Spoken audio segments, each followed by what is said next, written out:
Shields up, Iron Breakers. How's everybody doing today? Hopefully you're all doing good. Hopefully you're ready for some Wayfinder. The official early access launch is going to be in about an hour, give or take. That is when we're going to be jumping into the game itself. But as per usual, I like to start my live streams a little bit earlier so that we can talk about the game, talk about what we're expecting from it, and all of that jazz. I see that there's a lot of people here that are excited to jump in on some Wayfinder action, hopefully. But yeah, how's everybody doing? We all good? But we can buy early access. Yes, you will be able to buy early access. Okay, so that I feel like is going to be one of the first questions, because you can't buy it on Steam right now, I don't think. I think you're only going to be able to buy it in about an hour. That is because of some like platform requirement or whatever. But the idea is that in about 6 months, this game is going to be going free to play. But during that 6-month period, the game is going to be in early access. So that means, you know, there's going to be bugs, there's going to be glitches, but there's not going to be, at least to the best of my understanding, there's not going to be a reset when the game officially launches 6 months from now. So essentially, if you're jumping in at the beginning, you can expect that you're going to have a little bit of a more unpolished experience, so to speak. However, you will be able to contribute to the future of the game by providing developers with feedback and all of that jazz. Are you getting it on Steam on PS5, Rui? I'm probably going to be getting it on both. Now, I'm going to be getting a code from Airship Syndicate. So the first time that I play is going to be on Steam, but eventually I'm going to be playing it on PlayStation as well, because the game supports full cross-play, full cross-progression. So, you know, to me, it's just a no-brainer, because in my house, all I have is like my very underpowered laptop, which is probably going to struggle to run Wayfinder properly. So in my house, I'm going to be using the PS5, and then when I'm at the office, I might alternate between the PS5 and playing it on Steam. Is this the better Diablo? I think that's a very unfair comparison. Just going like, oh yeah, can this beat Diablo? Diablo's got so many years of brand recognition and so much experience. Whereas in here, this is just like, you know, this is this team's first try to do like a live service type game. So we'll see. The game releases in about 50 minutes.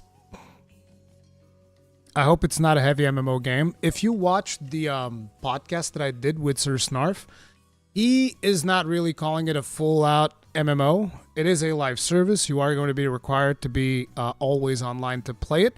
But it is much more like Warframe. So you're going to have like hubs, and then you're going to party up with people on those hubs, and then you're going to go out into the world and do stuff. But it is going to be instanced. So it's not going to be 1,000 players in one area. No, the areas are going to be instanced. I don't know what the max number of players is per area, but right now it is not full-on MMO.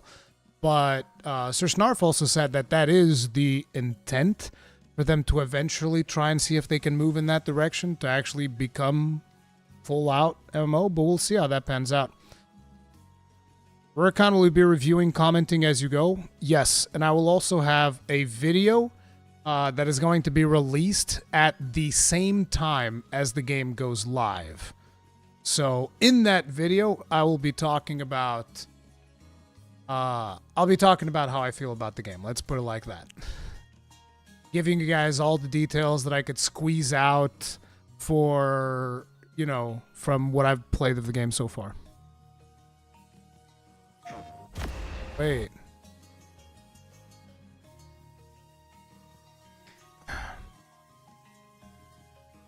I'm intrigued now. Thanks, Rui. Bro, one of the things that I really liked is how they described that the loot is going to be targeted. So you're going to be able to target loot, which to me is a big deal. To me, it's going to be the experience that I really want to have right now. Is I want to see how grindy the game gets. How much is a Founder's Pack? I can show you guys that in a bit. Let's actually watch one of the trailers first, because we still have to wait like 50 minutes before the game comes out. So I figured we'd check out some of these trailers for those of you that might have not seen them yet. When does early access start? Today, in about 50 minutes.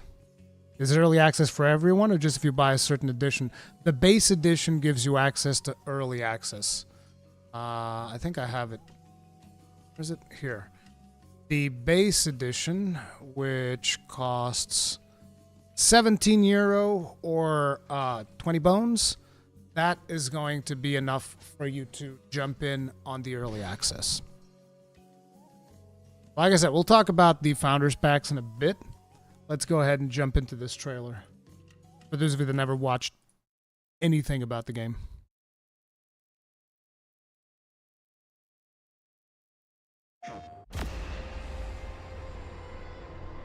The gloom. Its arrival brought chaos. But we found a way to control it.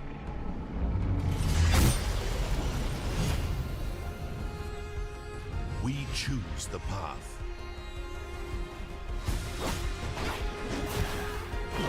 We face the danger. We control the chaos. To reconnect our broken world.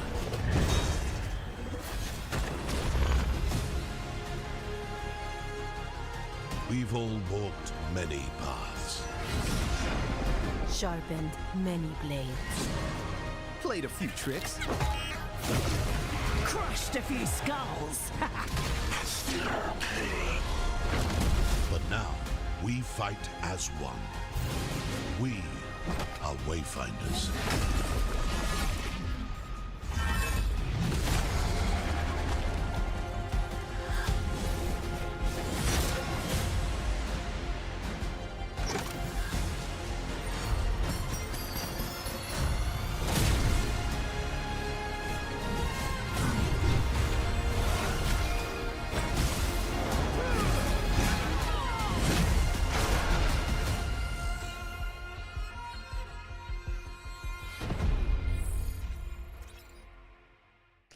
See, the thing for me when it comes to this game is one of the biggest things is the art style. I think the art style for this game is absolutely gorgeous. I've been a huge fan of like the art style they've employed in Battle Chasers Night War, Ruined King, all of that jazz. The game just looks friggin' awesome, in my opinion. By the way, these right here that show up on this trailer, these are your starting Wayfinders. So you get to choose one of these at the very beginning, and then you have to grind for the next Wayfinders that you want to get. You can do Wingrave, Nis, or Silo. Now, I mean, you look at this picture. What character do you think I'm gonna play? Actually, let's get a poll going. Let's get a poll going.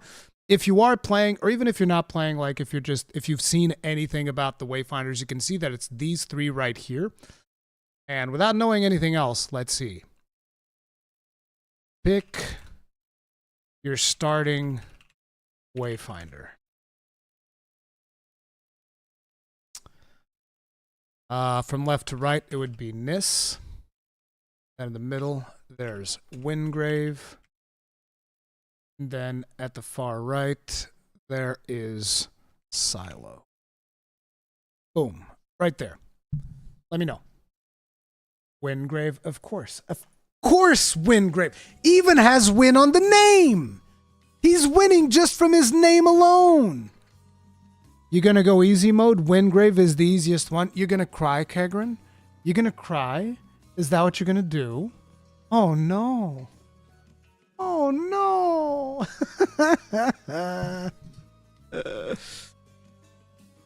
Wingrave. Listen, everybody knows that Wingrave's the best. It's just that simple.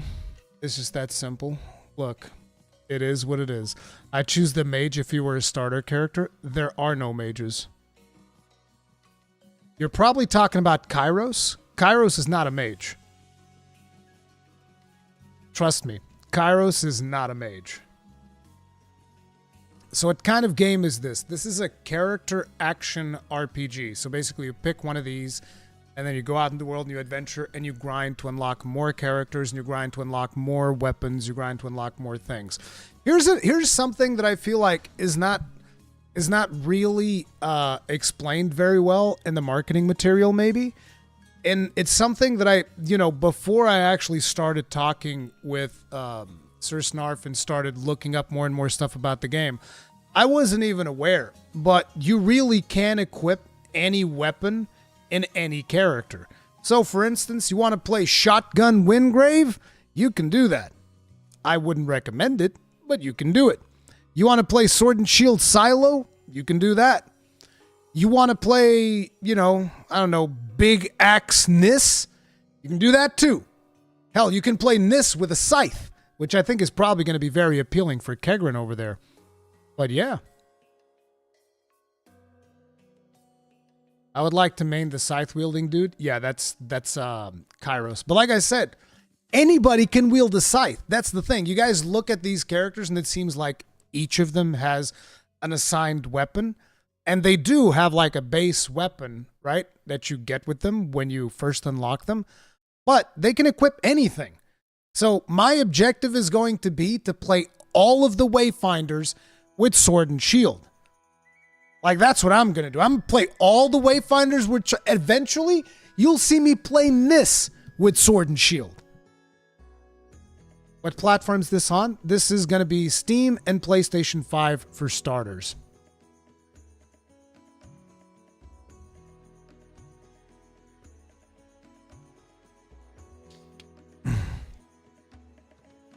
All of them with daggers and scythes. Go for it. One of the beautiful things is that once you level up a weapon, because the weapons level up as well, they have levels just like the Wayfinders. Once you level up a weapon, you can basically equip that weapon on whoever you want, which is really cool because I'm just going to be like, I'm gonna pick my favorite Sword and Shield, craft that, level that up, and then everybody has the best Sword and Shield. It's that simple. It's also on PS4. I was not aware that it was also on PS4. Wondering how the echoes work like mods in Warframe, because yes, Ash and Warframe can use any weapon, but the mods you put in matter more than the Warframe using the weapon sometimes. I mean, as far as I can understand, that's pretty much the same deal. You can put in echoes to do whatever the hell you want, and those echoes are going to basically define your build. 40 more minutes or early access? Yes, indeed. At which point, we'll probably blow up the servers. Let's see what the votes are looking like. Damn, dude. Wingrave keeps on winning. Now, there is a problem with this. Listen, you guys can't play Wingrave, okay? I'm the only person that's allowed to play Wingrave. So stop picking Wingrave, alright? I can't believe that you guys would vote for Nis before you would vote for Silo. Silo is obviously cooler than this because Silo has grenades. How are you going to pick Nis? Silo has grenades. He can chuck grenades at people. How are you going to pick Nis? I'm disappointed in you guys. What the hell, bro?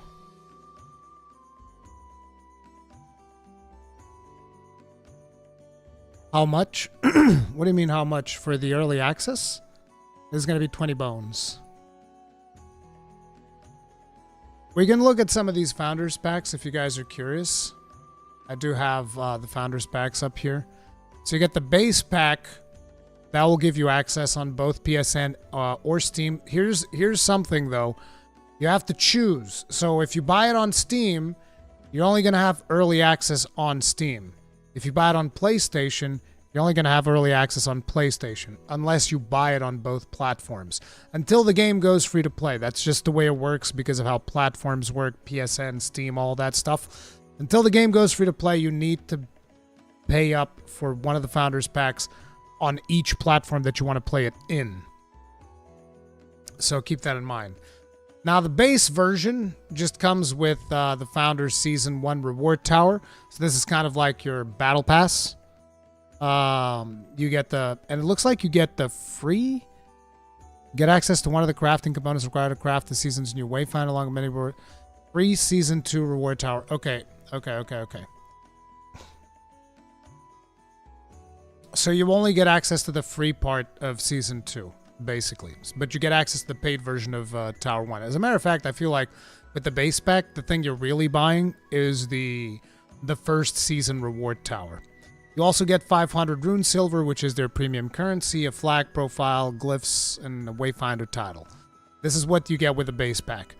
Then there's the Initiate Pack, which gives you this Sword and Shield skin, this Dual Dagger skin, this Rifle skin, which is more like a crossbow, whatever. 1 free Wayfinder token. This basically means that you can unlock any Wayfinder now or in the future, but it's a one-use thing, so you choose which Wayfinder you want to get. You can get it with this. You get the Founder's Die set. This is for dies that you can use on your different equipment pieces and whatnot. You get paid Founders Season 1 Reward Tower and paid Founders Season 2 Reward Tower. So you gain access to the first 2 seasonal battle passes, 1,000 rune silver, the flag background, all of that stuff.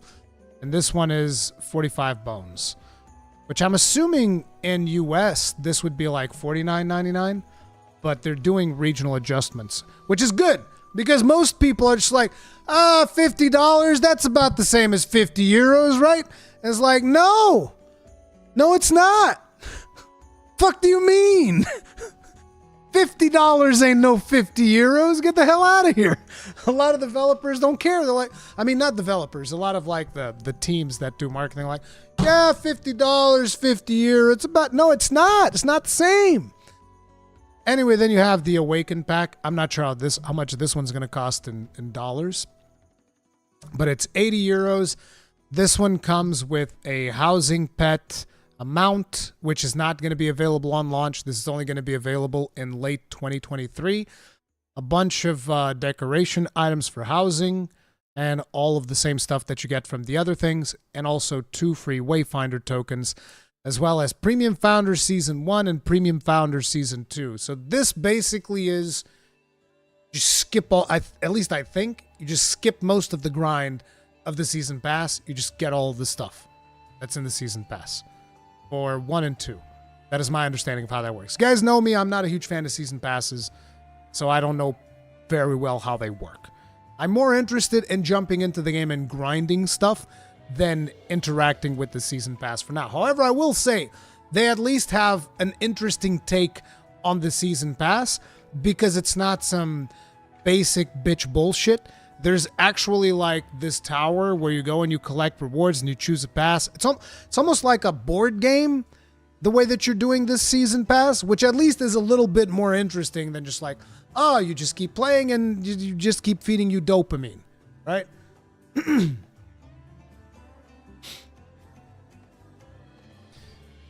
Oh yeah, that's the other thing about these Founders packs.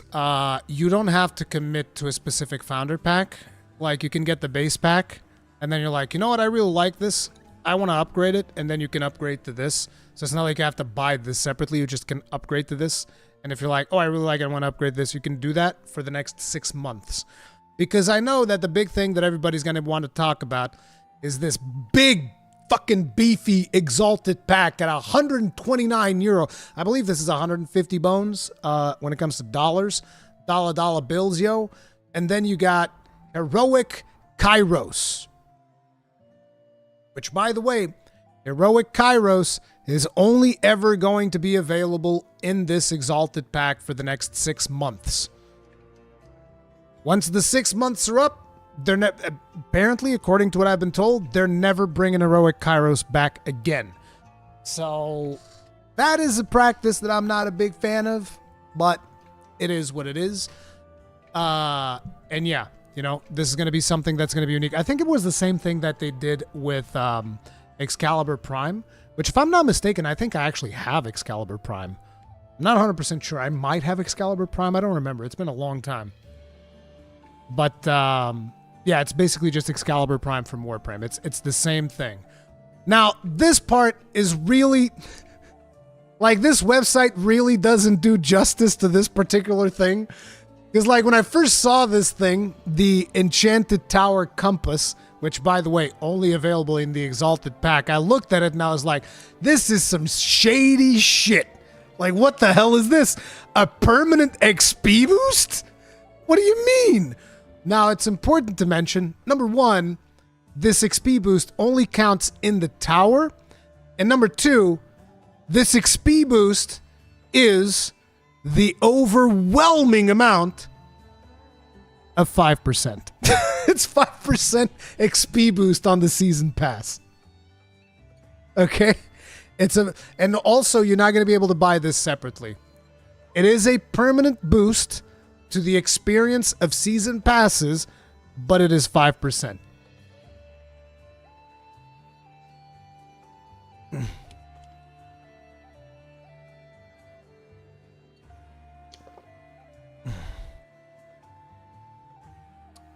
But yeah, and then you also get like some exclusive skins. There's a Windgrave skin, there's a Nisk skin, there's a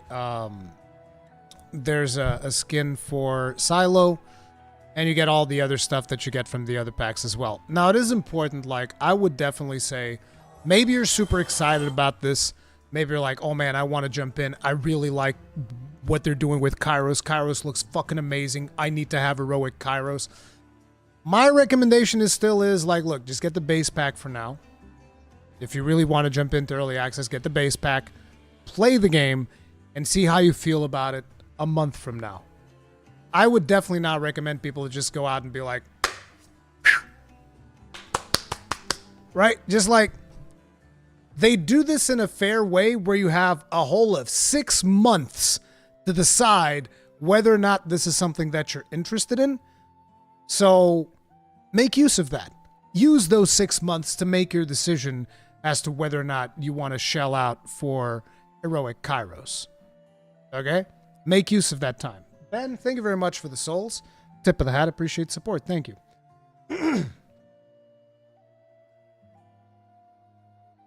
But yeah, it's like I said, I like that they're at least being fair. They let you jump into the game. They let you experience it out, figure it out. You got 6 months to make a decision and then decide which pack you want to go. Is this feature complete? No pay to win, no MTX. The simple fact that this is an early access launch should tell you that it is not feature complete. In terms of pay to win, you can buy Wayfinders and you can buy weapons. You still have to play them in order to buy them. Personally, I consider that to be pay to win. Whenever you can straight up buy a weapon. It's the same thing as Warframe. Okay? I know that a lot of people are going to have a problem with that. Personally, I don't have a huge problem with that. What I have a problem with is when people say, oh, it's not this, it's not that. It is pay to win. You can buy Wayfinders, you can buy weapons. It is pay to win, but it is a PvE game. You know? It is what it is. And there are microtransactions because it's going to be a free-to-play game. RLD.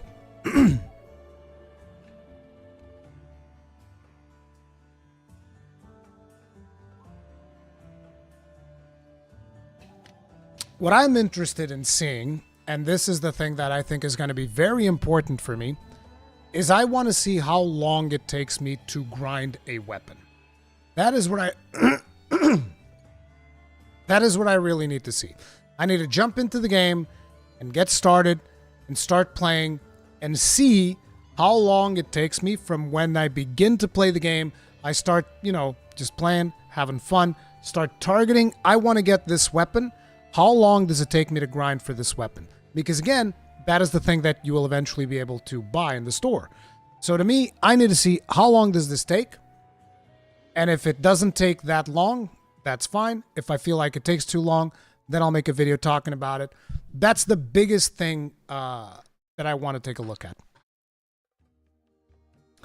Didn't they say like 15 to 20 hours to grind a weapon? No. If I remember correctly, it was something like 6 to 8 or something like that to grind a specific item if you focus exclusively on getting that item. I believe that their thing was going to be like 6 to 8. 6 to 8 is not too much because items play a very important role.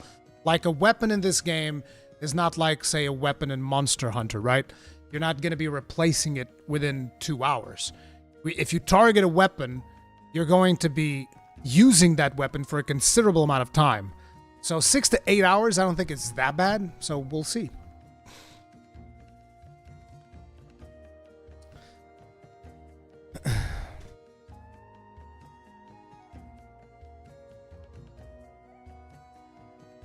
Do you think it's in a fair enough state to play early access? I haven't played this build, so I don't know. That's what we're going to be finding out today. We're going to be slamming those servers like nobody's business, and we're going to be seeing what it's all about. Okay, I'm going to end the poll here. You guys have picked Wingrave. Do they have all of the Wayfinders in here? They do. These are all of the Wayfinders. So let's actually go ahead and I believe we can only have like 4 things on YouTube. We're going to be doing a poll for all the Wayfinders and see what the popularity is looking like with our community here. The early access starts in about 30 minutes, team. In about 30 minutes. So let's see. We got 1, 2. Yeah, it's only 4. We can only do 4 things. We're going to call it Best Wayfinder. And we're going to go by the order that's in here. So Wingrave, Silo, Nis, and Senja. And what we're going to do is we're going to cut the 2 that are at the bottom of this one. So go ahead, get your votes in, team. We're going to use science to determine which one is the best Wayfinder. And then we're going to do a loser's bracket. Bro, Wingrave just keeps on winning. That's what I'm talking about. Okay? You guys have the right idea. Wingrave just keeps on winning.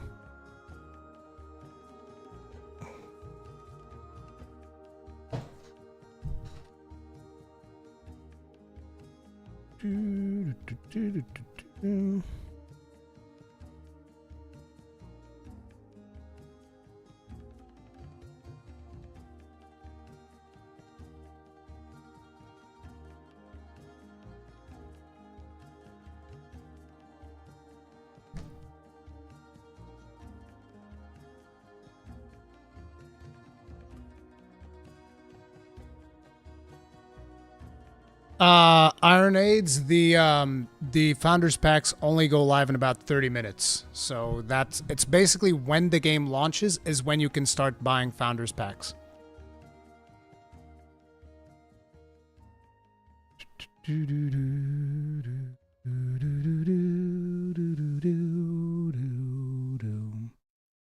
When's the normal launch time for the plebs? 6 months from now. If you don't want to buy a Founders Pack, you can play it for free in 6 months. Okay, so Silo is in the bottom. I can't believe you guys are doing my boy Silo dirty like that. I love Silo because he's got explosions. Like, look at him. He's got a bomb in his hand. How you going to do him dirty like that? My man's got a bomb in his hand. This is full crossplay, full cross progression.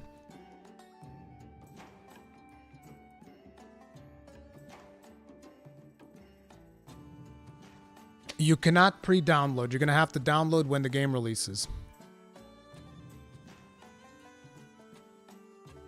As far as I'm aware, early access does support cross-save. Stop trying to influence the poll. Hey, man, it's like, listen, I'm going to go to bat for my boy Silo. It's that simple. I can't believe that Nis has so many simps. Simps! All of you simping for Nis. Oh my god, I can't believe this. I cannot believe this. Hey, Mike, Lord of Pink, what's up?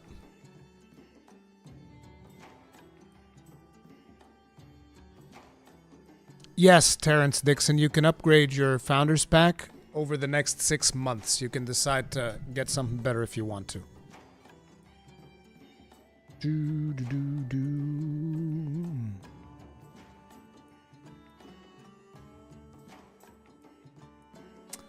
Okay, so it looks like Silo is at the bottom and Senja is at the bottom as well. So losers bracket.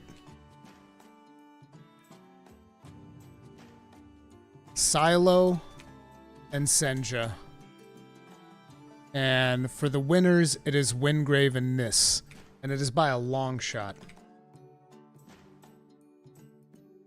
Wingrave, Nis. So now we're going to end this And we're gonna check out the other ones.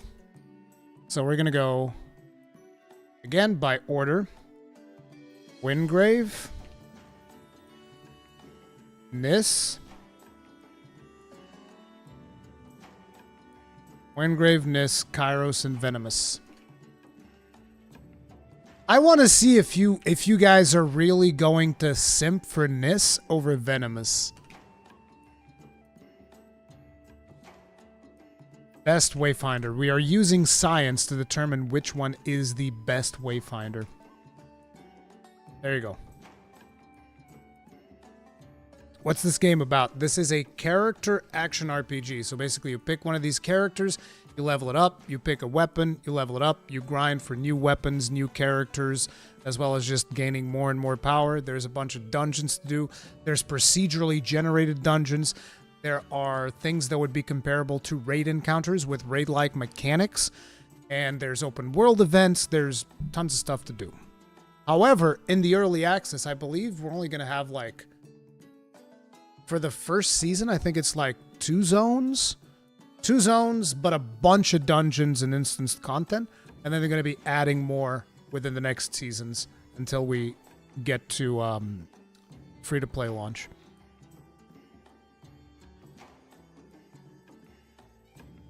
Eldritch Academy, I'm joking, dude. Don't take me so seriously. Holy shit! Oh my god! Bro, the Nis fandom is in shambles right now. Absolute shambles. You have no power here. Damn, dude. Venomous crushes Nis into a fine pulp. Oh, man. This is good.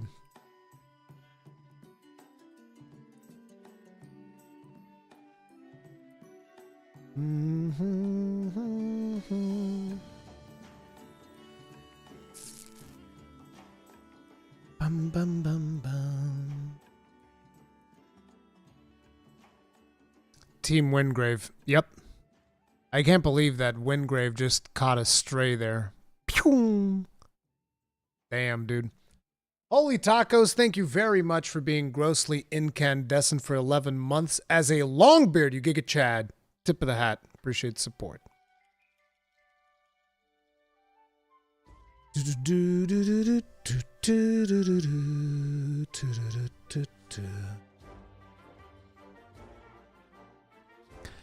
Kairos and Venomous. Turns out they are really, really popular. So I guess that Wingrave and Nis now join the losers bracket. That's kind of sad, but it is what it is.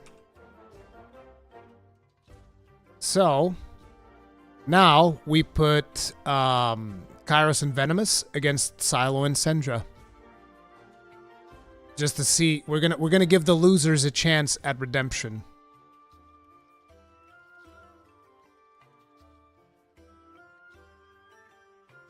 Winners: Kairos, Venomous.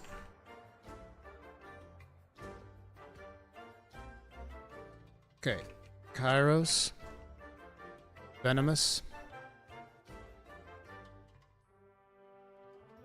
and Silo and Sendra.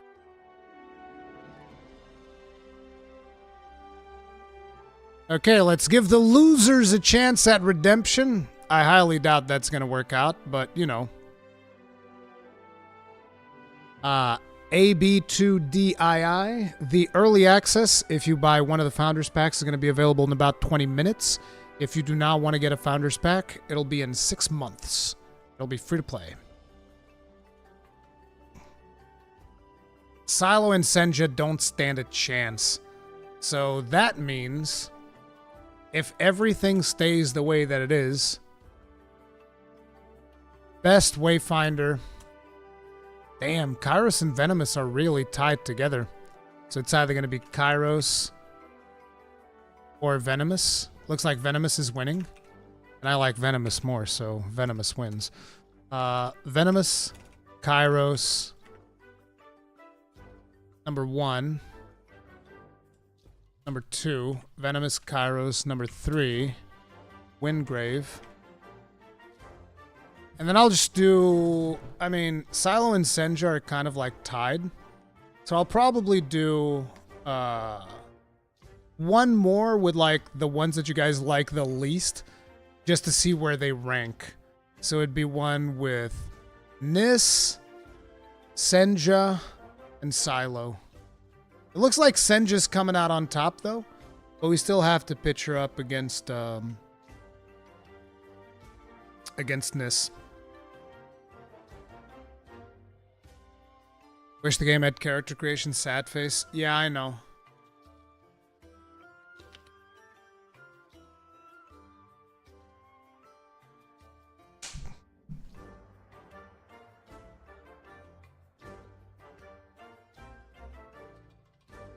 Eldritch Academy, like I've been saying, you have to keep in mind, and I think that this is something that a lot of people still haven't internalized. You can use any weapon on any Wayfinder. So you can use a scythe on Windgrave if you want to. You can use a scythe on Silo if you want to. You can use a scythe on Nis, or on Senja, or on Kairos, or on Venomous.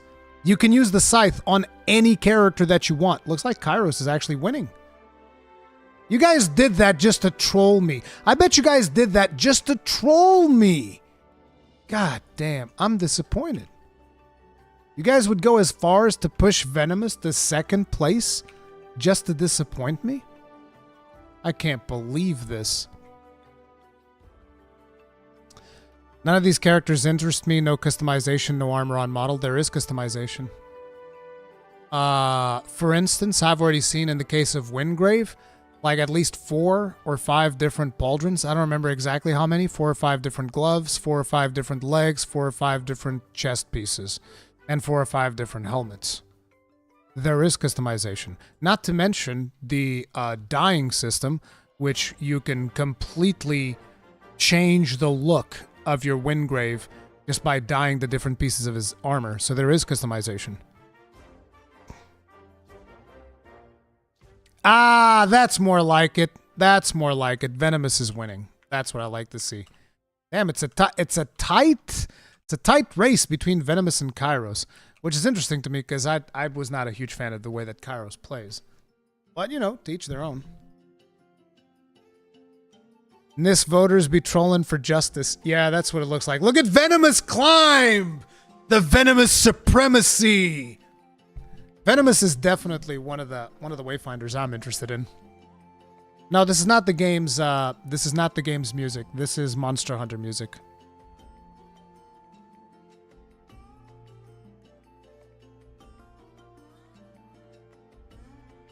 Yeah, you got a lot of people haven't gotten to play the game. Look, I played Kairos. I was like, this ain't for me. It's not for me. But I get it. It is fun, but it's not for me. But okay, looks like Kairos and Venomous are winning. So like I said, we're going to pitch the losers bracket now. The bottom 3. I already know that Nis is going to be number 4. So all we have to do is see who's at the bottom, Silo or Senja. I suspect that Silo is going to lose. I think a lot of people... You want to know the interesting thing? Silo is literally the first character I played. No joke, literally the first character I've played. And I think he's a lot of fun. But Windgrave, he's got win in the name. It's just that simple. So, I'm going to call this the least best Wayfinder for the losers bracket. And I'm pretty sure it's going to go Nis, Senja, Silo. This is my prediction of how the poll's going to go. But let's go ahead and put Nis on number 4. Below Windgrave, where she belongs. Senja and Silo. This is my prediction, but these are not set in stone yet. Holy crap, Silo coming back! Silo coming back, swooping in to take the win away from Nis. In comes Senja, though, stealing both of them. Holy crap, dude. Do I have to buy this game or it's free? To play right now, you need to buy a Founders Pack. In 6 months, it's going to be free. People are going to vote to prove you wrong.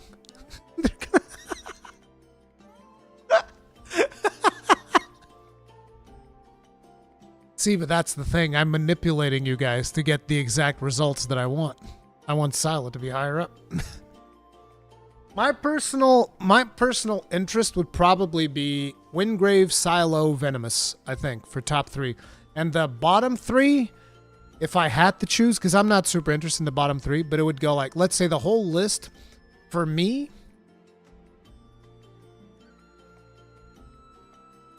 from the very little time that I had to play, it would go Wingrave, Silo, Venomous. Venomous might overtake Silo, to be honest, because I really like Venomous. She's a lot of fun. But Silo has explosions, so he's got that going for him.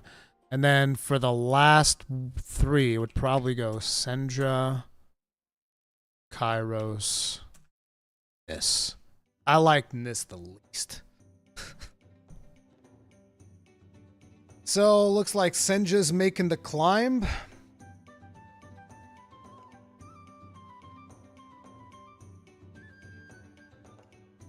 Yeah, Silo's really good. Anybody knows if it runs well on the Steam Deck? I don't own a Steam Deck, so I didn't get to test that. I will be making a video explaining how each of them plays. I will be working on that video after today's stream, so that one's still going to take a while. Because I want to be fair about the stuff that they say about each of the characters. And, you know, it's not easy. One of the community managers has been playing it on the Steam Deck. I'm assuming that'd probably be Sir Snarf.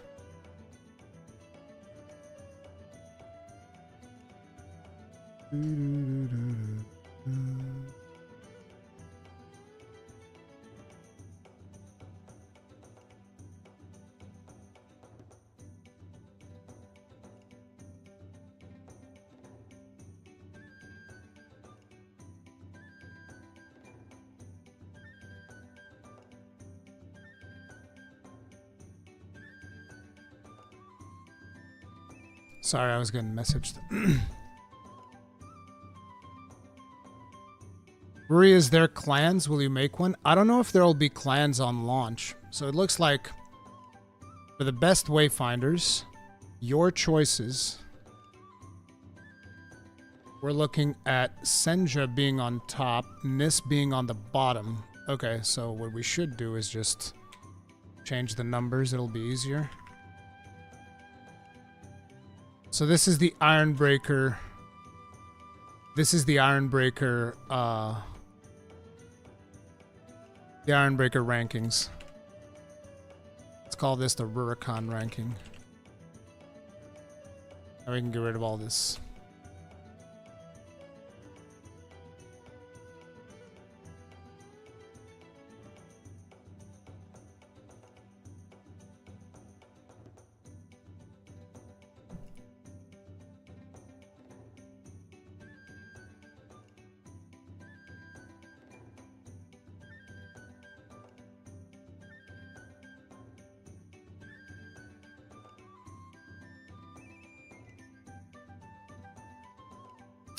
Are you going to play on PC or PS5? Doesn't matter, because full crossplay, full cross progression. I'm going to start on PC, but I plan on playing on PS5 as well. Can you explain the gameplay of Wayfinder? Think Warframe.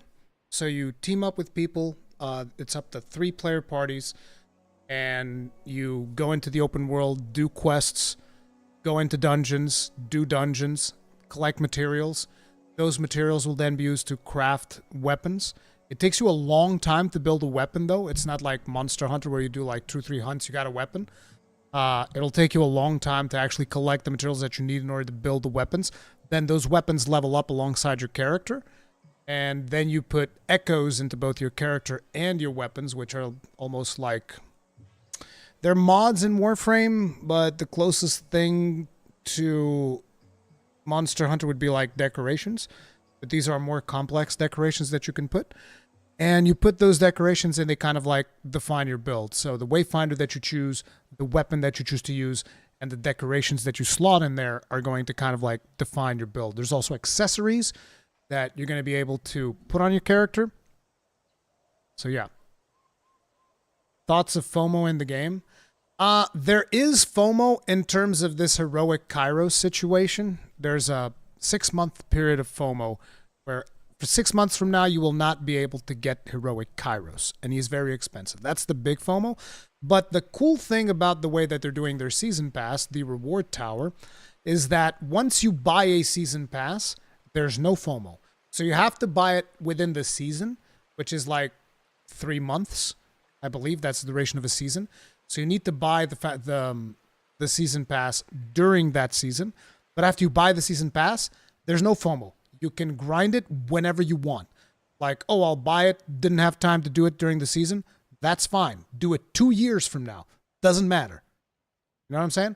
And that is actually really, really cool. That is a really positive thing. I wish that would be the default way to do season passes, because that would actually let me just nudge the door on my usual policy of like, I just don't fucking like season passes. They fucking suck. That's usually the way that I go when it comes to season passes. But the way that they're doing it here is actually really cool.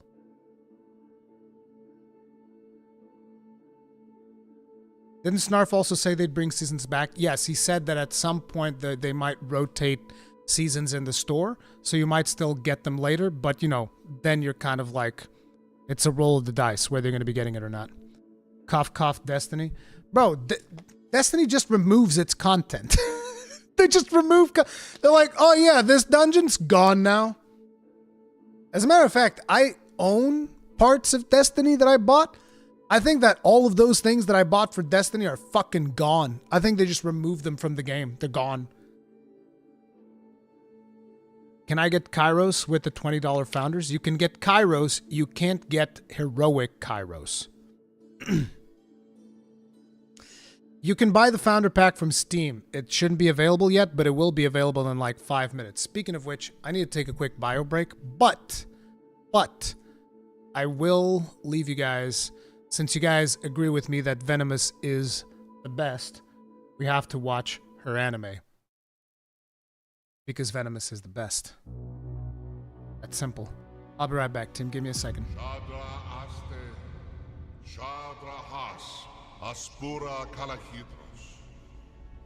Half the Shadow Nation must be here. These dirt pushers harness the most dangerous magic on the planet. I'd be celebrating too. Then pour the drinks, Tux. We're taking it home. To the maze. There is an old entrance up top, but it's probably unreachable.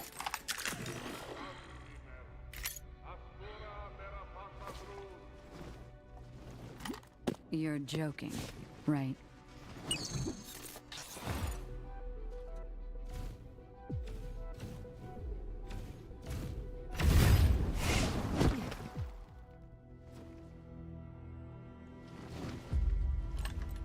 What the hell happened here?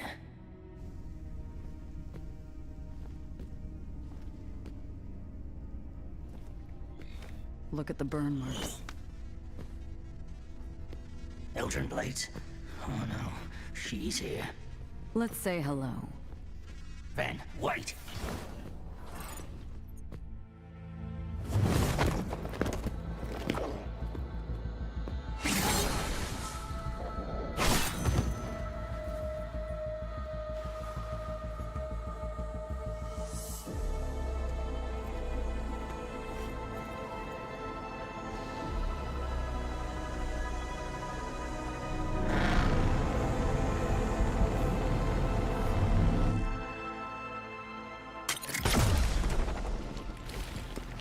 That was a warning shot, Nis.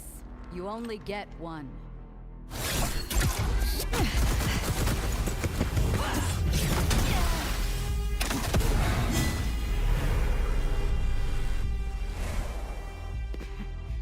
Why'd you come back here?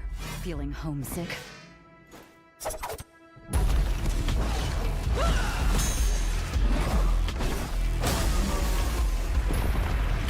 This power is a curse. I'm taking it away from here. Not happening. Look at Venomous winning, dude. This power could change everything for the maze.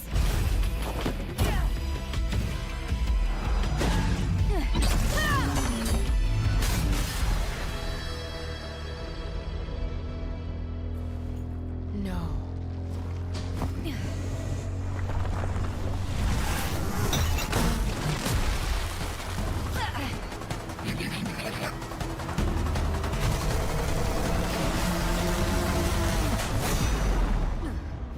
Oopsie daisy.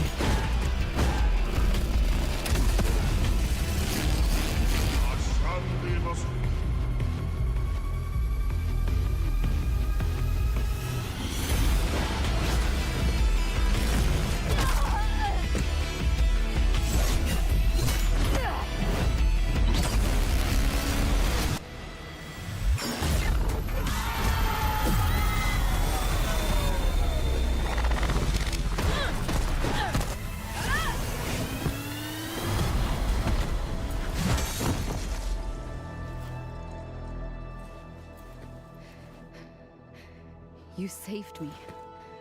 Why? I need you to help me fix this. Of course she does. She's not strong enough.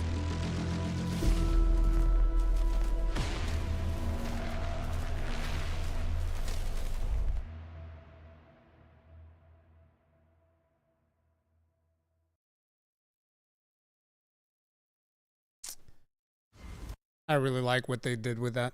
That's pretty cool. Oh, this was the gameplay showcase at OTK Expo.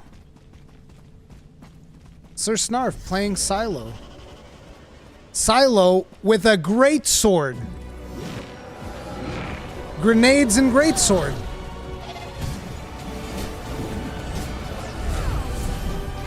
And then there's Senja with... What is Senja using there? Sword and shield.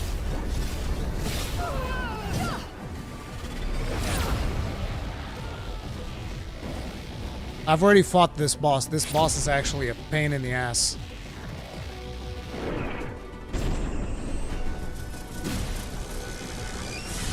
Look at the floor breaking. Boom.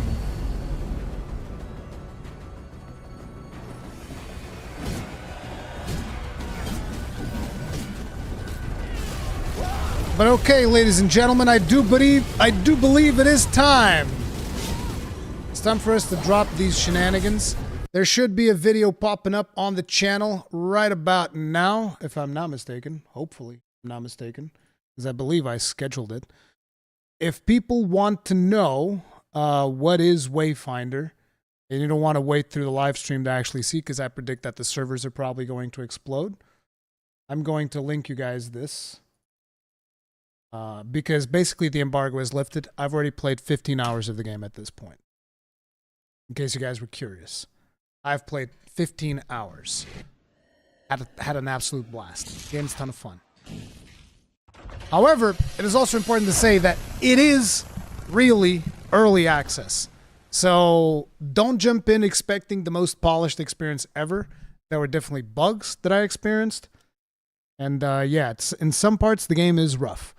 I will see how different this build is, because the build that I was playing was an even earlier branch. Well, let's see.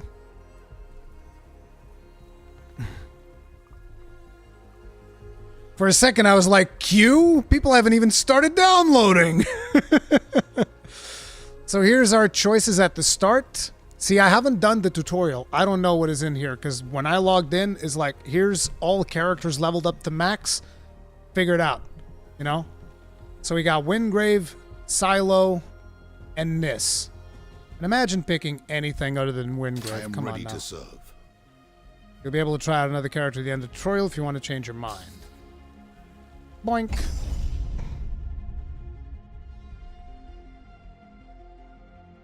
Yeah, I agree, Force. I loved what I've played of it. Although I haven't seen this version, because, like, I only played the max level early access. We lived in an age of wonders. Ooh. We wove magic into steel and shaped the elements with our words. And yet, even in this golden age, there were stories of cities falling to darkness, of a force reaching from the shadows. We didn't believe them until it came for us. The beacons had always been a part of our world. We never knew who created them, or that someday they would return. This is Skylight.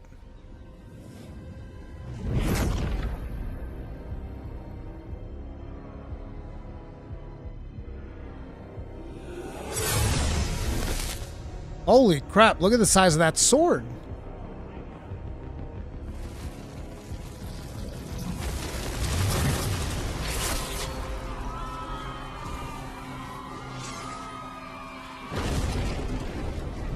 But we weren't defenseless. We must get to the beacon! This is foul magic. Silo, clear a path. On it! Horns, anger issues. Remind you of anyone? Shut up and That's good.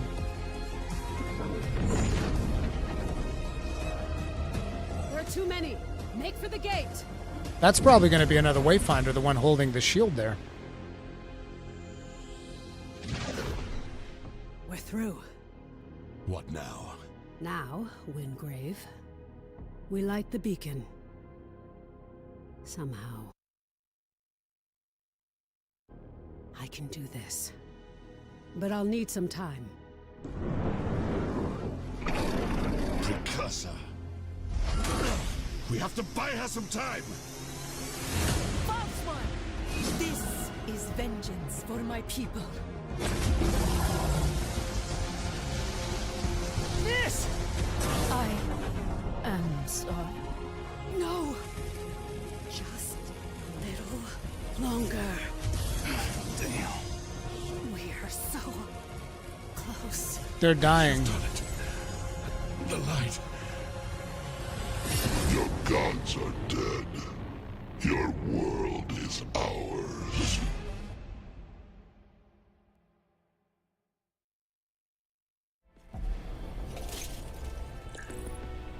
Can you hear me? Quickly, follow my voice. So we're starting out as Wingrave. So there's a ton of people asking in chat right now, is it free? Just Boss kept spamming in all caps. We don't do spamming in all caps here, but it will be free in 6 months. For now, it is a $20 buy-in.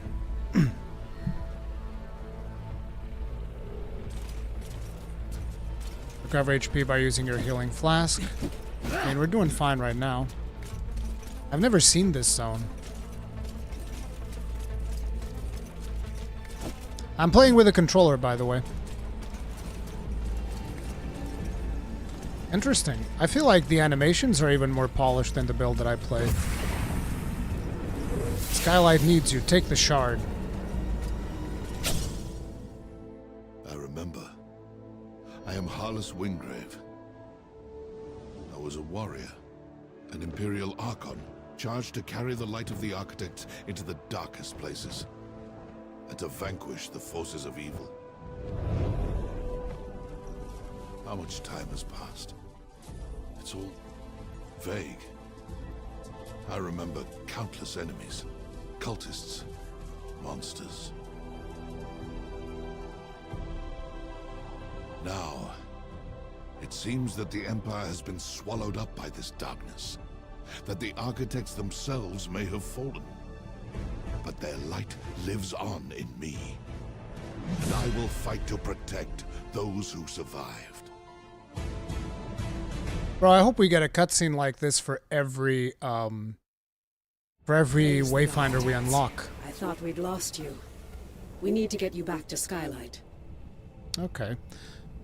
And yes, guys, for those of you asking, you can just buy the cheapest Founder Access Pack, and within the next 6 months, you can upgrade it to a more expensive one if you're enjoying the game. There's no time to explain. You're trapped within the gloom. But with that shard, you can cut through the shadows. You must move quickly. I will guide you as best I can. I love this art, though. This art just always gets me. Am I crazy? Am I the only one? Bro, the game just looks friggin' gorgeous, dude.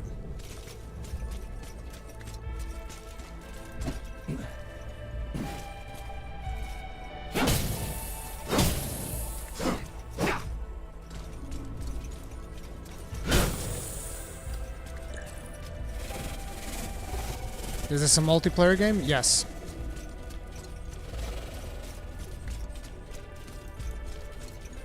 I don't know why, but I feel like they've improved the animation since I last played. Feels smoother.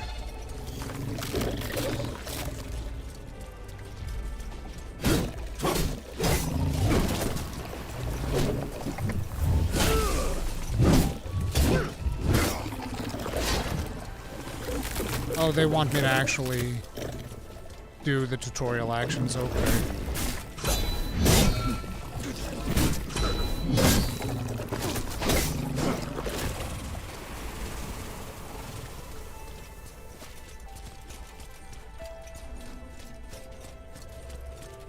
Is it going to be cross-platform? Supposedly it already is.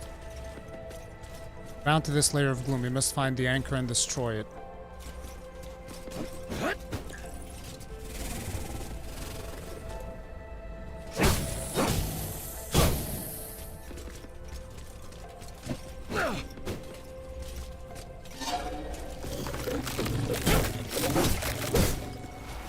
Latent power. Okay, this weapon has the shield bash. I wonder if they've improved the lock-on. That was one of my big pieces of feedback, was that there were problems with the lock-on. Use your weapon ability to consume all pips and do a powerful slash.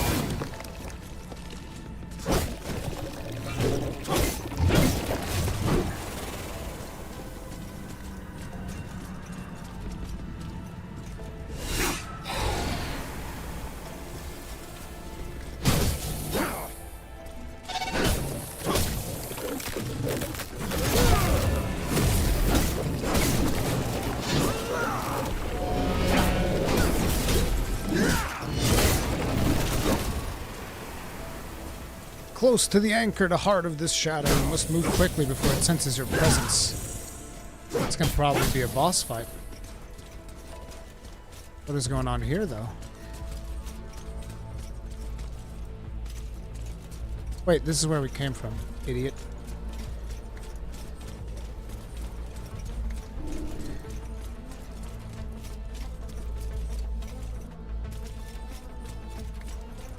The music is really good, too. I think the volume might be a little bit on the loud side, though. Let me just lower it a smidge, because I don't want to be screaming.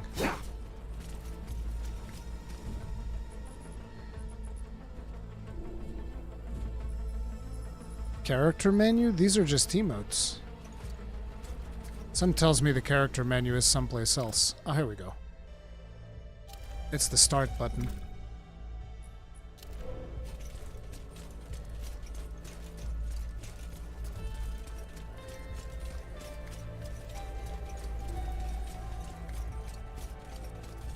And here I go, going backtracking again. Is there a dungeon map? I don't know if there's a dungeon map in this one, but in regular dungeons there are dungeon maps.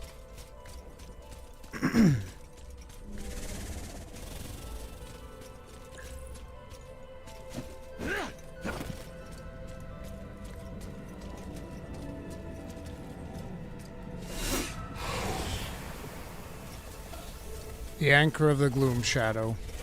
This is probably going to be at a gauntlet event.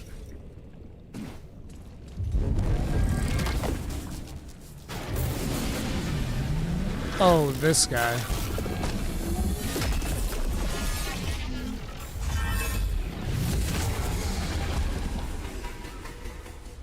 Hello. How are you doing?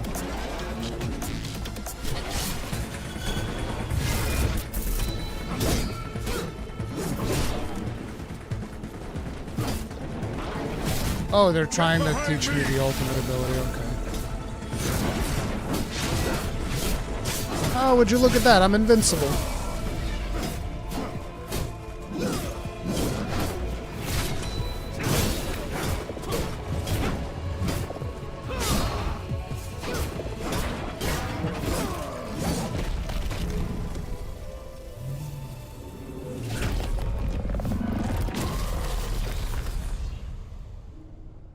Character selection is permanent. From this point, new characters will need to be summoned. Vanguard, Power Bash, continue with Windgrave. No. Can I swap? Wait. What the hell? Did I break the game? Like, well, if you don't want to continue with Windgrave, get out. Oh no! I should have said yes. I wanted to show you guys the other characters. Ruined.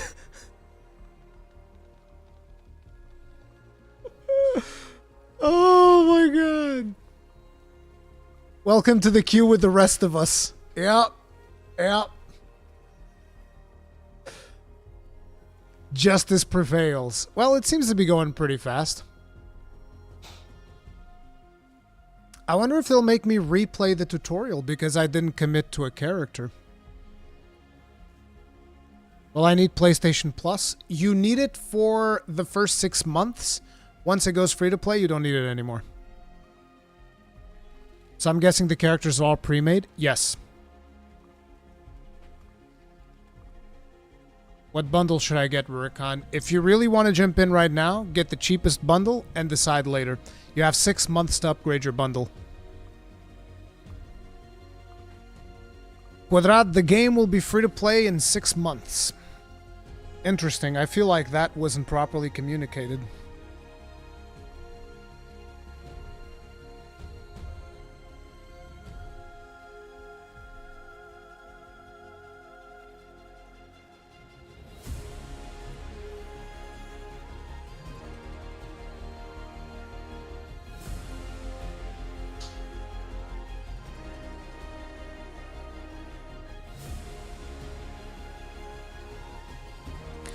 I played Battle Chasers Night War. I didn't play it all the way, but I played a couple of hours. The base Founder Pack will give early access. Is it a Holy Trinity type of game or not really? Not really. There isn't really a Holy Trinity. There are... think of it more like League of Legends characters almost, instead of a Holy Trinity, right? You have certain characters that are kind of like bruisers. That would be a Senja. You have certain characters that are like... I don't remember what the name is. Is it ability power in League of Legends? I don't know. The ones that just power your actual abilities as opposed to your auto attacks. So your mages, you have characters that are kind of like that. You have characters that are kind of like AD carries, right? Think more in those terms than necessarily like the traditional Holy Trinity. This looks very much like Warframe to me. There are definitely a ton of similarities in to Warframe, including even their business model and a lot of their systems in the game.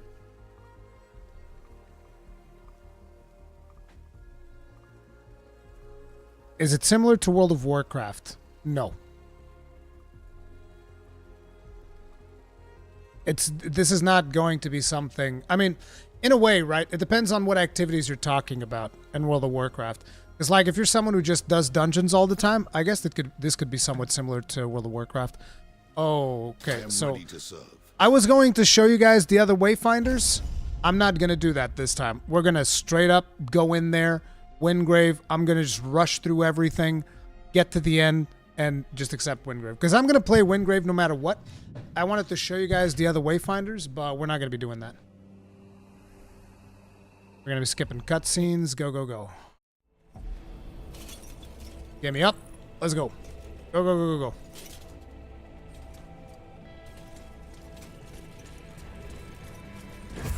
Give me the knife. Give me the knife. Give me the knife. I remember. Praise the Ark. Go, go, go, go. Go, go, go, go. We've already seen all this. Yeah, I was seeing if they've implemented some of the feedback that I've given for controllers. They haven't yet, but that's fine. Plenty of time. Wait, is that a Joe Madureira design? Yes, yes. This is by Joe Mad. Very much so, Carlito.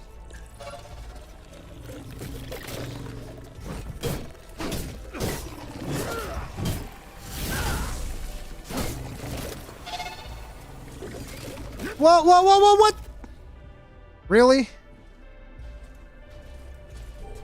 You can't leave until you kill all of them. Okay, fair enough. There we go. Is this basic pack? The pack that I have, I believe, is the Awakened pack, which was sent to me by Airship Syndicate.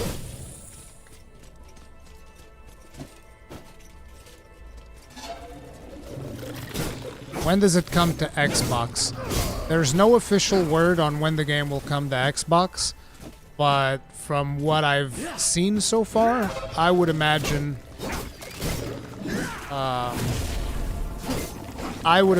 it'll probably be 6 months from now, but there's no official confirmation.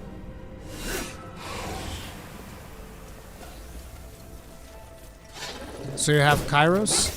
No. Kairos would be the Exalted pack. The Heroic Kairos, you mean. But I believe I'll have Venomous. Right off the bat, if I'm not mistaken.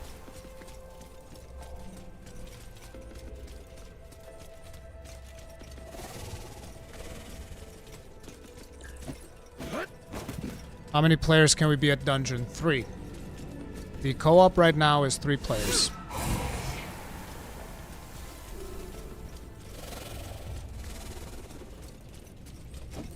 But MMO with 3 class. What do you mean 3 class? It's not 3 classes. There's 3 starting Wayfinders. There's currently 6 Wayfinders in the game.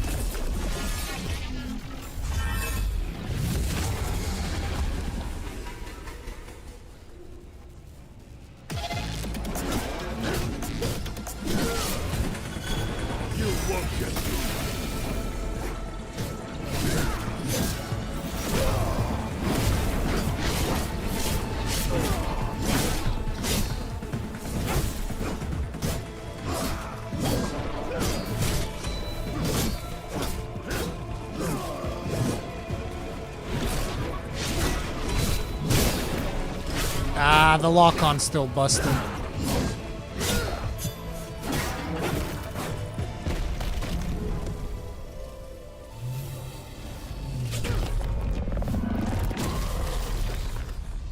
Continue with Wingrave, yes. Sorry, guys. I was going to show you guys the other ones, but I'm not getting disconnected again. Screw that noise. Which pack to get? If you're unsure of which pack you want to get, but you know you want to play the game, get the cheapest pack, and you have 6 months to decide whether or not you want to upgrade it.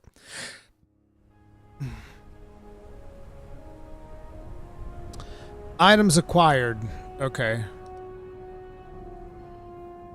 Welcome to Skylight.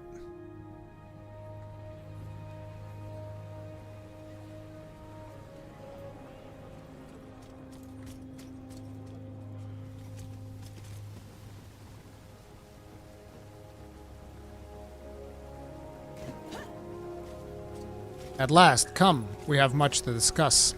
So you see that portal up ahead?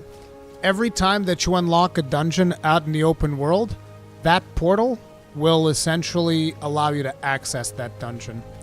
Ooh, wait, there's a note here. I haven't gotten to do this yet. Landmark discovered. So you just discover it. Okay, you don't need to interact with it. Nice.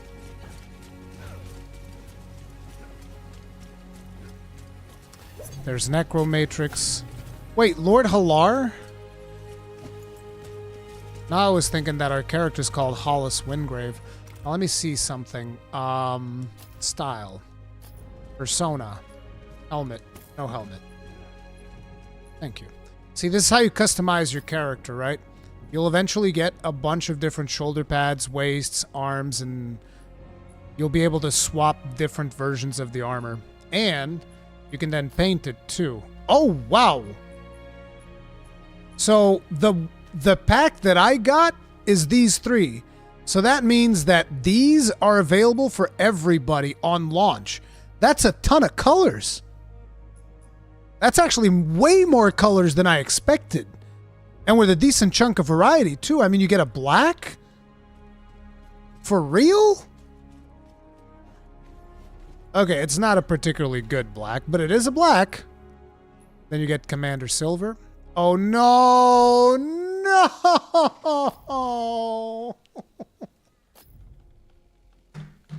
It hurts. Make the pain go away.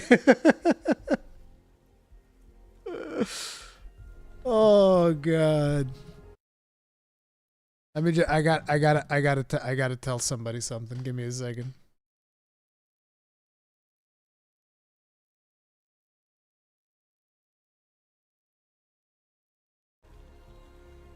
I remember I had a bunch of conversations with Sir Snarf, and now I'm just telling him, I told you the servers were gonna explode. You didn't believe me. I told you. Q finders, wayfinders.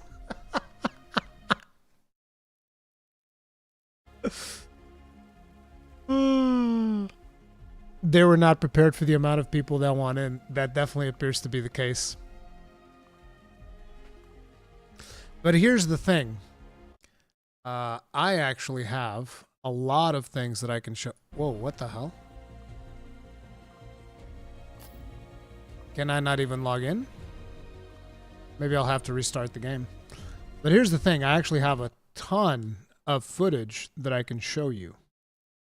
Let me see if I have the raid footage here. Oh wait, this was the video that I recorded.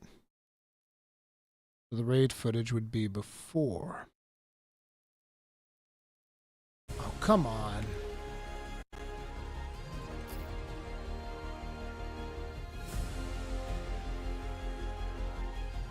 Maybe if I restart the game.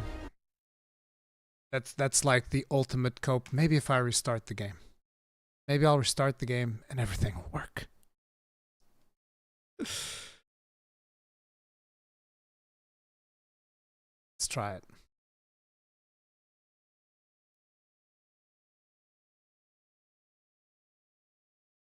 Boomer issues? This is not a boomer issue.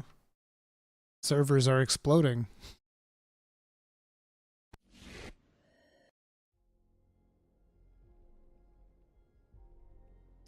With the technology available today, queues are nearly non-existent with some companies. Apparently these guys cheaped out. Are you kidding? Queues are not existent after the game's launch. On launch day, there's always queues, there's always explosions, everything goes to shit. Pretty much on every game. And you gotta remember, when you're talking about Airship Syndicate, you're not talking about a Blizzard level company. These guys are way smaller. Ruri, it's only on PC. It's both on PC and PSN. Is Heroic like Prime and Warframe? Yup. So, you guys liked Venomous the most, so I'll show you guys some Venomous gameplay.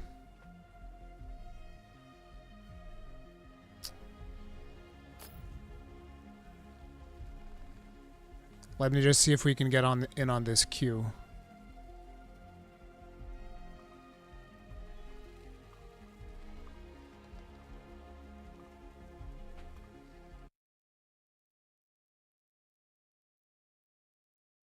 I thought the game is for free. Free is 6 months from now. Wait, there are raids in this game?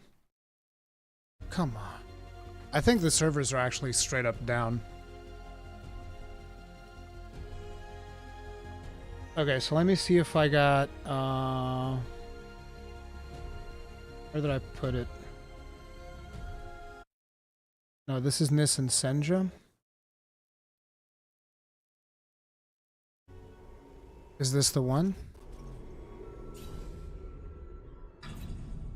No, this is just Undercroft. So this is like a dungeon that I did in the early access.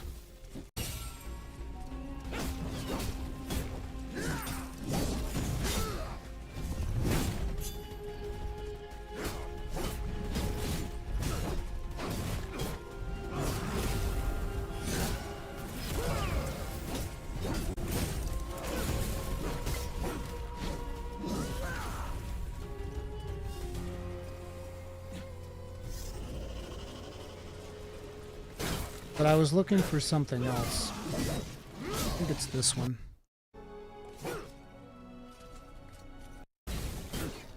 Oh, this is the world event. Then maybe this one. Shields up. Oh, this ain't it. God damn it. I have so much footage of the game that I'm trying to find something very specific and I can't find it.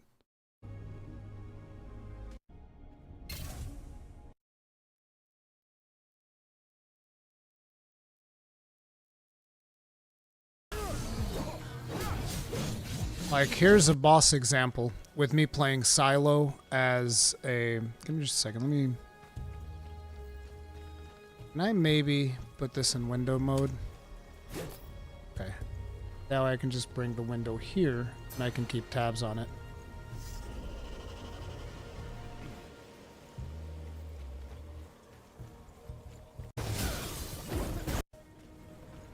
So this is Silo Sword and Shield.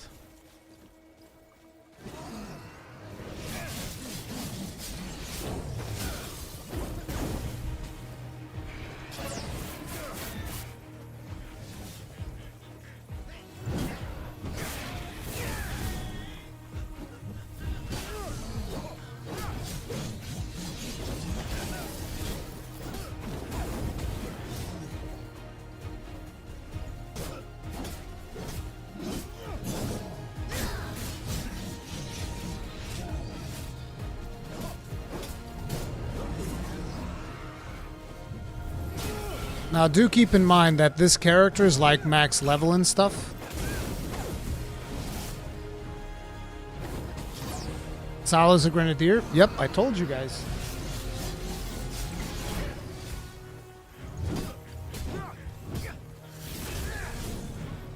The SNS looks dope. You better believe it. I love the sword and shield. And here's an interesting thing about the combat of the game, right? Like, you see when I'm hitting him with a shield, because there's two different attacks that you can do. You can slash, or you can shield bash, right? So what is happening is, in order to get this bar down from the boss, this yellow gauge, which is the resilience, you're going to need to basically shield bash the boss. Once I get this bar down all the way, then I can start hitting him with the light attacks, and they will stagger him and deal more damage.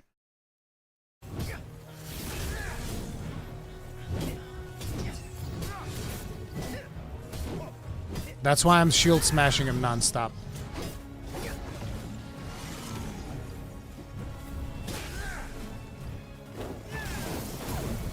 And that right there is the combo that Silo can do.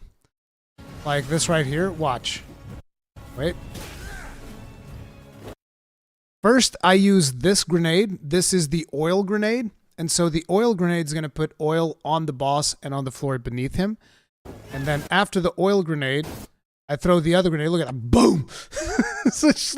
So basically, that uses the oil from the previous grenade, and it's a combo. And look at the boss. He's burning all over the fucking place and just like, and slowed down and whatnot. So it debuffs the crap out of the boss, and it increases my damage.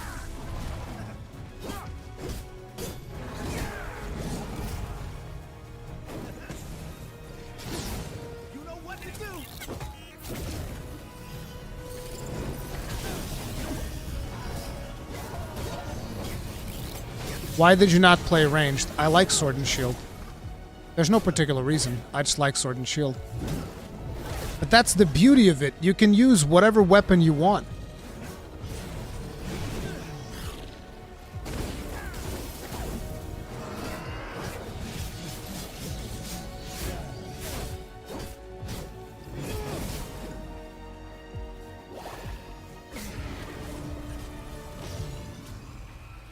See, that's a hunt. So a hunt is more like a raid. It's not really a raid because this is still only 3 players, but it's more like almost like a trial, like a Final Fantasy XIV trial. You guys know what those are? It's kind of like that. I've been trying to log in, by the way. I haven't stopped trying, but it's just not happening. Let me see. What other things do I have on here on this character? Ooh, we have a video that is glitching balls. Come on, VLC, you can do it. Or maybe not. Let me see. I wanted to also find that raid that I did. It's a really heavily mechanical boss. It's not this one, is it? This is just a dungeon.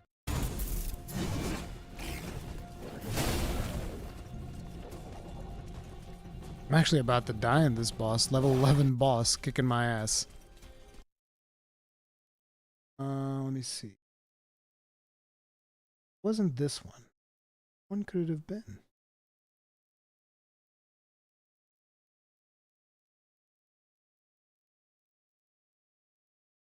Because at the end of the day, if you are... Nope, this ain't it. Shields up aren't... This ain't it either. I'm looking through a bunch of different files that I have on here.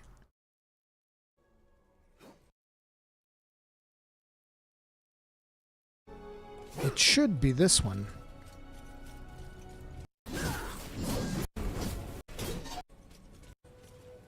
No, this is just world events. Okay, this is when I was planning out the route that I was doing.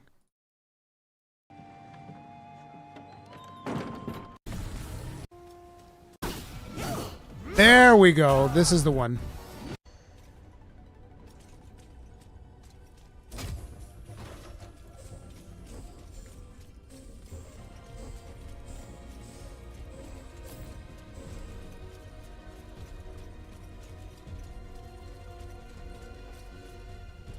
Is the game 50 gigs? I'm not sure.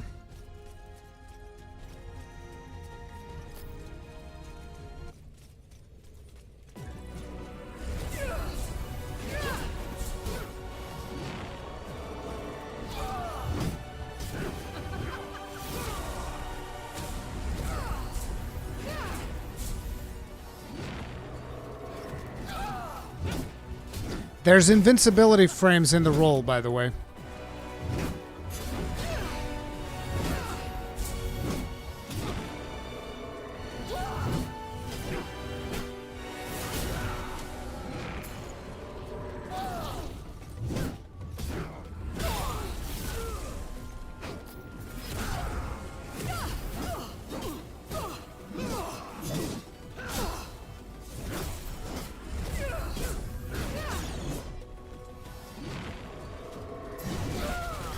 How's the block work? Can you block everything? No, not everything. And it consumes your stamina.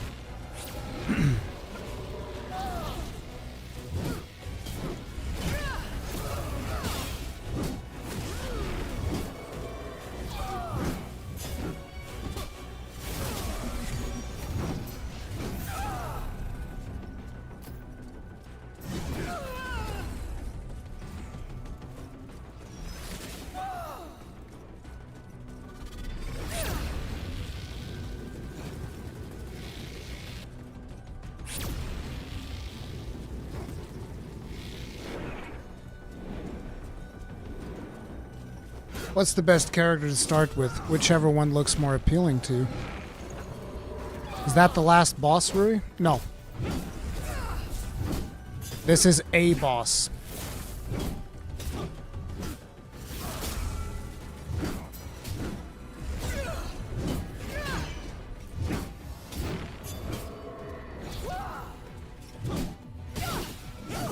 Have you been able to craft a sword and shield with other abilities? I didn't get to craft anything when I played because I had all of the weapons.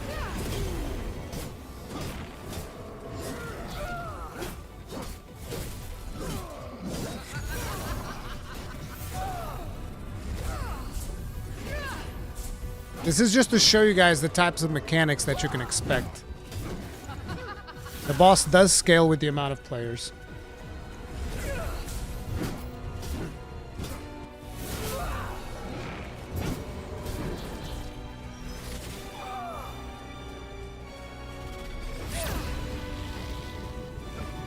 You mainly obtain loot from crafting or boss drops. All weapons are crafted. There are no drops. So you get material drops, and then you take those to a crafter and you craft the thing you want. This is when things start getting a little bit wilder. And this isn't even the wildest this boss gets. Just you wait. This is a really cool boss fight.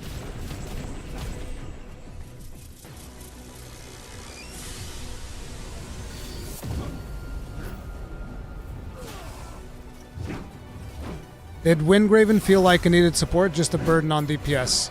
To me, on the higher levels, let's just say I don't think I'll want to do a dungeon without a healer.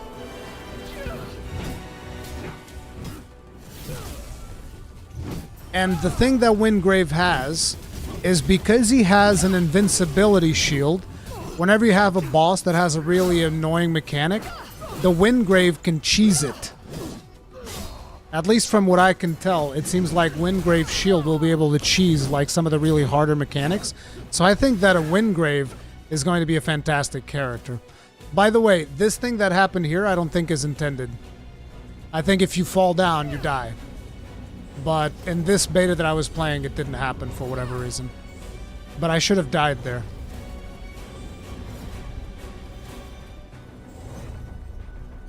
Are there DPS check mechanics? I don't know. Listen, I only had a couple of hours to play.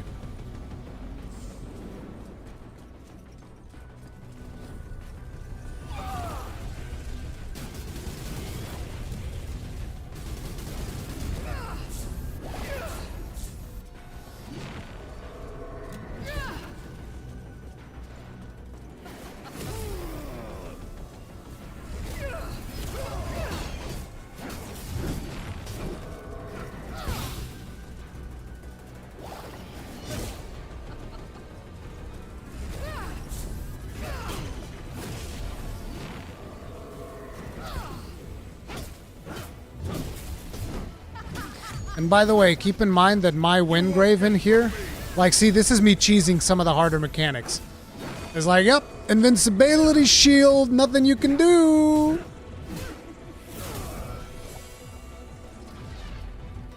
It's so good. But keep in mind that, like, my Windgrave is not doing that much damage because I put most of the echoes into ability power. So his heals heal a lot, but his damage is going to be a little bit on the low side.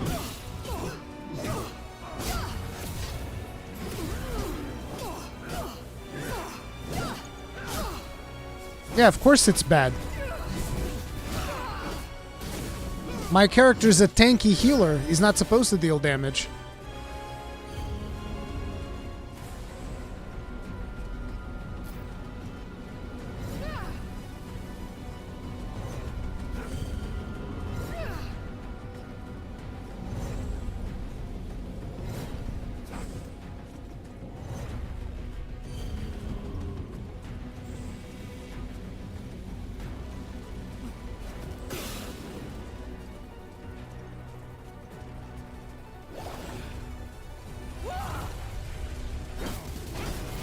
Who is the best hero for solo players? I don't know. I think it might be Venomous, but I'm not sure. Because Venomous deals a lot of damage over time, but also heals herself. So Venomous might be one of the best heroes for solo.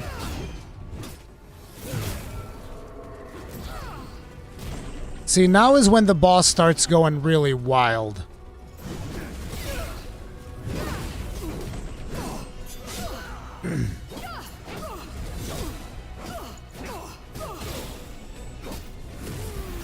How's the game so far? I mean, I've already played it previously. I can't play it right now because servers are down.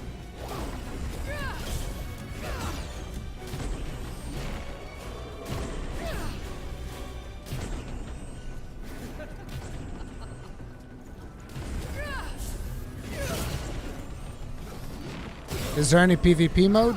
Nope.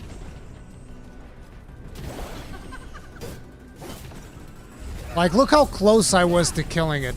But it just, like, so many mechanics.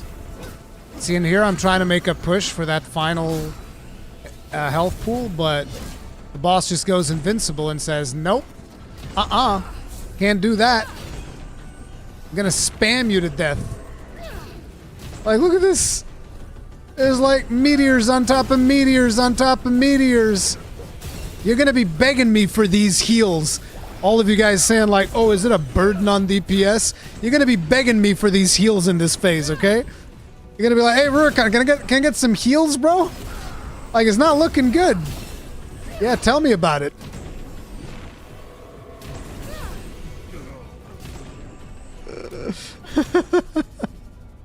I was really close. I was really close to getting it there. Oh, I still can't log in. I cannot log into the game at all. So let's see. You guys said you liked Venomous. Let me show you guys some Venomous gameplay. I also have Kairos in here, but Venomous was like #1. So we'll start with her. guess there's a lot of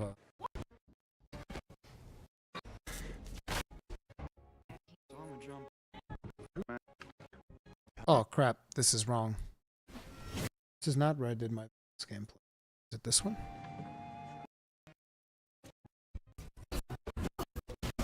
Oh, what? Did I not? Wait. Maybe I did that too soon. Ah, here we go. Venomous gameplay.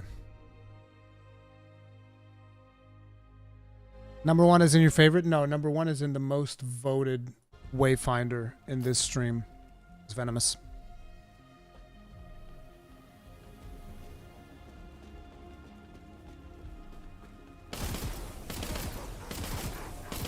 This is Venomous with a rifle. There's active reloading in the game.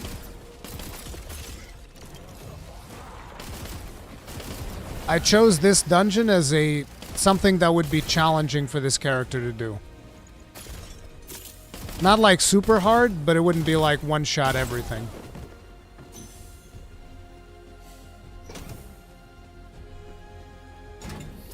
So these are things that you'll find throughout dungeons. Some of them are crafting materials. Some of them are stuff that you can use to solve puzzles and whatnot.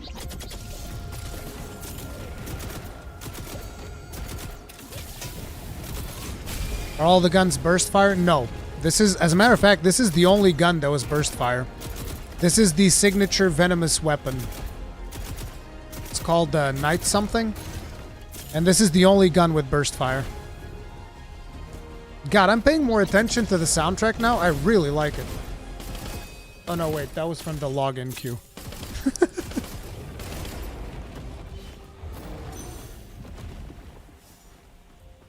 On a scale of 1 to 10, how much are you having fun with this game? I mean, when I was able to play it, I was loving it. I thought it was really cool. But on a scale of 1... I usually don't rate games, that's the thing. I don't like rating games. I don't like reducing games to a number. It pisses me off. It's something that the whole industry does, and I think it's dumb. Because then you get arguments like the one we had the other day where the dude came into the stream talking about how... I can't believe somebody would rate Baldur's Gate on the level of Elden Ring, and I was like... Okay. It's like, yeah, we wouldn't want to rate Baldur's Gate on the same level as Forza Horizon either.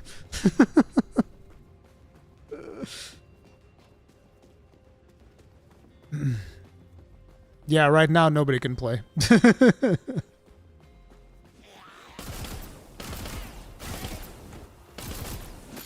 So the thing about Venomous is whenever you apply dots like these poisons, they will regen you over time. All of these pools of poison and stuff, this all regens your character. So she's all about applying poison and regenning.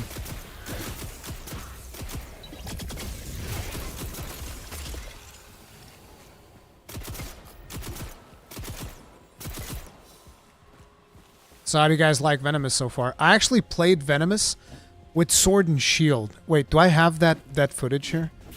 Let me see if I have it. There should be footage of me playing Venomous with Sword and Shield. Let me grab that real quick.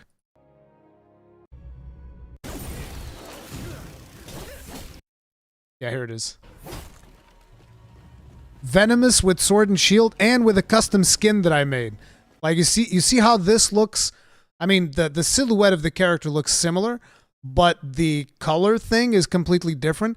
This is not a custom skin, as in like this is not a skin that you buy from the store.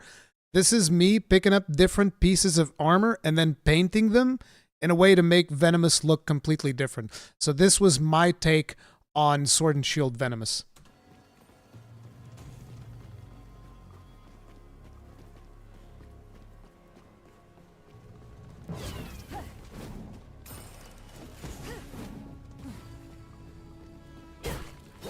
So this is a dungeon, by the way. This thing right here is a dungeon. You can see the minimap on the top right. All of that is procedurally generated. This whole thing is procedurally generated.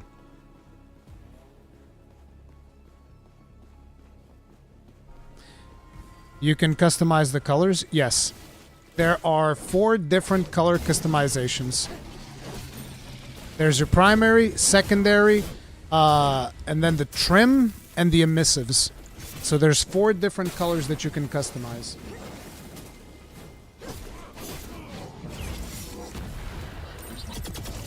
Can you solo the whole game? I don't know.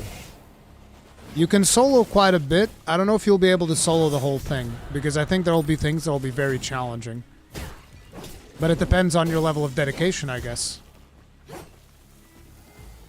Rurikhan, did you ever play Wildstar? I played a little bit, but I never got around to the raiding bit.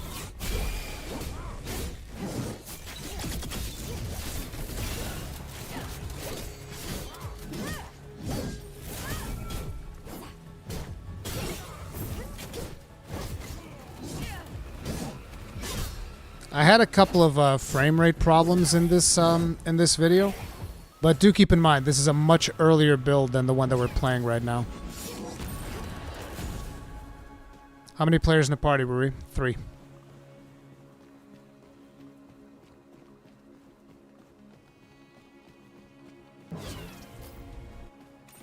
I don't think you'll be able to solo like raid boss events, which is something they already said you're going to have out in the open world, and they're going to require more than a team of 3 people. Are you on PC with controller or on PS5 in this video? All of my footage is on PC with controller. No Holy Trinity? No Holy Trinity.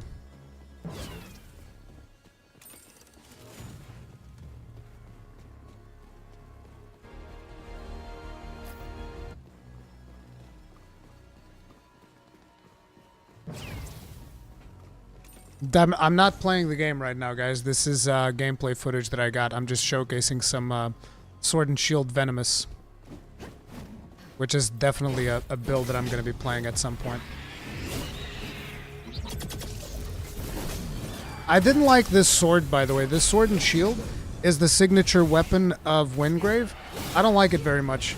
It increases like your damage and whatnot, but I really like... Yeah, see? This is what this Sword and Shield does. Like, you see that right there when... Watch this. I'm gonna do it right now. You see this? How the shield opens up and the sword opens up? That is the special ability of this weapon. It increases the range of your melee attacks, but and it also increases like your damage and stuff and your blocking capabilities. I don't like that very much. I like the other one that I had, which is the... I think the Sword and Shield that I really like is called Tooth and Claw.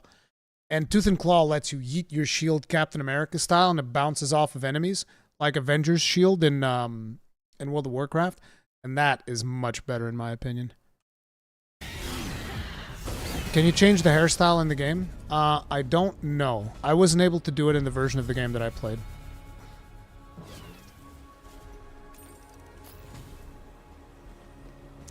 Mile High Jinja, people in chat have been saying that the developers are restarting the servers.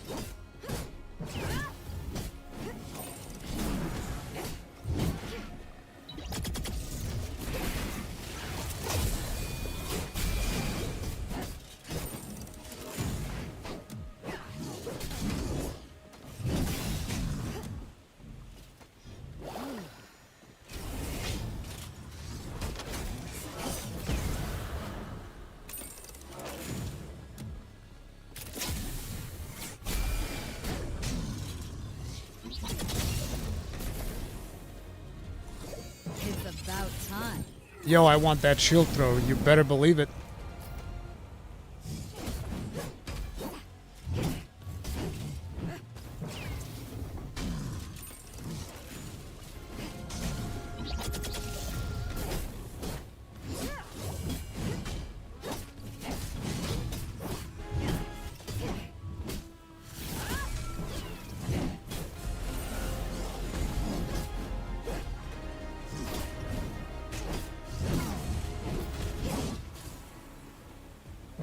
Ark, thank you very much, being grossing at us for 17 months. Tip of the hat. Appreciate support. Thank you.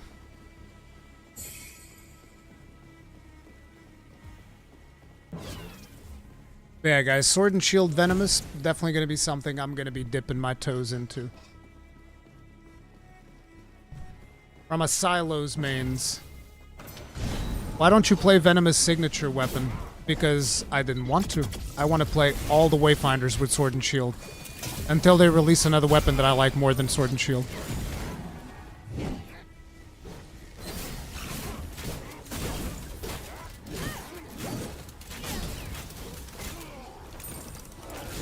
Can you change between characters during combat? Nope.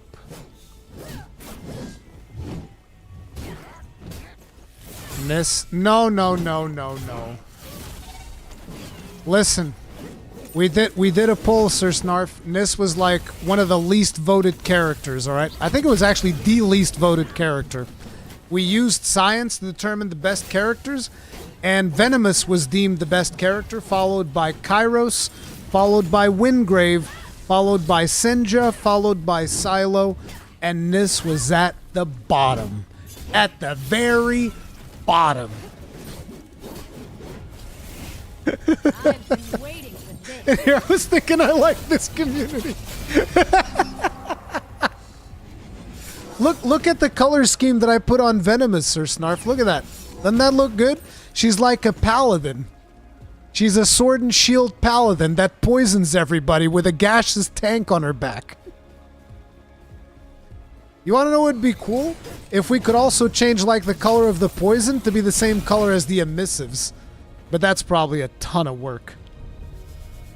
But it looked so good when I customized her. I was like, damn, this looks good. I gave her the old white and blue. Sounds very Arthas. Yeah. Holy poison.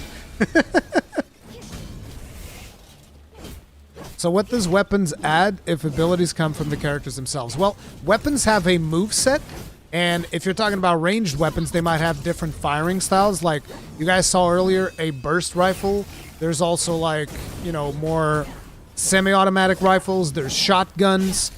You know, different weapons have different movesets, like sights. They're more about horizontal slices. Great swords, vertical slices. And on top of it, each weapon has a special attack that they do.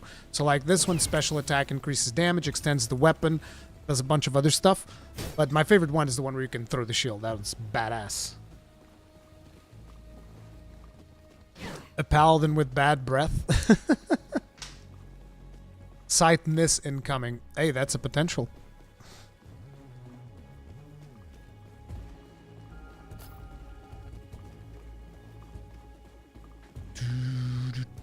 Did they really just let content creators in? I'm not playing. This is a video, dude. I'm on the same queue as everybody else. This is from the earlier access version of the game. How's multiplayer in this game? You team up with 2 other players, and you guys can go do pretty much all the content in the game.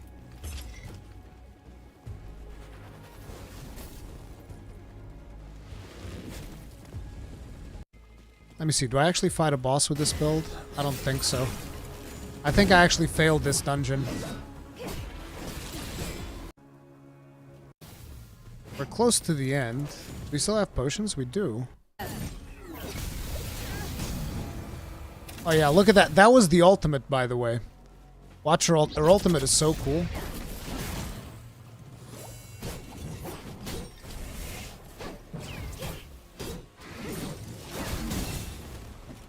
Better hold your breath.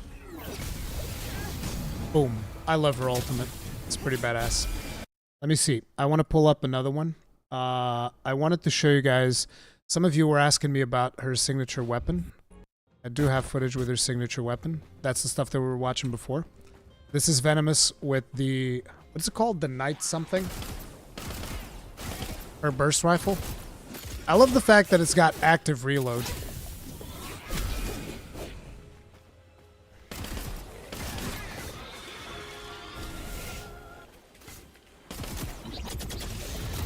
How do you complete a dungeon? Kill everything, touch waypoint, soar. You advance through the dungeon, and the thing is, when you're completing a dungeon, you're usually going to be looking for materials that drop in that dungeon. So, or maybe you're doing it just for story, but basically at the end of the dungeon there will be an encounter. It can be like a gauntlet type situation, can be a boss, but dungeons will also have dynamic, not dynamic, they have procedural events that may or may not show up, like this thing right here is an event. This doesn't always show up. And sometimes when you blow this thing up, like I'm about to do, it's basically going to create a couple of monsters that are going to show up from the ground, if I remember correctly. Yep, here you go. See, and in this event, you get that special material that is over there in the middle. You get to pick all of that stuff up at the end.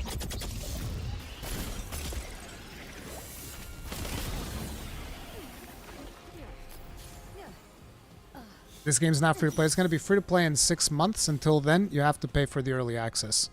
And like I said, a lot of people in the stream have been asking me which Founders Pack should I get.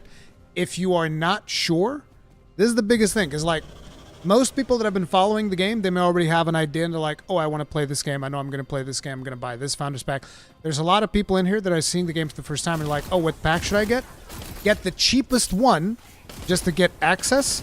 And then, if you want to upgrade it, you have a full 6 months to decide if you want to upgrade it.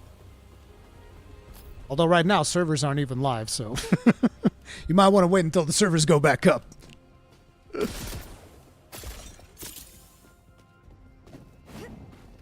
Is there any game in recent memory that has 2 simultaneous shields as a weapon of choice?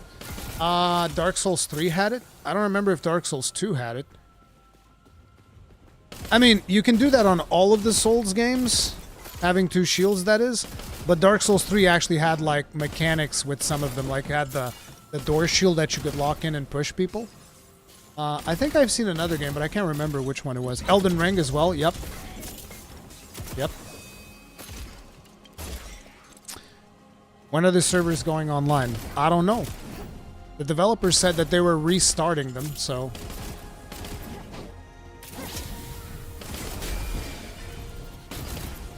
So another character a lot of people were talking about is Kairos. Let me show you guys some heroic Kairos. This is heroic Kairos with his signature weapon, the Scythe. Because this was like the second most voted character, I think. So, heroic Kairos' kit, for those of you who don't know, is like he has a special ability where there's these things called arcane fragments that give him additional charges of this ability right here, which is the rake ability that you are seeing. This is called the Savage Rake, which is this thing that you are seeing now coming off of the floor. So the idea is that you use this ability, and this ability generates more charges for this ability, and this ability feels like it's kind of your bread and butter. At least that was the vibe that I got, because I'm not like the biggest fan of Kairos. His playstyle is really not my thing, but that's the vibe that I got. Most of this class appears to synergize around this ability right here.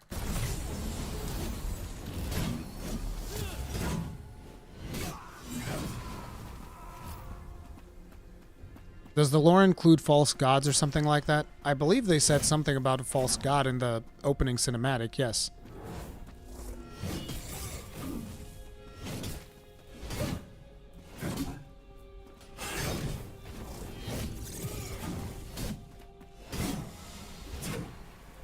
And I think I might have built him wrong too, because like I think I built him mostly just ability power. I probably should have put some weapon power in as well for this character.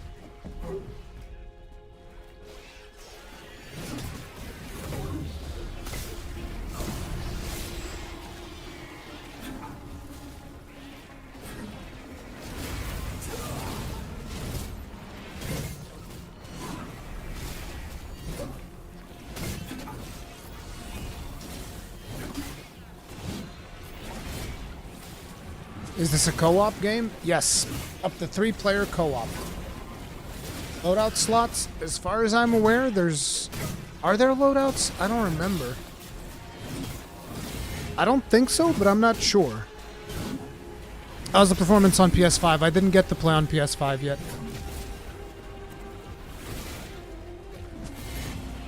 Does it have crossplay? Crossplay and cross-save. How long are the ability CDs? You're watching it. This is this ability going up, this ability going up.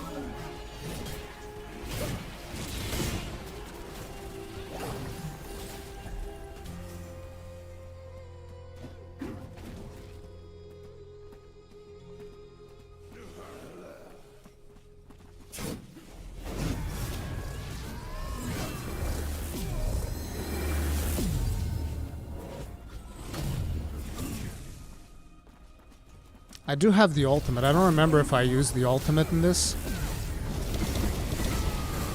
Boom, boom, boom. The lasers coming down is like this ability over here. It actually recharged really fast. Oh yeah, this one had a little puzzle that I didn't really pay attention. What about PC performance? Potato runnable? I don't know. I can't tell yet. It's too soon. Because, like, I know there were some performance issues with the version that I was running, but that's not the version that is currently live, and I've barely gotten to play the live version, so. Can you select Kairos from the start without the top tier pack? So this is Heroic Kairos. You can unlock regular Kairos by just playing the game. But Heroic Kairos, you need to get the super special pack. And it's only ever going to be available through that pack, and then they're never going to sell Heroic Kairos ever again.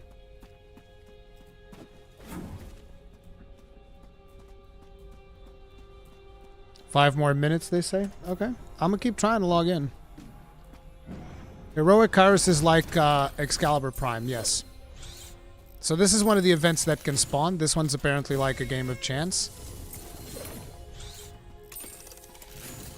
And I found an accessory by playing the game of chance. What are the servers available? I'm worried about ping. I don't know. I believe it's all dynamic, so yeah. Forest West, the servers are down right now.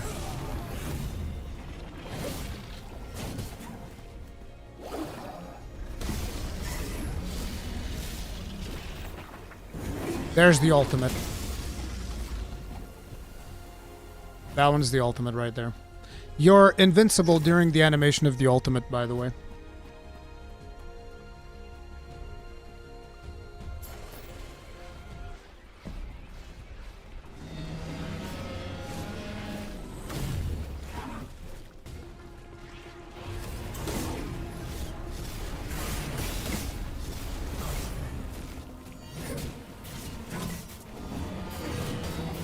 So you guys have seen Windgrave, you've seen Venomous, now you've seen Heroic Kairos. So now I'm gonna ask you which one you want to watch next. Silo, Senja, or Nis. I guess everybody's gonna vote Nis. Which gameplay next? Although I had a disconnect during the Nis gameplay, so that one's not perfect.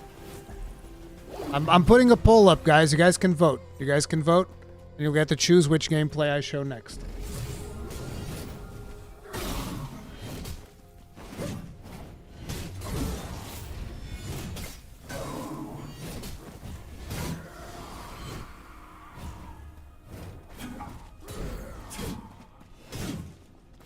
Is there a pet class? No. Not right now. There's no pet classes.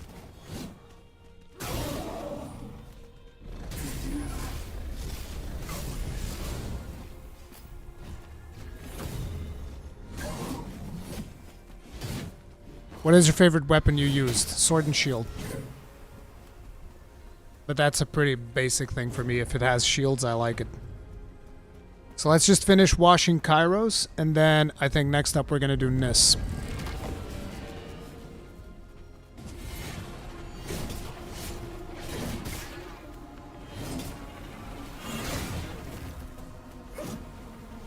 By the way, I just want to make sure you guys appreciate one thing about when I record footage. Remember how I just told you that I'm not the biggest fan of Kairos? I don't even know how to play him properly. But I still went into a dungeon that was way harder than I should have gone to. Look at this. Look at it. You see this skull on top of the enemy? That means this enemy is significantly more powerful than me, okay? You're not talking no goddamn journalist difficulty over here, all right? I just want to make that perfectly clear. Even though I'm not particularly proficient with this character, and I'm not a huge fan of the playstyle, I came in here and I was like, nope, needs to be a challenging dungeon to show challenging gameplay. And these enemies, all of them have a skull on top of their heads. That's the level marker right there, okay? That's what you need to know. All right?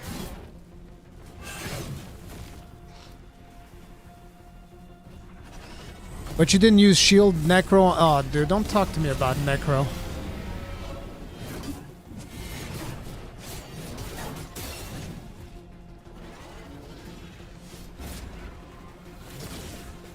Whoa, such a badass, yes. Now listen, Sir Snarf. No telling everybody that this character's maxed out and its weapon is maxed out and it's got echoes out the ass. You can't tell them that part, all right? That part's not fair. You told me, Sir Snarf, that when they have a skull on top of their head, they're harder than usual. That's what you said. Nothing else matters.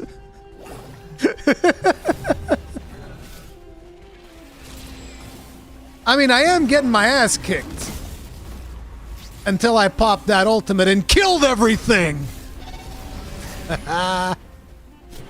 And then here's the boss. This is the actual final boss of the dungeon. He's not an easy one, and I only have one potion left. I actually don't remember if I was able to beat this or not.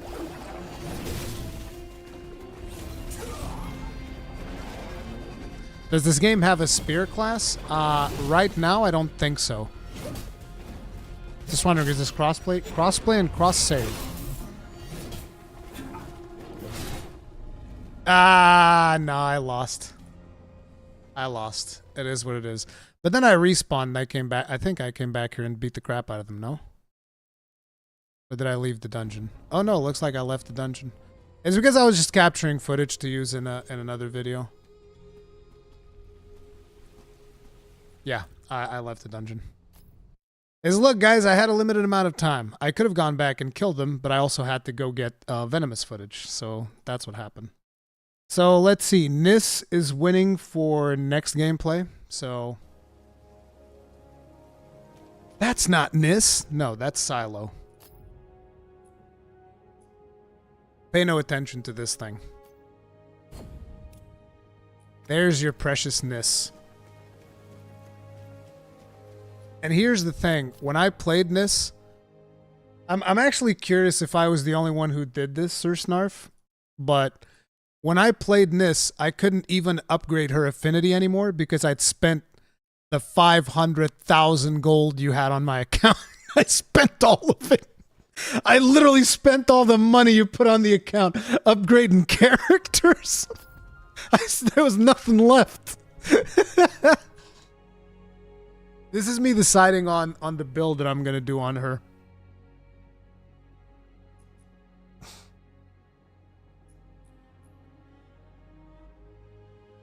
So these are 4 abilities, Gloom Shroud, all of these things. Let me just move ahead so that we get onto the gameplay. Yeah, see, I came in here and I think I looked at the affinity afterwards. Let me see if I actually go into affinity. No, I didn't even try because I knew I didn't have enough money. I didn't have any more money to upgrade anything. But yeah, notice here how my power level, which this is kind of like the representation of how powerful your character is 1155, and I just jumped into a 1300 dungeon. I'm just a Giga Chad like that. And I didn't even have affinity on her. But I did get disconnected on this one, so.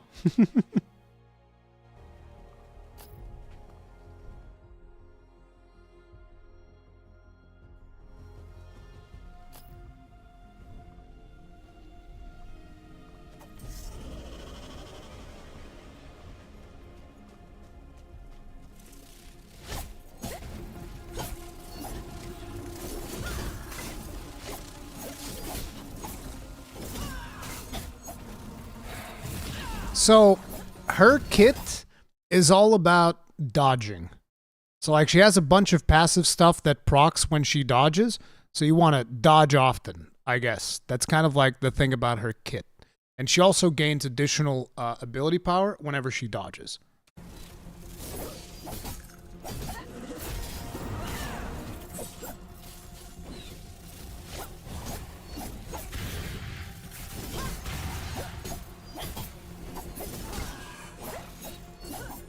Is that a video? Yes, this is a video.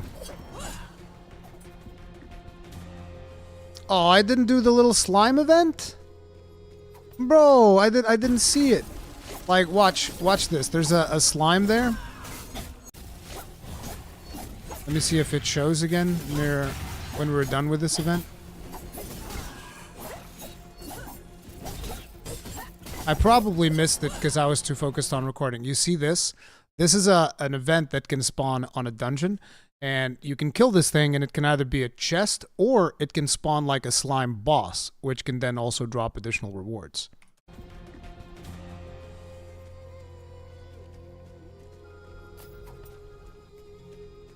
Dodges have iframes? Yes.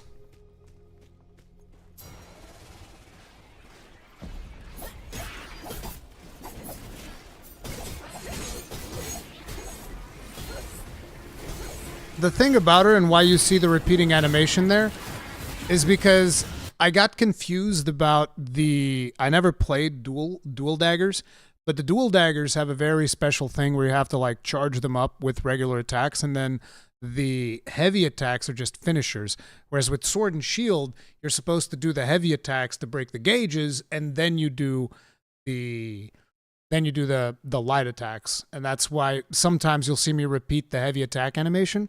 It's because I'm not used to the daggers.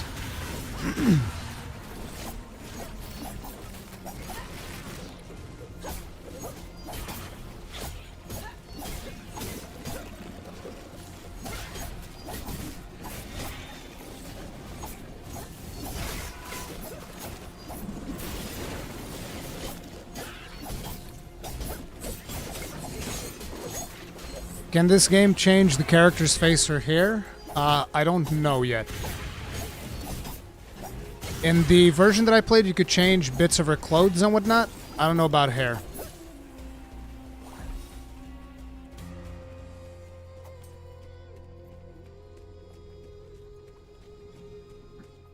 Do you have any footage of the Dark Mage guy? I just showed it earlier. The heroic Kairos. He's not really a mage. A lot of people are thinking that he's a mage. He's not really a mage. He's more like a mid-range ability power character. Yeah, this is when I got disconnected, because there was like, in the version that I was playing, there was like a bit of a bug with an item that you use there.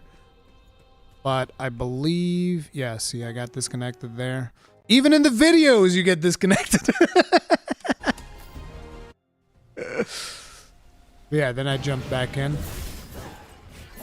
And then here I had a little bit more practice. But as you can see, it's a lot about like dodging and stuff.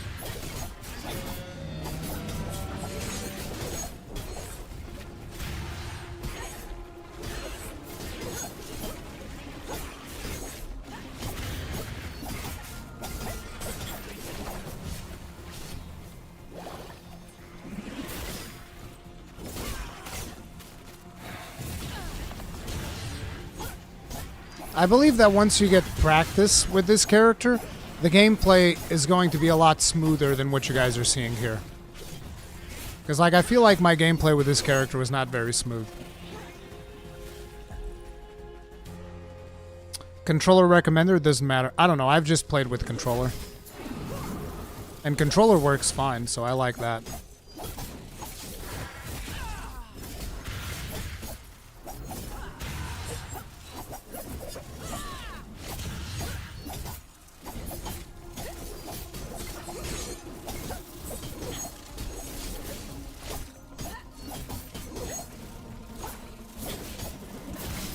Again, notice the skulls on top of enemies' heads?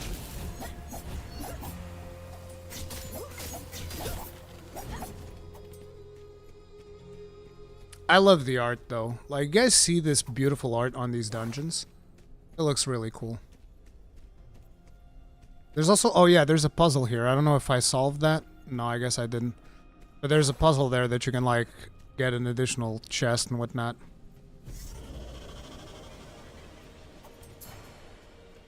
Oh, I think I even got, like, a boss fight in the middle of this dungeon. Right, this is a boss. Yep. The third keeper. This is another thing that can randomly happen in the middle of a dungeon. It's like, here's a boss fight event.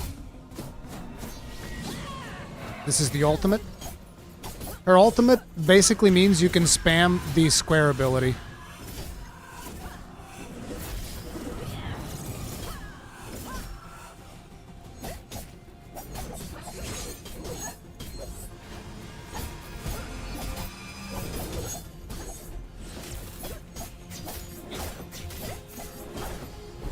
You see me shred that boss? That was disgusting.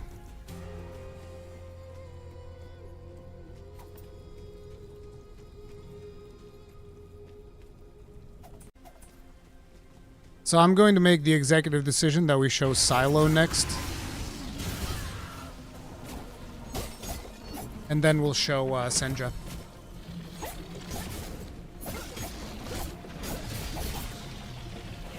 What's the combo bar for? This thing? This is your weapon special ability. I don't actually remember what the weapon that I had did. But basically this is a thing that fills up and you can use 2 buttons to cast a special ability.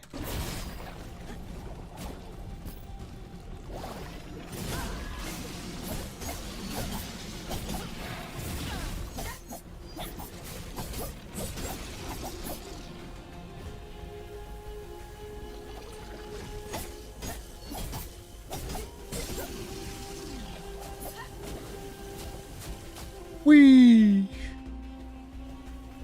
I was like, oh, I thought I could walk on that and just cheese the whole thing, but I guess not. For the bits you played of the game, what is your thoughts? Something you would spend time playing? So, here's the situation with what I've played of the game, right? Airship Syndicate got me an account for me to play for 72 hours. That was how long I had access to the game. And that account had everything, well, not everything, but most things leveled up to max so that I could basically, you know, just do whatever the hell I wanted in the game. So, like, for instance, you can see that this character's leveled up to max, her weapons are leveled up to max, the abilities are leveled up to max, and I had a bunch of resources to mess around and do whatever the hell I wanted, right? So, I liked what I played. I thought it was really fun, but the thing is, one of the most important things is going to be how easy or how hard it is to grind to get to that point. Because, like, it's one thing when you experience the end game, but you didn't have to do any work to get there. It's just like, oh, this is the end game. Here we go. We can do dungeons. We can do all of these things, but there really isn't something for you to chase, right? There isn't something to chase other than, you know, potentially fighting really hard bosses, which to me just didn't make a lot of sense because I just wanted to experience the game, right? So the biggest thing for me and what I really want to see on the live servers is how hard is it for me to craft the weapon that I want, to level up the weapon that I want, to craft the Wayfinder that I want. That is the most important thing because fun, the game is fun. That much I can tell. From what I've played so far, I love what I've played of it. I think it's really fun. It's just a matter of how grindy does it get. That's what I really need to see.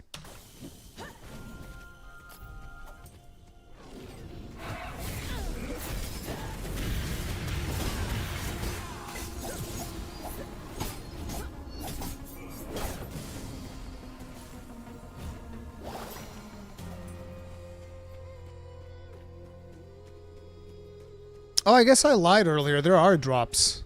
Like, you can get drops like this is an accessory that we just found. So you can find accessories.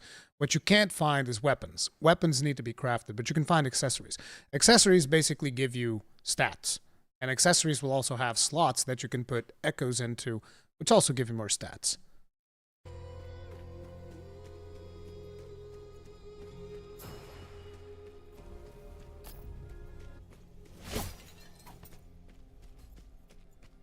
Servers are still down. I'm spamming the login, so when I'm in, I'll let you guys know. Is it open world? It is both open world and instanced. So what we're doing right now is an instanced dungeon, but there's also open world areas.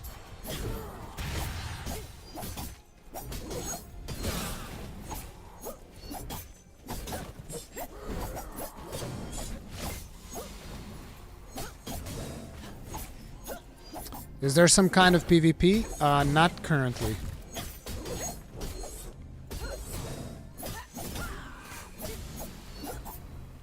Damn, I almost got killed there. I don't even know how I healed. Like, I got a bunch of heals there. I don't know what that was from.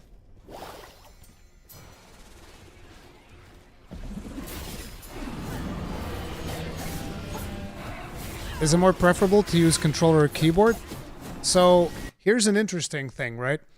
Because that's always the question. Me personally, I like using controller There is one feature missing in controller, but I've already provided that feedback to the team. I'm pretty sure it's going to be implemented soon. The one feature that, I mean, there's two things that aren't working 100% on controller. One of those is you can't zoom out using the controller. You can't zoom your character out. Or if you can, I don't know what the combination of buttons it is still. But when I played it, you couldn't zoom out the character using the controller, so you had to use the mouse wheel. The other thing is the lock-on controller is a little bit weird. So like you lock on with R3 very much like you would in a Souls game, but if you start running, which is L3, it will remove the lock on. So it's kind of weird because I want to be able to run and have lock on. So yeah, there's something there with the lock on that might potentially need a couple of adjustments. Those are the only two complaints that I have with controller, and I much prefer playing with controller over keyboard and mouse. It's just my personal preference. But interestingly enough, when I played with Sir Snarf, he did not like playing with controller, and he prefers playing keyboard and mouse, and it was running fine for him on keyboard and mouse. So, you know, I think it works fine for both input methods, but you just pick whichever one you prefer.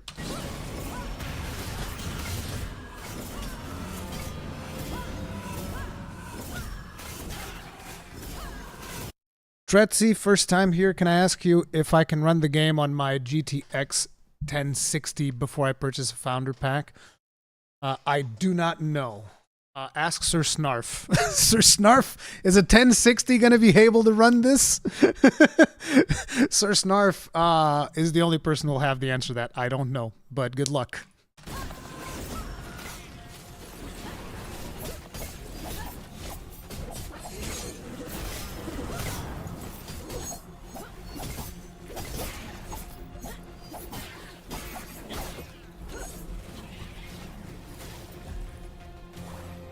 There you go. It should run fine at 1080i 30 FPS.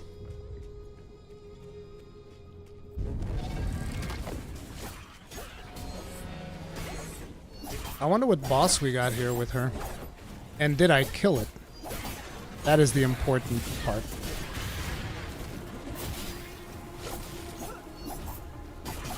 But yeah, we're doing Senja next. Now, Senja, I really like the idea, but it's a very risky playstyle. Senja is like the ultimate greatsword user. You guys will see.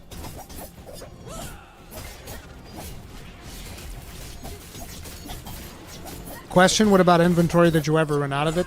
No. I don't even know if there's limits to inventory. Are there limits to inventory, Snarf? I don't think there are. I think you can just equip whatever the hell you want, have whatever the hell you want. It's a collection game, so there shouldn't be limits on inventory.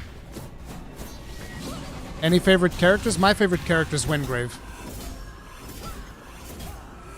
Oh, I smashed him up. Look at this! Look at this! Bro! It was like John Cena up in there. Look at that! Bro, we John Cena'd that boss. We just straight up John Cena'd him. Look at that. Yeah, there's no inventory limit, guys.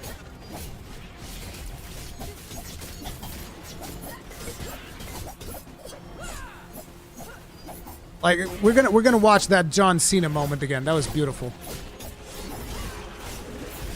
There's no character creation. You choose a character to play. But there is character customization. Like, watch this. Watch. We give him the Naruto. Here it comes. Naruto. And then John Cena. Boom. Boom. Boom. Catch up. Too slow. Try again. Uh-oh. Dead. Get on my level, buddy. Get on my level. That was awesome. Okay, so like I said, next up is Senja. Let me see, where's my... Oh, Senja is actually next up in this video too, so that's perfect. I wonder if I did customization for Senja. Oh yeah, see, Senja, I put affinity on her. Like, see here in the power rating? Watch. You see how it has these things on affinity? That means that she's actually beefed up with affinity. I actually played a little bit of Senja to understand how her mechanic works. So Senja's mechanic, the way that it works, is like whenever she does an ability, except for the X ability, so like the two abilities at the top, square and triangle, those two abilities, you can hold them, and basically she'll taunt the enemies and you'll hear a crowd roaring for her, and then that powers her up and she becomes more powerful. So she actually does this thing called showboating. She'll actually showboat to show you how powerful she is, which is pretty cool. But again, it is one of those things that is going to require you to have some knowledge of the game and how the enemies work. Because if you don't use the mechanic, you're not really going to deal as much damage as you're supposed to. But when you do use the mechanic, you are committing to a certain amount of animation lock. So that means you have to know when the damage is coming so that you can avoid it. So that you can take full advantage of her mechanic.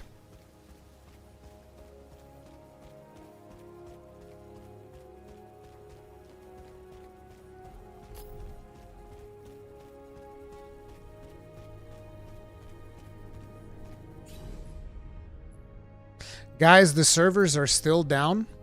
The team is working on fixing the servers as fast as they can. And the thing that happened is apparently the game shot up the Steam charts really fast because there was more interest than was initially predicted. And so they're experiencing problems with server load. But they're working on fixing it.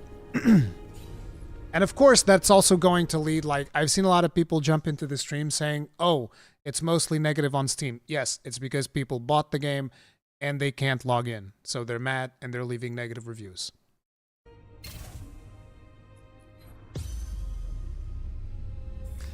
Top 3. How did you guys make it to top 3? That's insane. I'm going to assume that wasn't expected.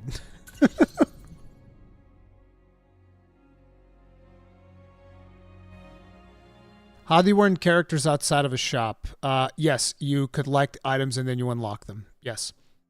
Although I didn't really get to do that yet, so I haven't seen how that mechanic works. So here you go. This is Senja.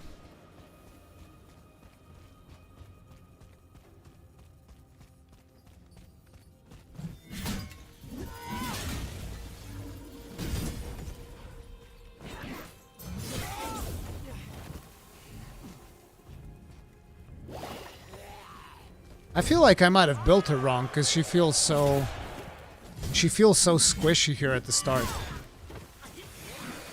See, this is the mechanic where you hear the crowd.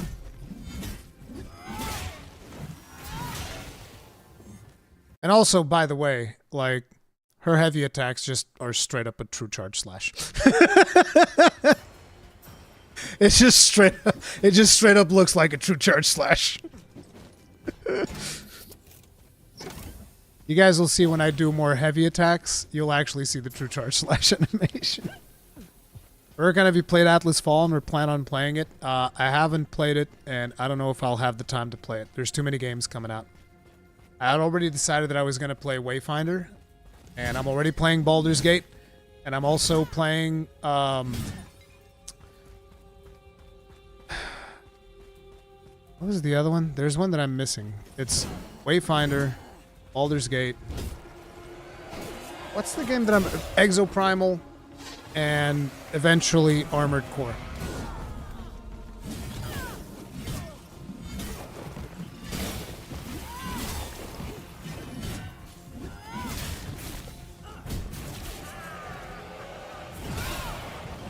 You see me showboat and punch that worm in the face? Watch. Boosh!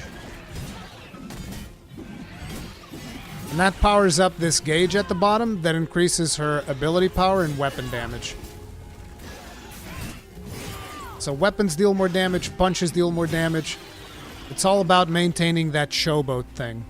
She also has a taunt.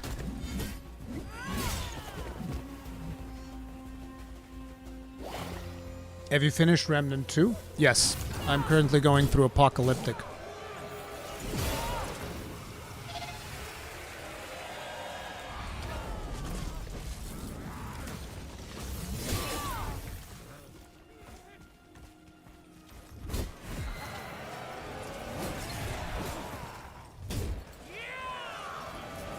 I do like that a lot. Like, that thing is actually really fun. Like, just look at her go. Watch the punch afterwards. How she actually turns to the camera. You'll see her actually turn to the camera. On this one, watch. You see how she's actually turning to the camera like, let's go! And then, boom! But that requires a lot of practice to be able to figure out when you can do that safely.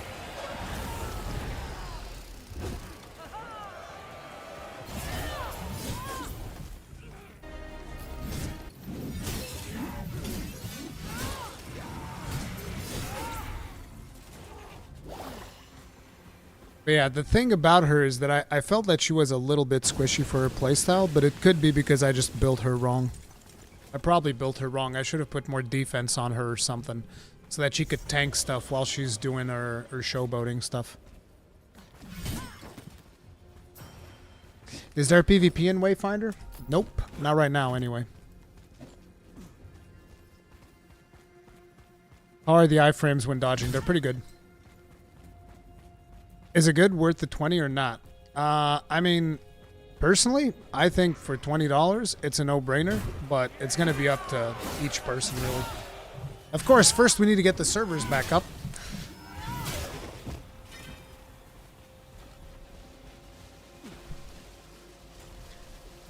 Guys, listen, I did not defeat the login boss. I'm right there with you guys, right next. Also, spamming the login, okay? This is a video. Everybody relax. I know you're mad because the servers are down. I'm not playing either. I'm right there with you. Do you consider the hitboxes to be good? Again, I only played for a couple of hours, but what I have played, they seem pretty okay. Not big complaints. Nah, just tell people you got it. Exactly. Give people more conspiracy theories about streamer queues and all of that stuff. Because that's always the thing that happens. People are always like, goddamn content creator priority queues, this is some bullshit. And usually that's not the case at all. You see that True Charge Slash right there? Make him mad, Reese, you're playing. Yeah, guys, I'm playing right now. Let me just pick up my controller. Yep, let's go. Go down there now. Yep, that's me. I'm playing right now, I swear. Does Wingrave have enough DPS to play solo? I'll tell you what, we're gonna find out, because that's what I'm gonna play. I think he does.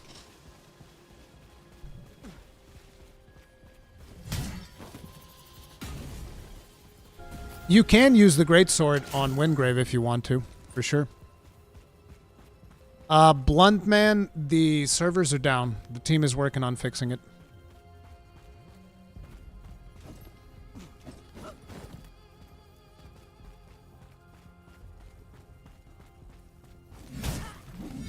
Yeah, this is Senjo with a greatsword. Do remember, you can play whatever you want on her. Like, you can do the showboating stuff and have a shotgun and shotgun blast people if that's what you want. You can play Senjo with a scythe, with an axe, sword and shield. You can play whatever weapon you want. And the cool thing is, after you level up a weapon, you can use it on different characters. So you can just be like, there's this weapon that I really like. And you level it up, and you put good echoes on it, and do all that stuff, and then you just use it on the other characters. That was a mimic. Oh, I just ignored that mimic. I'm like, yeah, whatever. I guess I didn't even see it. I was trying to figure out where I was supposed to go. If you had to compare this game to a style of bread, what bread would it be? That's a really strange question, dude. Did they fix the shooting in beta? It was a bit clunky. Shooting felt fine when I played it in the earlier access. So weapons are locked to characters? That's the exact opposite of what I said. No.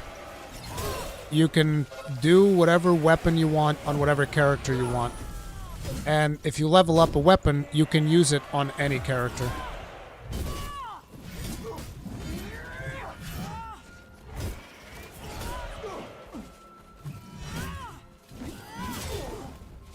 And there's like synergies to you doing her attack stuff. Because when she does showboating, the attacks afterwards deal more damage.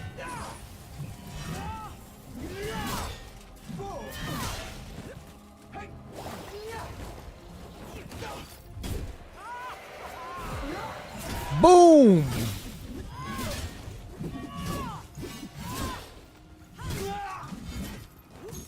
combo from hell right there. Can you parry attacks? I believe there's a parrying mechanic on daggers.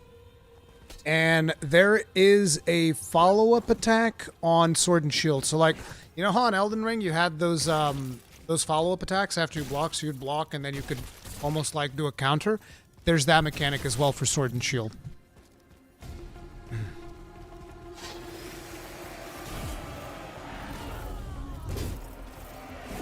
Just have your damn hands in shot? Okay, here are my hands.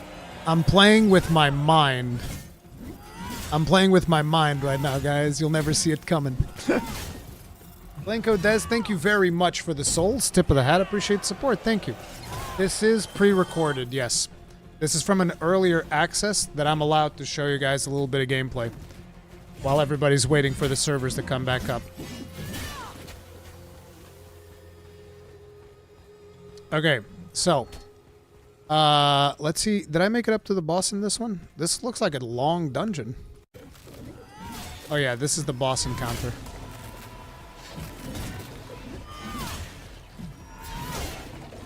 God, I love that TCS.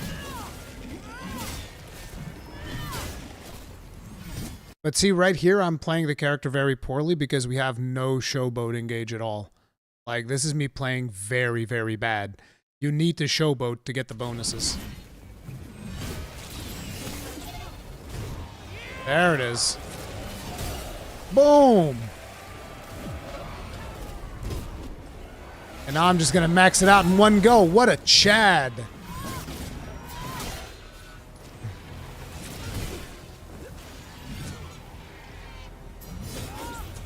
He won't admit he's playing with his feet. Do you get health potions? Yes, you get those at the start. It's this potion right here. That's your health potion. It's got a cooldown, and you get 6 charges on it.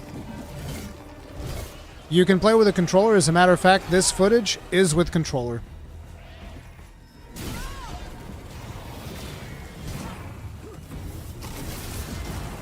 That's the ultimate.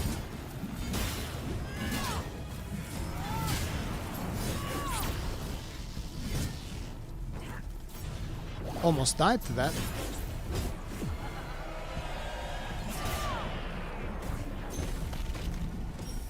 And that is Senja. So next I need to show you guys some Silo.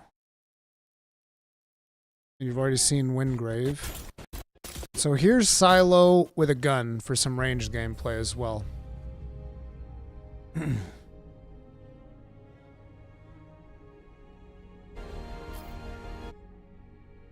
The gameplay is similar to Godfall?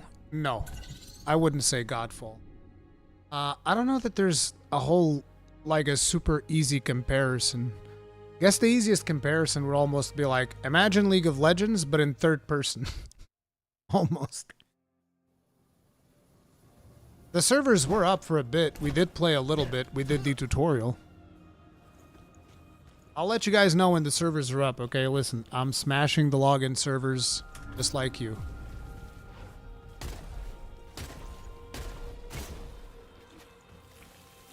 I guess Warframe, yeah. Warframe's an apt comparison.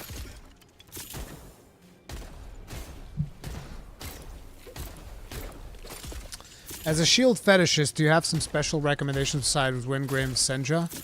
Other characters you think would have cool, useful interactions with sword and shield weapons? Any character can use them. That's the best part. The one character that I want to use with it, though, is Venomess, because she also has heals.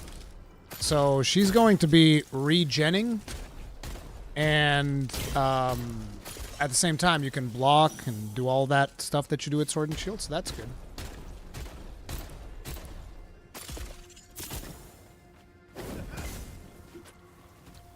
My first character is Windgrave.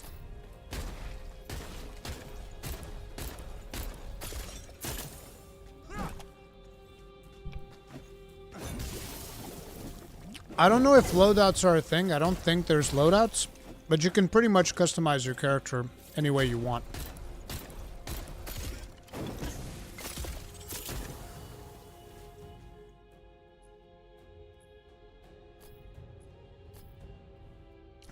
How many weapons are in the game currently? I don't know if I show that. I think I had some footage with that. There's a lot. In terms of weapon types, there's two-handed weapons, which can be scythes, swords, axes. There's sword and shield.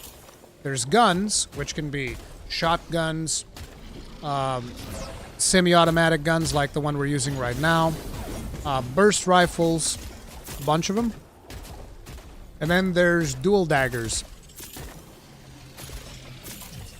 And there's active reload, by the way. Not sure if you guys noticed.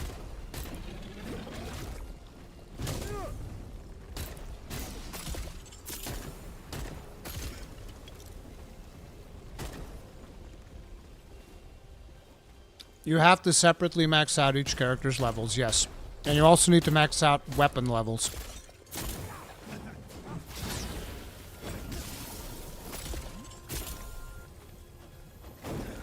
Game will go free to play in February 2024.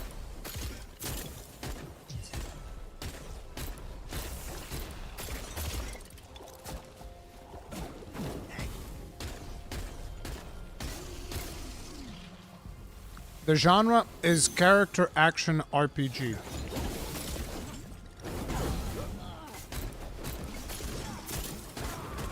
Do we get gun and melee? You have to choose. I mean, you can melee with the gun, but it's not going to be very good.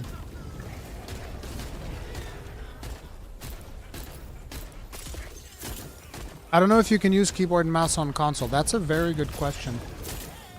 I know that it's possible with Final Fantasy XIV, for instance, they do it. I don't know if this game does it.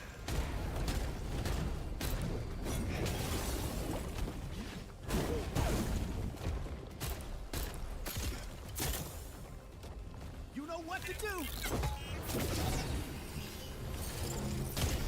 There's no limit to the amount of characters you can have. It's a collection game. So you collect characters. So your limitation is going to be the amount of characters that exist in the game.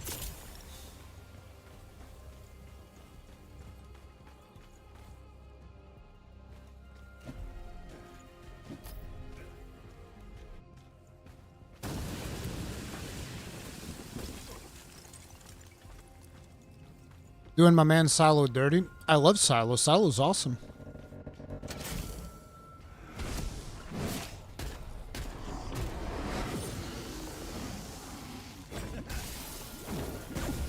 Yes, you collect characters just like in Warframe.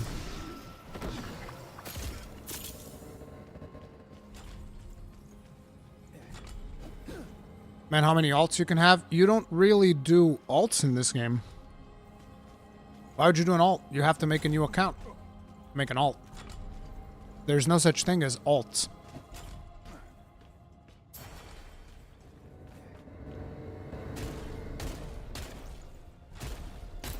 Season 1 supposedly started today. Season 1 starts whenever the servers go live.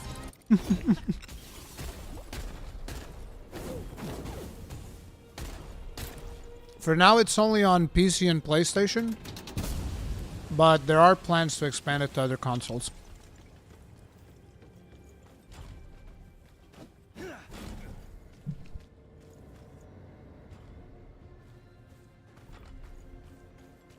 I love these little zip lines that they have in the game. These are nice. I like traversal stuff.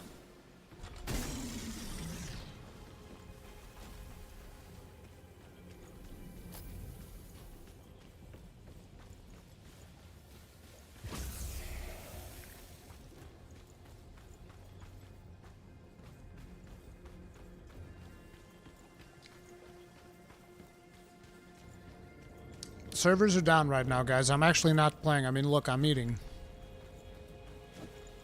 This is a video.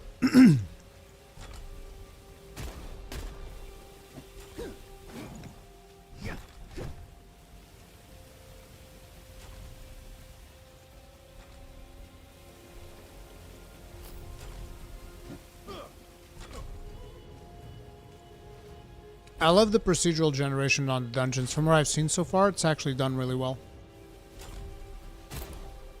Is there any progression past level 30? There is. You'll awaken your character for more power, but it will require you to level up your character from level 1 again.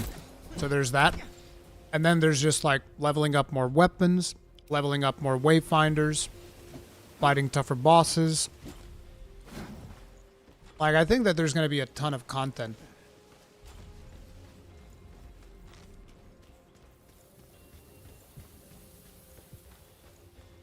Which version should you get? So, this is the same thing that I said earlier in the stream, which is, if you're just coming into content with the game and you don't know whether or not you want to invest too much into it, you're not sure where you're at with the game, just get the cheapest version, because you can upgrade it over the next 6 months to whatever other version you might want later.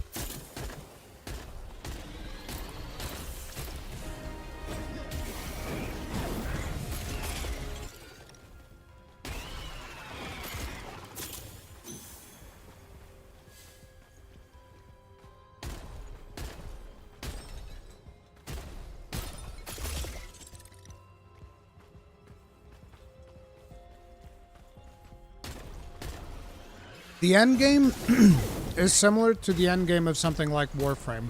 It's about collecting Warframes and doing high-end content. Like big boss fights, all that stuff, crafting the weapons that you want, crafting the wayfinders that you want. And eventually, every season they're going to come up with new things. So, I don't have a clear idea on what the ultimate endgame will be, but I'm pretty sure there's going to be a lot of grinding to do before you get there.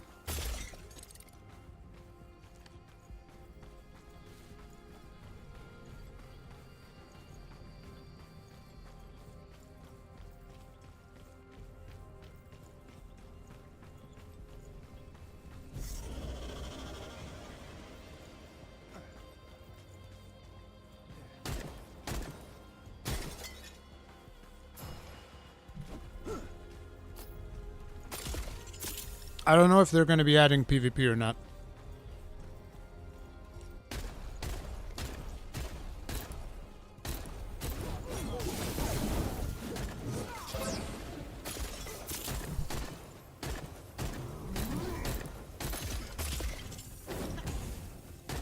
I prefer the Venomous rifle.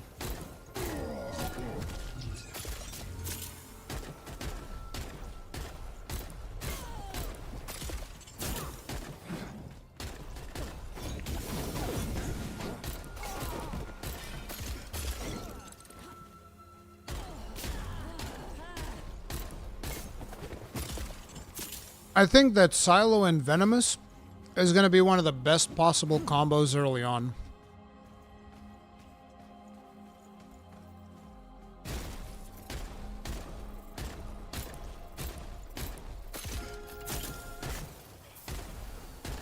Rurikhan, do you play other MMOs like World of Warcraft, Guild Wars 2, and Final Fantasy 15? Literally all of those. Not Final Fantasy 15, because that's not an MMO, but Final Fantasy 14, yes.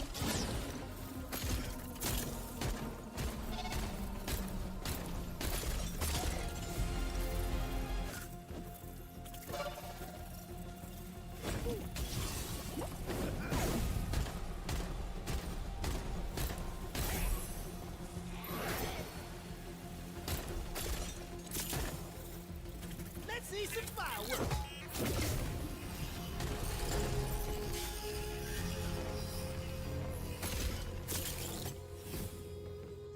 I think that Wada Nagashix is planning on playing Silo.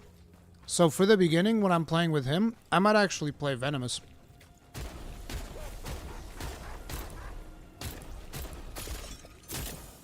I think they're going to be a Beast Wombo combo.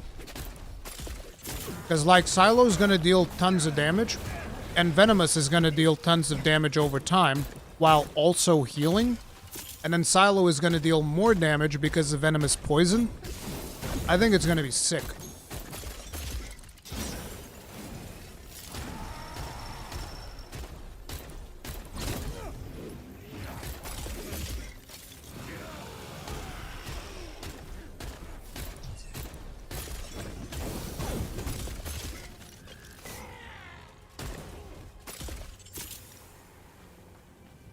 No, Wada, actually it works great.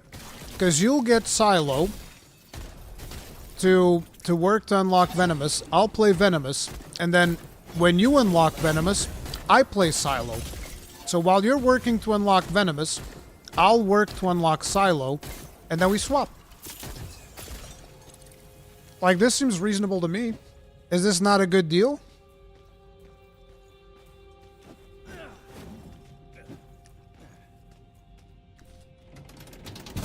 You need to unlock Wayfinders to unlock their weapons?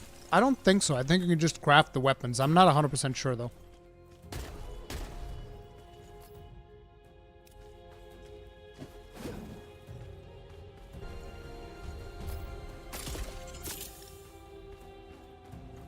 Why would you pay $120 for the game if you're going to complain about it? Should have paid $20.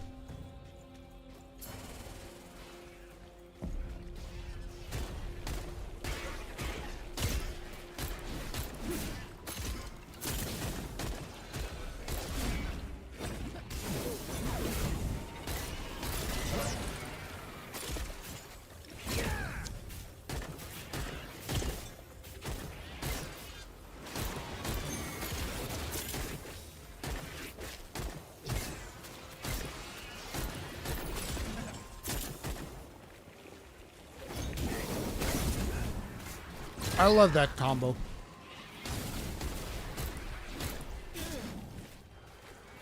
You know what to do, little buddy. That's his ultimate. Slows everything and deals continuous damage. So good.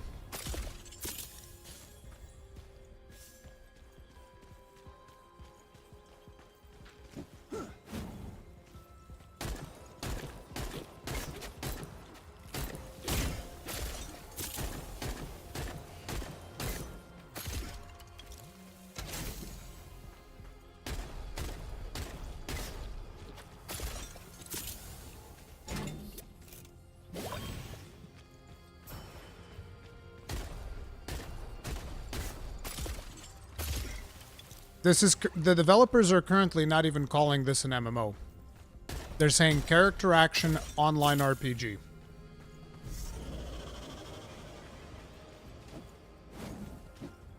They want to eventually progress to the point where it can be considered an MMO, but currently in early access, they're not even calling it that. Here's an interesting detail that I noticed with Silo. Is that when you have a melee weapon, he'll jump in the air before he throws his oil grenade. When you have a ranged weapon, he just kind of tosses it, which is weird because I thought he would also jump into the air to throw it to the ground.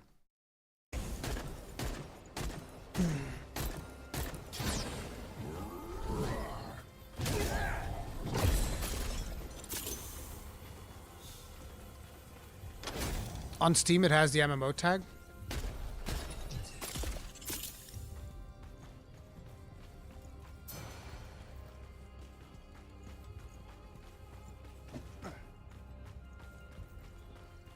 Now people are getting real confused. They're like, how's he stepping out of frame and still playing the game? Psionic powers, my friends.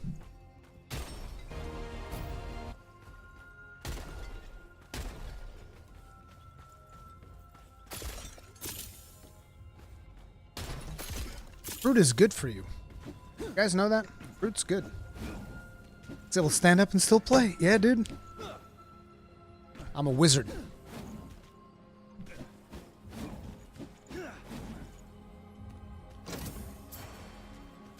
Baldur's Gate 3 tadpole. Exactly. Sad for housing in neighborhoods. Keep in mind, during the early access, housing is mostly going to be basic.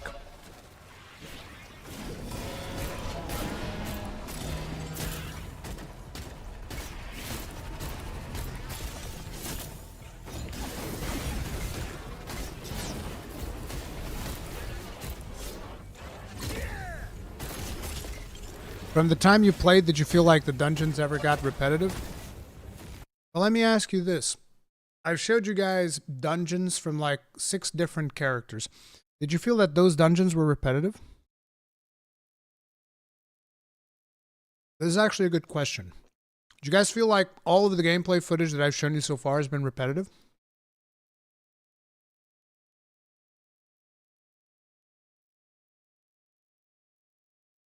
Kind of. Nope. No. Honestly, no. Honestly, not. Okay. So let me tell you something. The way that I decided to capture footage for these character showcases, I chose 2 dungeons. Okay, these are not like me going to a different dungeon every single time that I load up a character. These are me going to the same 2 dungeons every time. For all of these different characters that I've showed you so far, we played Nis, we played Senja, we played Kairos, now we're playing Silo. All of those were the same 2 dungeons, which I did on purpose because I was like, I don't want to show too much in this footage. I want people to actually be able to play the game. Those are the same 2 dungeons that you've been watching.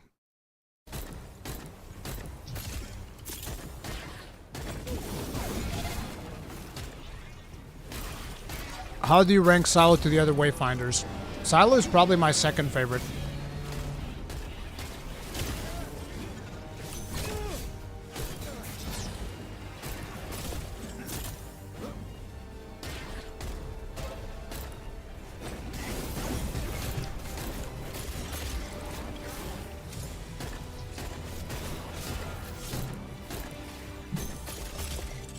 Does the combat feel clunky? Nope. It takes a little bit to understand some of the mechanics, like the yellow gauges and, you know, when to shoot, when to dodge, all of that stuff, if you're not familiar with action games. But once you get a hold of the mechanics, it feels fine.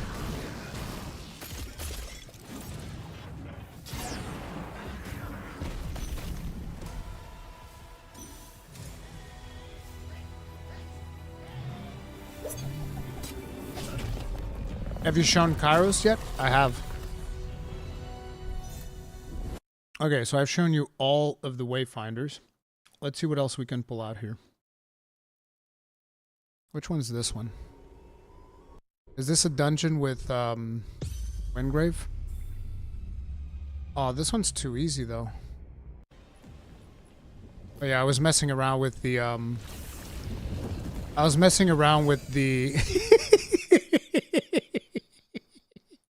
So look at this, right?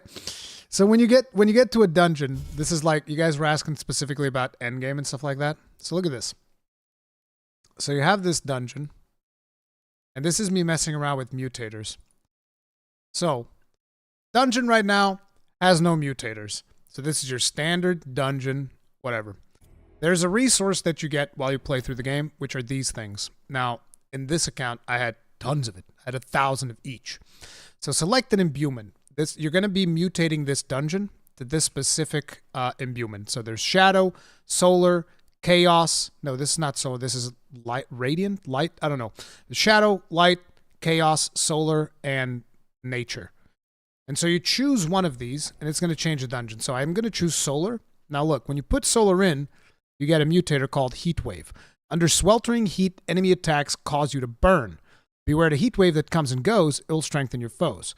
So what this means is, when enemies hit you, you burn. You get burning damage. And on top of it, there's a heat wave that goes through the dungeon, and it strengthens enemies. But then we go in again, and we're like, okay, let's put another one. So now we put Greed. This was actually not Light. It's called Greed. Mutator, Phoenix Eggs. So the combination of Solar plus Greed gives you Phoenix Eggs. The power of Phoenix imbues your foes. Destroy the eggs they drop on death, or the heat wave will resurrect them. So what happens is, you kill the enemies, they drop an egg. Now you gotta kill the egg. If you don't kill the egg, they get resurrected. But I was like, I don't want that one. Let's get something different. So I go ahead, and I'm like, Shadow. Mutator, Black Flame. Gloom-touched enemies are infused with flame. Their deaths have a chance to leave the ground permanently ablaze. So you kill stuff, and now there's fire in the ground. But I don't think I took this one. Or did I? No. I swapped it. Mutator, Eruption. Toxic vents periodically erupt from the ground, damaging nearby players. So instead of that, we went with Volcanoes, because why not?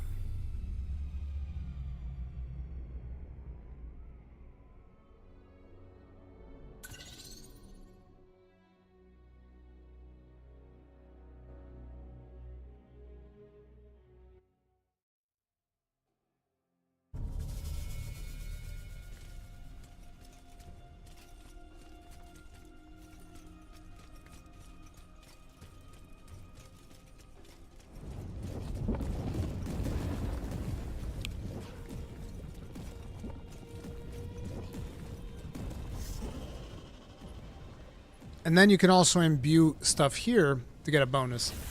Look at the poison just following me around.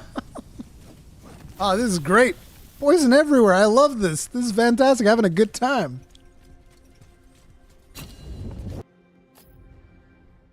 And I got kicked out. That item was bugged in the build that I was running.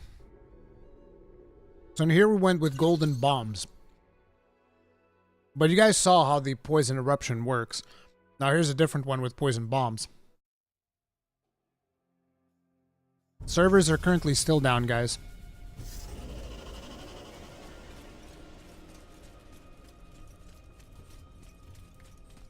What's the difference between Kairos and the paid version? Heroic Kairos has better stats and has better echo slots, I think. It's just a slightly better version of regular Kairos.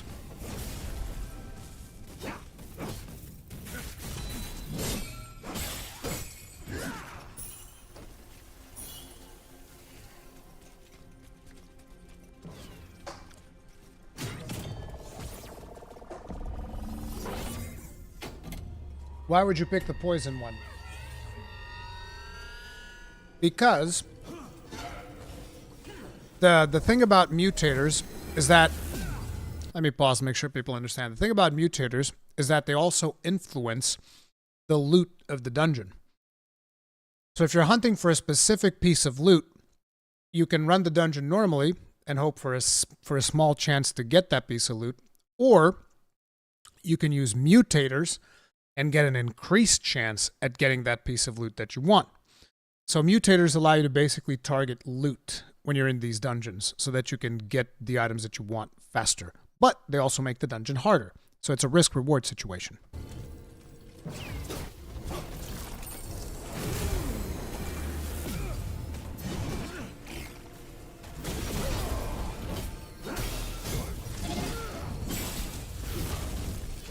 It's like affixes in WoW. Yes, exactly. The dungeons in this game are very much designed to kind of work like Mythic Plus.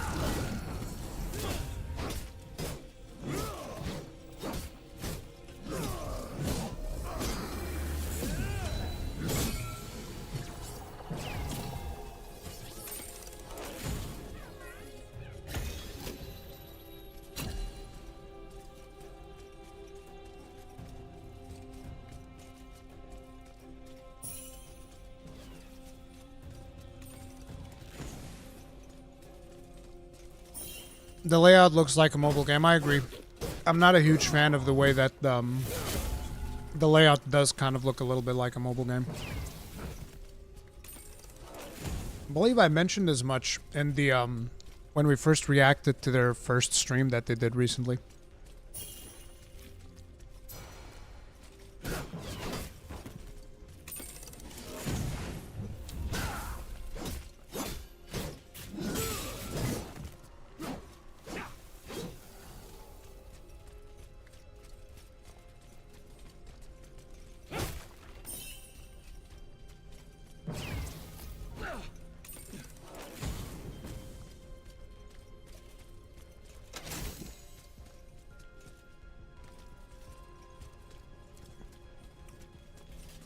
You guys see the amount of gold that I have on the account? Wait. Watch this. When did I loot the gold? At one point, yeah. You guys see? 78,000 gold. When I was handed this account into my hands, it had 500,000. I spent all of it. I literally ran out of gold.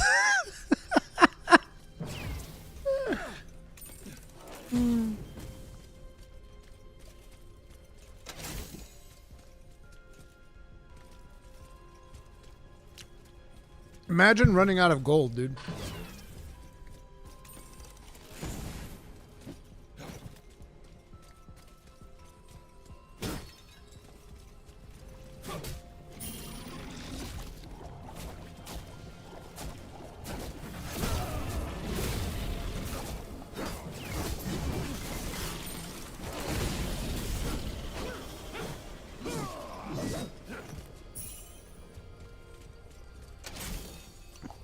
I need to take a quick bio break, guys. I'll be right back. Don't go anywhere, and remember, if you're enjoying the stream, you can hit the like button, subscribe, bell, notification icon, all that jazz. Thank you. I'll be right back.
Some honey for my tea.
This is not a single player game, it is an online RPG.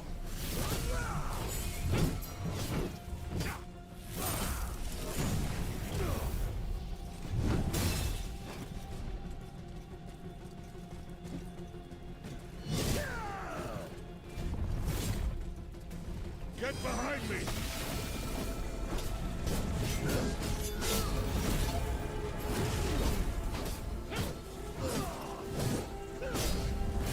Can you elaborate more on the mutators' effect on gear drops? It is not gear drops. It is material drops. So you don't actually, like, the only gear that you can get in dungeons is accessories. You can find accessories every now and then, which just give you a little bit of stats. But when it comes to drops, it's basically like, say for instance, you want to craft like a fire sword. This is a very basic example. It's not one-to-one to what happens in the game. But say you want to craft a fire sword. You'll probably want to use the solar modifier because that's going to make sure that more fire-related things drop. So you use the mutator. Dungeon gets harder, but there's also more fire things that drop that you can then use to craft the item that you want.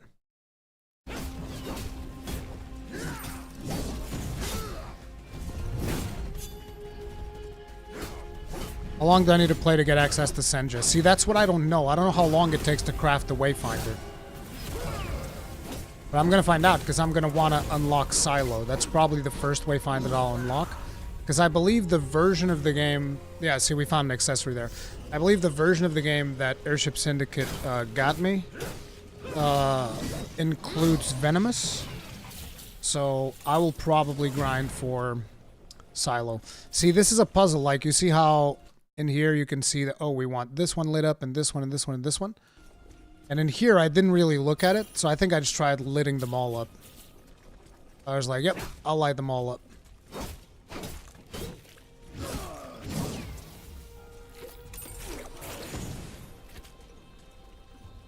Okay, listen, bro, you need to chill. I expect you to chill. I'm not your fucking tech support so that you can come in here and scream in my stream about how frustrated you are that you can't play your online game. Just chill. Chill or be silent. So, I don't like people spamming caps lock, okay? Listen, I'm a 41-year-old man. I'm too old for this shit. I already have to deal with 2 kids at home. I don't need to be dealing with kids online too.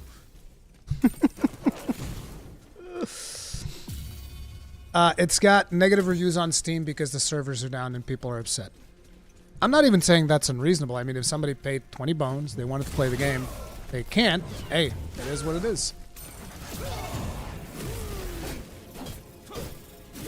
Silo has to be farmed, or can you use the token? You can use the token, but I want to see how long it takes to farm a Wayfinder. It's important for me to then make a video on my opinion of the game after I actually play enough, after I see how long things take to grind.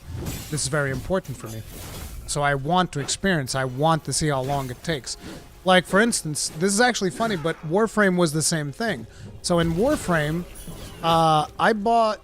When Warframe came out, I bought like the, was it $49 or whatever it was? I don't know, I bought one of the packs, one of the Founders packs. And, you know, the Warframe that I wanted to craft was Rhino. I had more than enough to just buy Rhino because of the fact that I bought a Founders pack. But I didn't. I crafted Rhino. And that's the same thing that I'm going to do in this game to see how fair I feel it is. Please time it. Would love to I mean, it's not going to be super precise, but yes, I will time it. How are you playing right now? I'm not. I'm here. Listen, I'm here, right next to you. We're all here. Everybody's here. You know how in Smash Brothers, Sakaguchi is... No, it's not Sakaguchi. Crap, I forget his name. But you know, the guy in Smash Bros, he's like, everybody's here. It's the same thing in Wayfinder. We're all here. I'm not an exception. We're all here.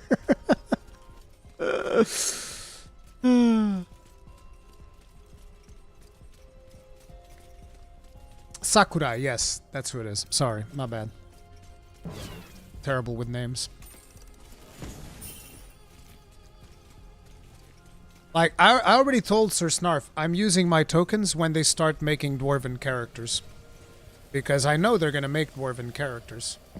Right, Snarf? You're gonna make Dwarven characters. This is not a request. This is an expectation. NDA!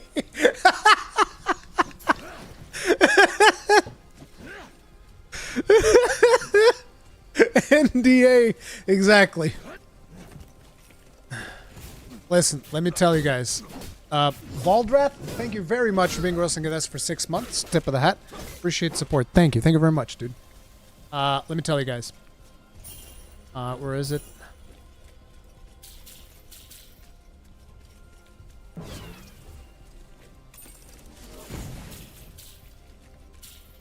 This is the next character right here. I have it. I'm leaking it. That's it. You're done. It's over. I'm getting sued tomorrow. This right here is the next character that's coming to the game, okay? There! I did it! I'm getting sued! This is the next character. It's a Dwarven Ironbreaker, okay? It's that simple.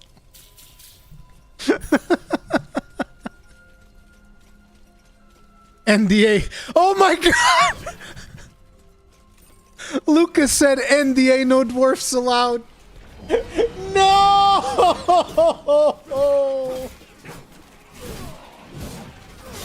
Our lawyers will be in touch with your people. Oh my god.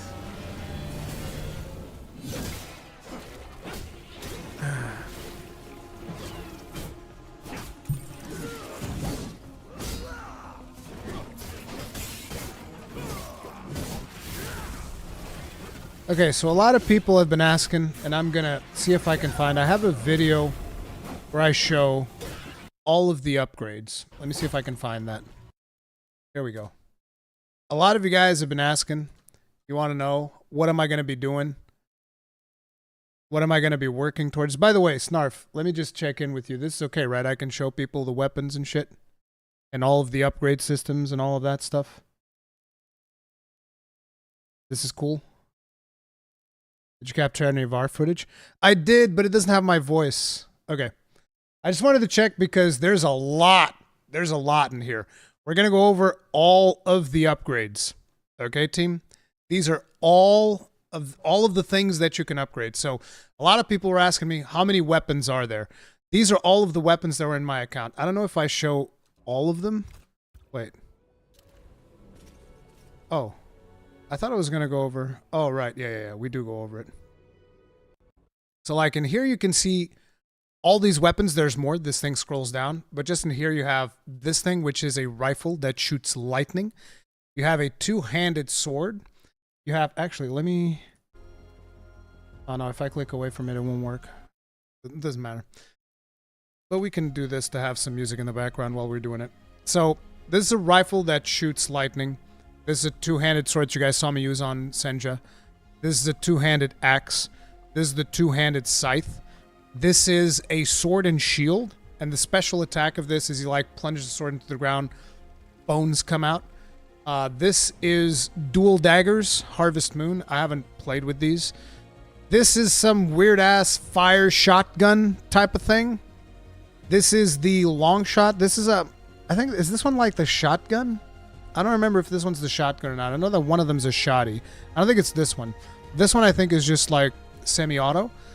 This is Knight's Edge, which is again duels. This is Nightshade. This is the signature weapon for Venomous. This is Radiant Dawn, which is the signature weapon for Wingrave. And this is Ransom, which I think is the basic starter gun for Silo, if I'm not mistaken.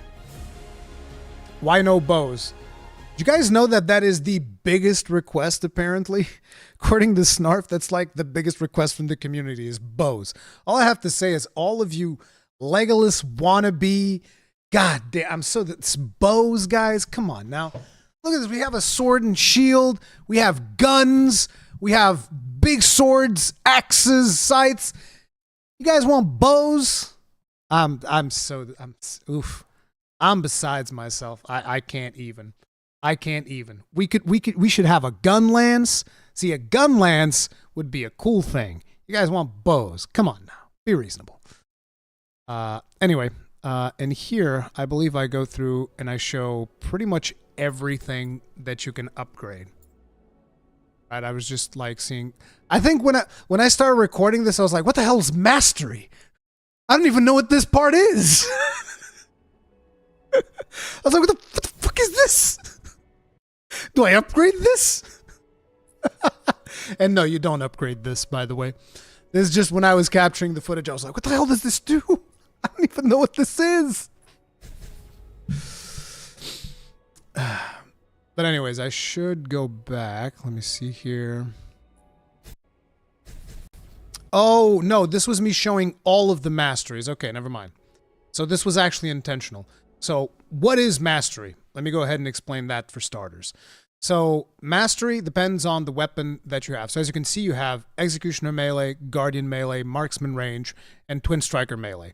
So Twin Striker melee is duels. Executioner melee is two-handed weapons, and that can be hammers, axes, scythes, swords, all the same.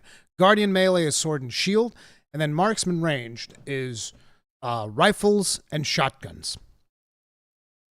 Okay? So, what this does is on Guardian melee, as you play sword and shield, as you play the sword and shield, you're going to start unlocking these things by basically just playing the game. You don't have to upgrade anything. You don't have to buy anything. These just get unlocked. And basically, these are playstyles. So depending on the playstyle that you have, you might want to choose one of these, and they give you a passive benefit. So for instance, this one gives you countering after a block, restores 10% of resilience. This one gives you gain 50% of your latent power meter, which I'm not 100% sure what the latent power meter even is. When guard breaking an enemy, this effect has a 6-second cooldown. And then the other one is Bulwark. I think it just makes it so that you can block easier. Yeah, blocking attacks with a shield takes 20% less stamina. And then you have more... wait, Jesus, this video is long. You have like here on the Executioner, Stalwart Momentum. There's like, these are all things that will get unlocked as you play the game, and you basically have to choose one. And as you play with that one, it gets unlocked, becomes more powerful, and the passive effect increases. So there you go. Now, the next thing is probably going to be Affinity, I think. So Affinity is actually a really cool system. Even though I'm very curious to see how hard it will be to grind. And Affinity is going to be somewhat confusing too. Because if you go to Affinity, notice all of these things at the top here. That was like my first piece of feedback to the team. It's like, guys, this is too much. It's too many. Like there's the white ball, the blue ball, the gold ball, the purple ball, and then there's money, and then there's 29 other things here. So these 29 things here are associated with your character level. So at level 1, you have 0. At level 30, you have 29. And these are basically points that you can put into instinct, discipline, or focus. Every character has different effects for putting points into instinct, discipline, or focus. And every time that you put those points in there, they're going to need a little bit of this material, or a little bit of this material, or a little bit of this material, or a little bit of this material. Which is probably going to suck. I think that this is going to take a while to get these, because your account is not going to have 10,000, and my account is not going to have 10,000 of these when we start, right? So, in here, you have affinity perks. So what this means is, if you get Instinct up to level 4, you get this perk, which increases the healing of Healing Pulse by 20%. And then if you go to up to 14 points, and I already know that it's 14 because you can see it in the points thing in the background. If you go up to 14, then the Healing Pulse also heals 10% additional over 8 seconds. On the other hand, if instead you put points into Discipline, it's going to give you something a little bit different. And if you put points into Focus, it's going to give you something a little bit different. So, and then you put the points in to, so basically you'll have to upgrade these things if you want to make your character really giga powerful, which is going to cost a bunch of stuff there. And then you also upgrade your weapon, because the weapon also goes higher. So if you guys will notice here, this would be so much easier to do in game. See, in here, if you upgrade the weapon here, which again uses the same resources that you see up here, if you upgrade this weapon, it now has more resilience and more crit rating. And if you upgrade it in discipline, it has more weapon power, more physical defense. If you upgrade it in ability power, it gets more ability power, more magical defense. So this is another thing that you upgrade on the weapon. So you need to level the weapon up, and then you need to upgrade it 10 times on each of the stats to get the really full benefit of the weapon. So when you ask me, what am I going to be doing like really late into the game? You're probably going to be grinding for these materials to make your weapon more powerful. That's one of the things you're going to be doing. The other thing is grinding these materials to make your character more powerful.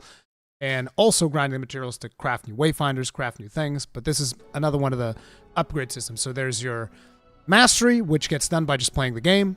There's your affinity, which you need materials in order to upgrade. Then there's your abilities, which these abilities you'll just get these points by playing the game also. At max level, currently you'll have 7 upgrade points.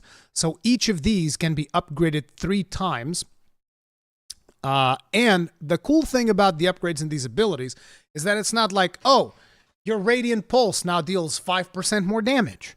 It's nothing like that at all. Each of these upgrades is meaningful. So like, for instance, Radiant Pulse. At level 1, Radiant Pulse sends out a second pulse of damage when Divine Shield ends. Because when you put up this shield, a shockwave goes out.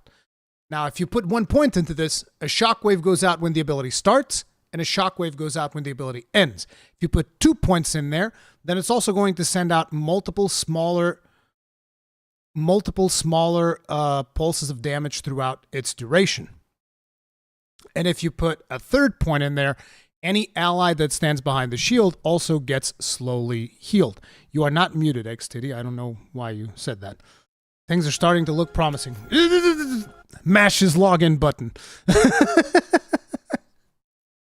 But yeah, these are going to be your abilities, and each of them is going to have like different effects that you're going to have if you upgrade different abilities. Like you see all of these. And then you have your passive ability, which each character is going to have a character-specific passive ability. In the case of Wingrave, the final hit of a melee combo is going to heal him and a nearby ally.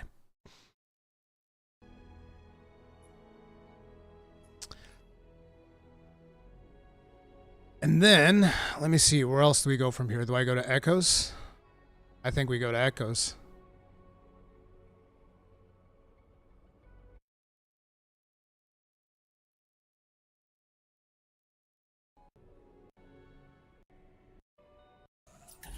Oh yeah, this is when I started upgrading the character. This is how you upgrade the thing. Then in here, these are going to be your accessories. So you'll be able to find these in dungeons as well as craft them. And these will also give you additional benefits, like you can see here, the Ring of the Unpredicted, whatever, gives you crit rating, crit power, and physical defense. That's another form of power that you'll get for your character. And then here you have the Echoes. Now this is where you're going to be spending most of your time. Because if you look at this, so, okay, we equipped 3 accessories, we equipped the weapon, and we have our Wayfinder. Very well. Your Wayfinder has these echo slots. Gotta put echoes on them. Your weapon has these echo slots. Gotta put echoes on them. And your accessories have these echo slots. Gotta put echoes on them as well.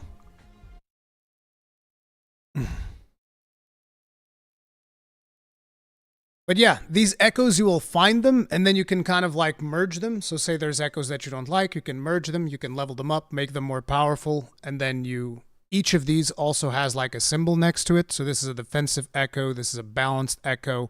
I forget what this one is. I think it's a cross echo. This is an offensive echo. And this is a rush echo. And rush echoes are like the most important ones, because rush echoes will actually have an impact on your builds. So for instance, one of the rush echoes that I like the most was one that kind of like made this light bomb on top of enemies that I would shoot with my weapon ability. So that one was really powerful, and I used that one a ton. And then there was another one. I forget what the second echo that I used did, but there's echoes like that will do things when you dodge. There's tons and tons and tons of stuff. I'm also trying to log in. Wonder if I should restart my game. Let me try restarting the game.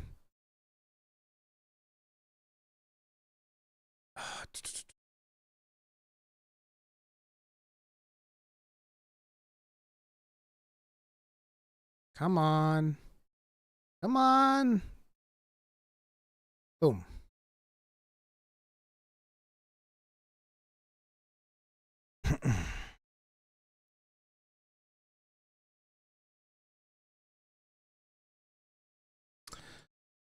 Yeah, you can upgrade your packs later.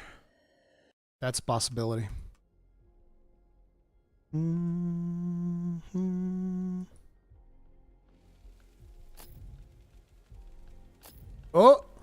Oh!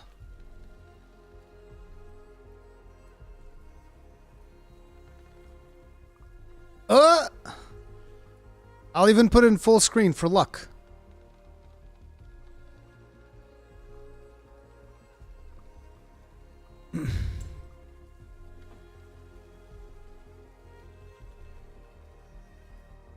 No! But hey, we made it past the first stage. Really think to start I should buy the Initiate Founders Pack. Grandinaire, if you are unsure as to whether you're going to like the game or not, you're just like coming up onto the game and you're thinking about, should I get it, should I not? Get the cheapest Founders Pack. That gives you access to the early access, and you have 6 months to upgrade it later if you want to. So for anybody that is thinking about giving game a shot and you're not sure if you're going to like it, if you're not going to like it, should you invest? Should you buy like one of the bigger packs, one of the smaller packs? Buy the cheapest one and then upgrade if you really like the game. Is this worth $20 for what I've experienced once the servers come back online? In my opinion, yes. But I still don't know how fair the grind is, so to speak. So yeah, keep that in mind. I will be making a video once I get more time with the actual live servers. But yeah. Full game releases in 6 months. That will be when a game goes free to play.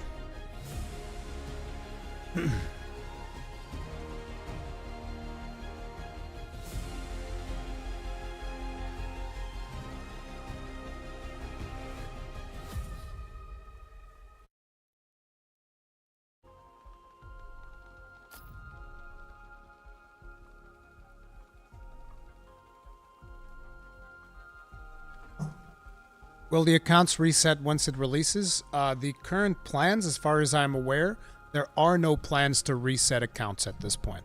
So this basically acts as a soft launch. Is there an approximate playtime for you to reach Endgame? I had that conversation with Snarf on the podcast, and I believe he estimated anywhere from 30 to 40 hours. If you beeline the main quest, you'll be able to finish the main quest in 30 to 40 hours. But you're talking like beeline quest, skip all cutscenes, rush through the whole thing, 30 to 40 hours.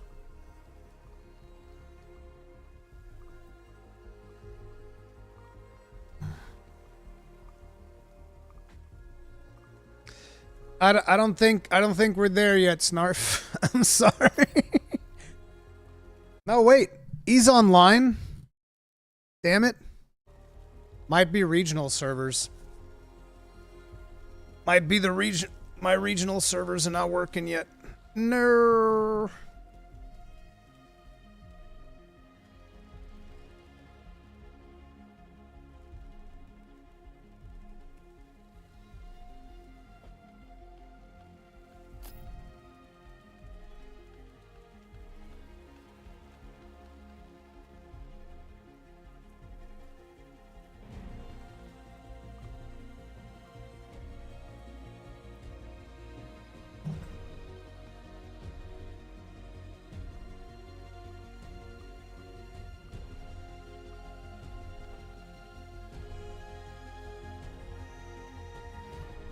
Let me try restarting.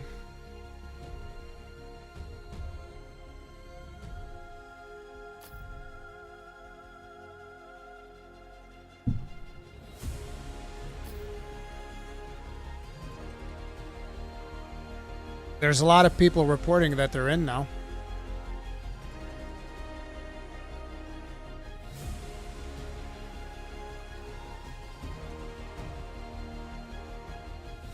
I think that right now the problem is that the login servers are probably getting hammered. Okay, let me try restarting. Restarting always fixes everything. You guys ever hear that joke about there's like 3 different types of repair people on a car?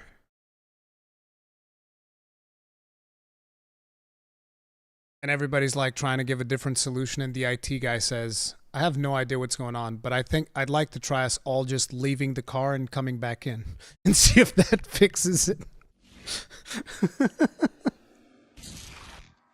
I think we should all leave the car and then come back in.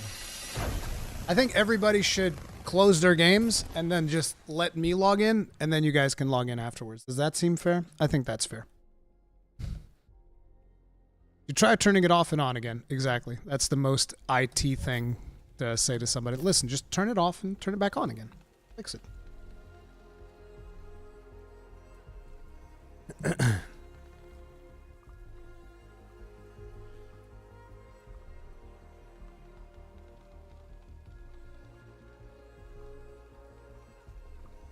Back in standby mode? Oh, so it's all, did you shut it down again? No. Did you enjoy the game when you played it before? Yes. The game will be free in 6 months.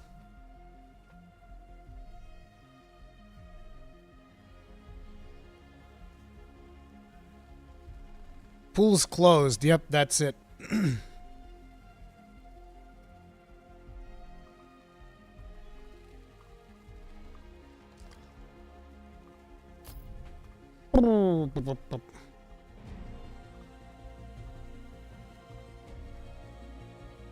Yeah, it's 6 months of early access and then on to full release.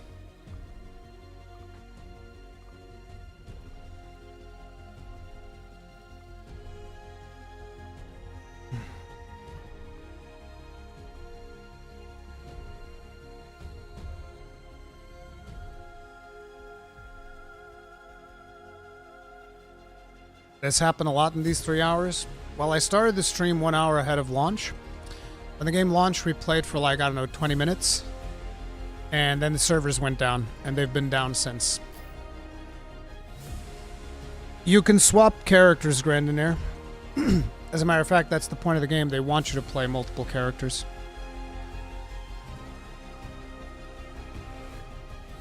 I'm gonna go back to what we were doing. We swap this over here. I'll continue trying to log in.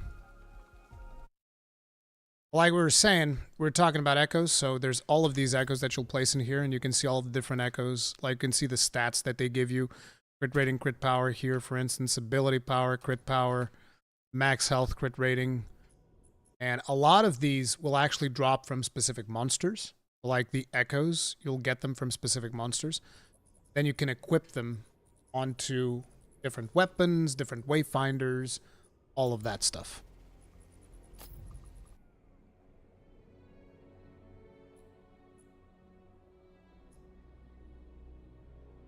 I don't know, Hictorus. I haven't seen what the price is on PlayStation yet. But usually stuff on PlayStation is more expensive than Steam. This is nothing new. It's the PlayStation tax. Yeah, there's a ton of stuff. The more important ones, though, I wonder if I show some rush echoes. If we see a rush echo, I really wanted to show you guys one of those. Okay, so there's 2 offensive echoes. Let's get like a rush echo. Come on.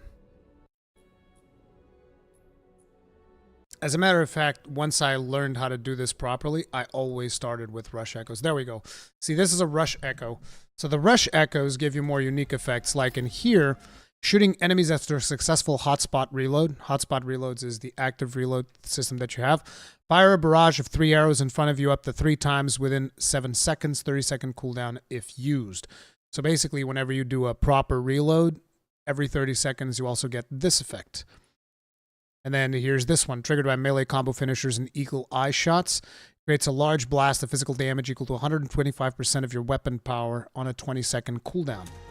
So that is why rush echoes are the most important ones, because they actually give you procs on the stuff that you're doing.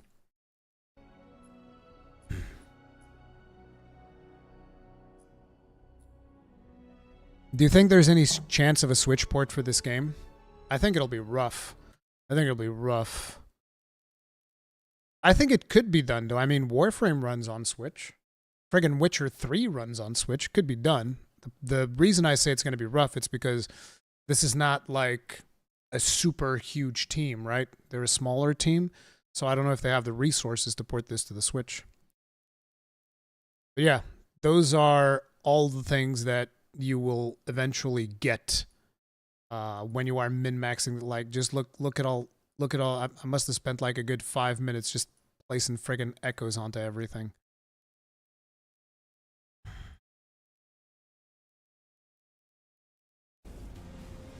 I got my ass kicked in this one. Aw, rip. Let's see.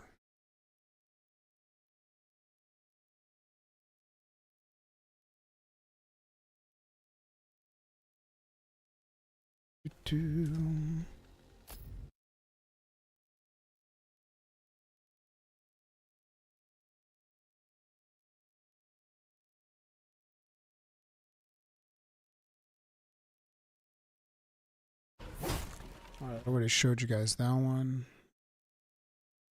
I think I showed that one too. I think I've shown you guys like all of the footage that I recorded. I got nothing left. Well, let's repeat some. Let's go to Windgrave. Actually, no, I haven't shown you this Windgrave footage. This is like basic Windgrave.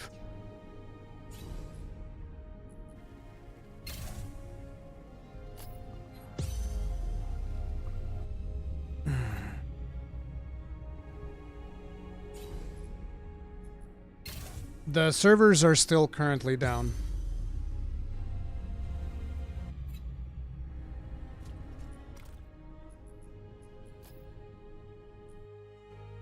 Oh yeah, I think I got these. Even in my footage, I got these seeds. There we go.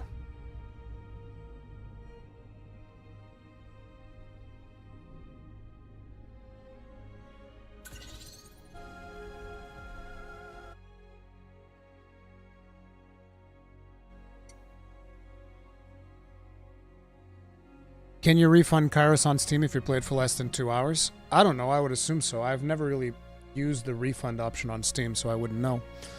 But people always tell me that it's super easy to just play for less than 2 hours and refund it, so... Yeah, just don't log into the game until the servers are up. Because the time also counts.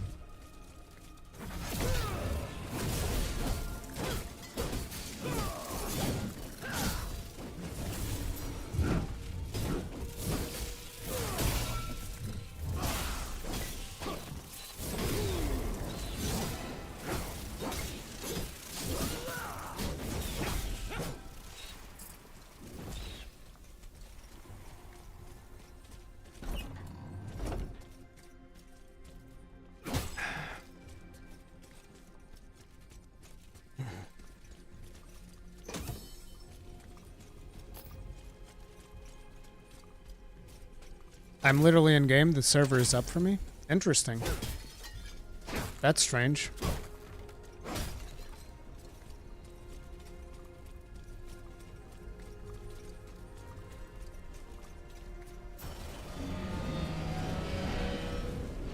Ever tried the Midas mutation? Yeah, I don't remember if I recorded it, but I definitely have.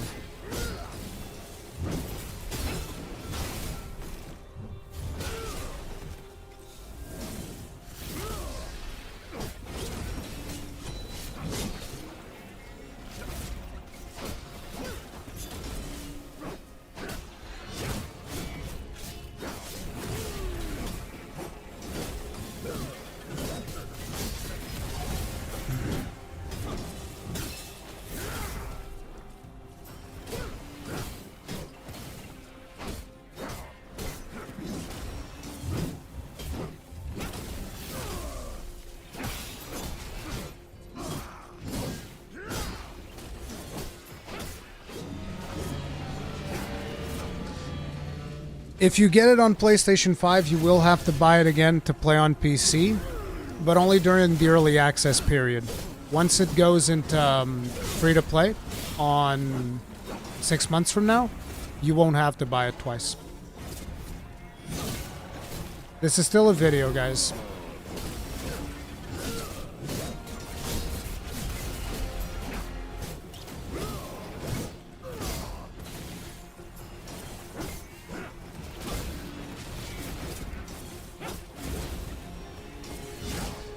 I mean, the game made it to the top 3 of the Steam charts when it launched. So, yeah, I don't think that was expected.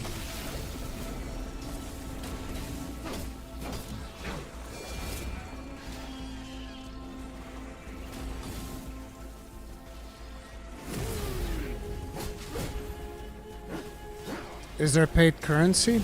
There is paid currency. I don't know if you can trade it.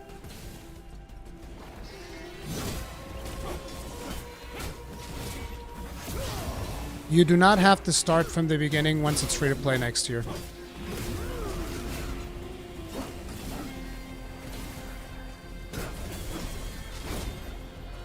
I don't know if Heroic Kairos will be available on Xbox. That's a good question. I doubt it.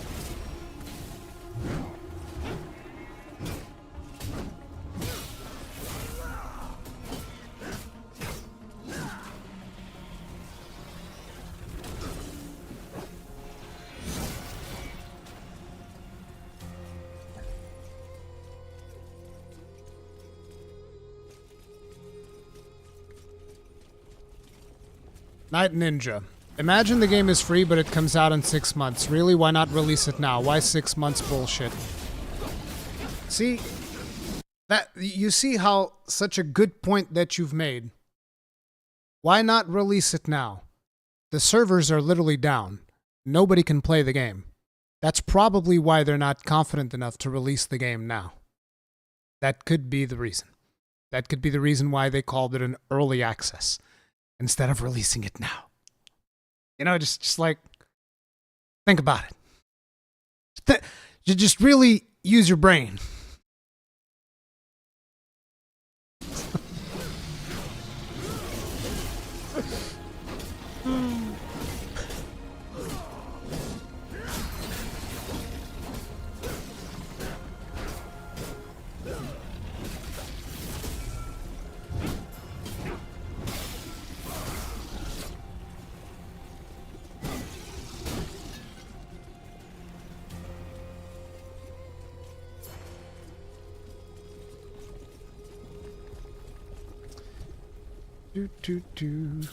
Is there a way to DM pictures to show proof? What do you mean? Because you're playing the game?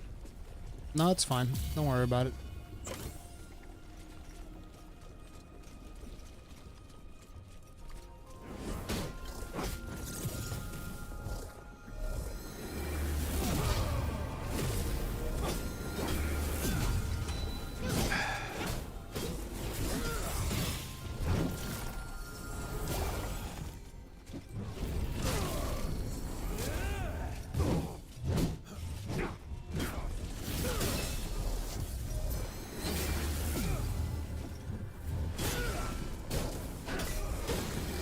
Do we need to create a DE account somewhere when the servers are up? I don't know how it works, because I think I already had a DE account associated with my Steam, so I didn't have to create a DE account. Oh yeah, that's a good point. If you buy Heroic Kairos on the current platforms, then if and when the game releases on Xbox, then you will have Heroic Kairos. Because it's crossplay, cross progression, all of that. How long it's each season? I believe each season is going to be about 3 months.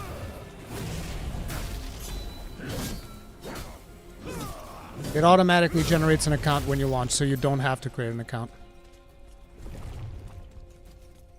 Rurikhan, you played with anyone else yet? I played with Sir Snarf on an earlier beta. That was fun.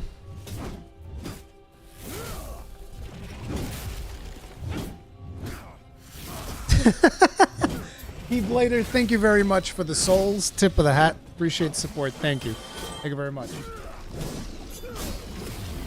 I did not buy a bundle. Airship Syndicate was kind enough to provide me with the Awakened bundle, which is the 3rd one, if I'm not mistaken. So it's not the super expensive one, it's the one before that.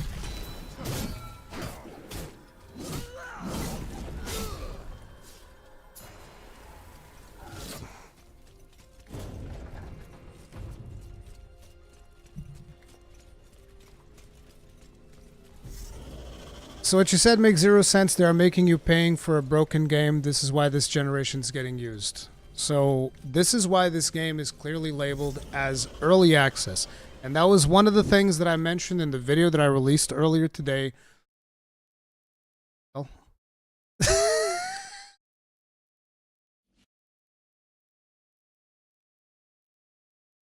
Speaking of early access.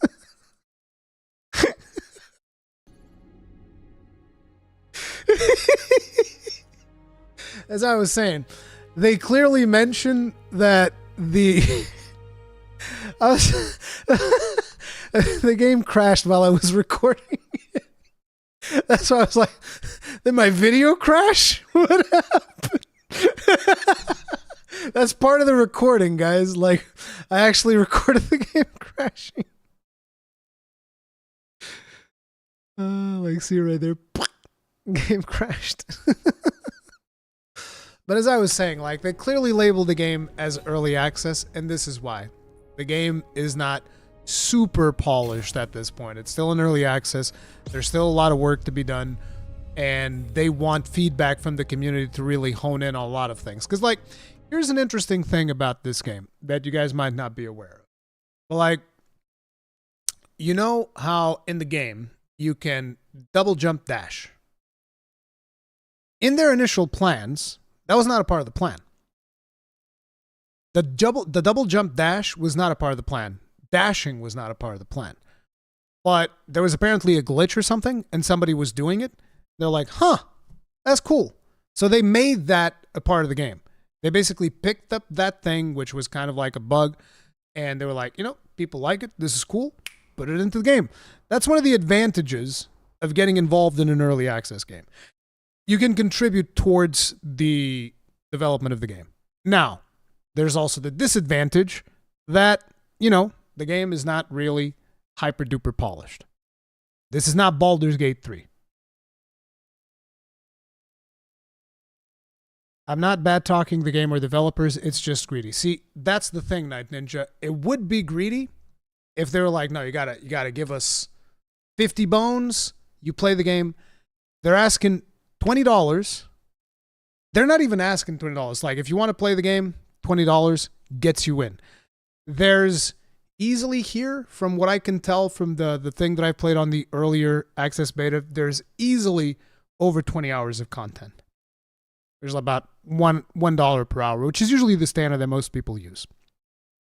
Is it the most polished thing ever? No, not at this stage. It is what it is. You might like it, you might not like it. This is what the developers said. It's early access. The reason I'm getting involved, in case you guys wondering, is I like the art style, I like the animations, the gameplay feels good. So I'm going to play it when the servers eventually go live. That's the way that I look at it. I've always told people that if they want to play a game that is like, it's free to play, it's a live service, just play it. It is what it is. I don't understand this whole thing about, oh, early access is bad, it's evil, it's this, it's that, and the other. It would be one thing if the developers were lying. As a matter of fact, here's another thing that I really like about what they're doing. And this is from someone that fucking hates season passes, by the way. Just real quick, XenoCloud, thank you very much for the souls. Tip of the hat. Appreciate support. Thank you. But this is from someone that hates season passes. I don't like season passes because of the FOMO where you're like, no, you got to play the game during this time. You got to play the game because we said it. Here's the date. Play it now or lose all these things that you paid for. I don't like that. I don't like the way that season passes work. The way that season passes work in this game is you buy the season pass and you can activate it whenever you want. Now, next month, 2 years from now, the battle pass is there forever. That to me is something that is more valuable than, say, the battle pass of Diablo 4, which, by the way, was a full-priced game with a battle pass. You know, just throwing that out there. But whatever.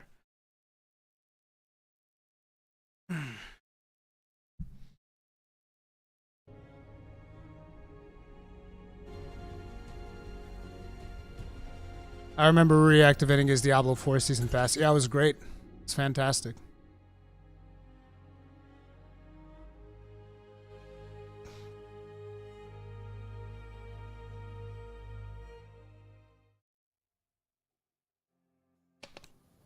Oh shit! Tricked you. I was like, oh, I'm in the game. Nah, it's Silo.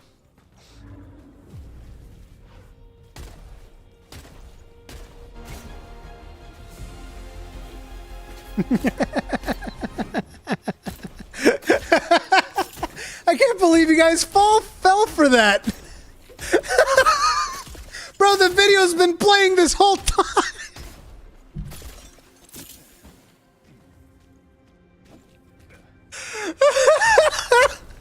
10 out of 10, lost my sub. It was worth it. It was worth it. Oh, man. Ray, how do you feel about the predatory tactic of mismatching currency bundles to the item prices? I haven't seen any of that for this game. I haven't looked at the store. I haven't seen any of that stuff.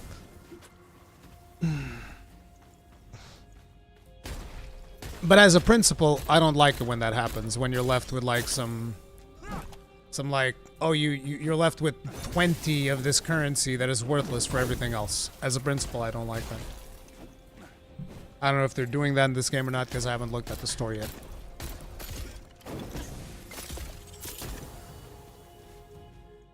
Mm-hmm.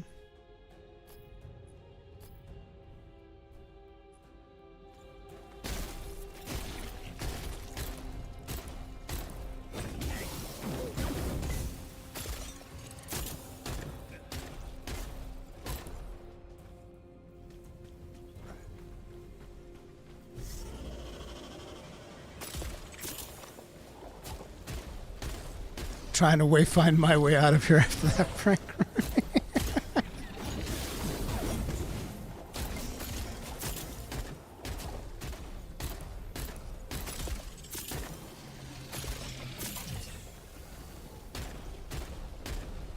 Is there a reloading minigame? It's not a reloading minigame, it's active reloading, just like in Gears of War.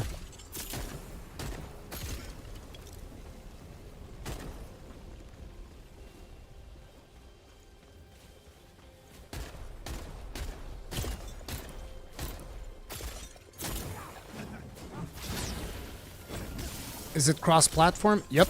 Cross-platform, cross-play.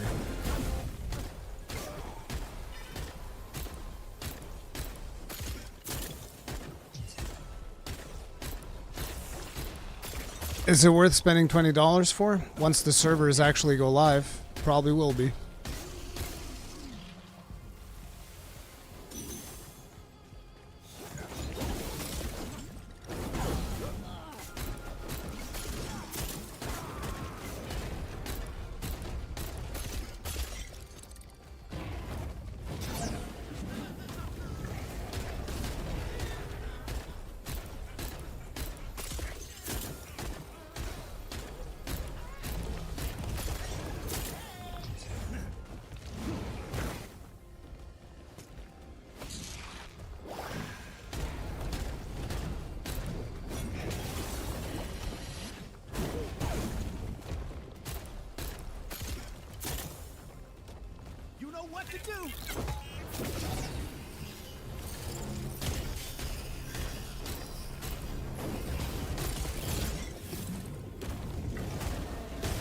Is there a launch estimate? Proper one? February 2024. As far as I'm aware.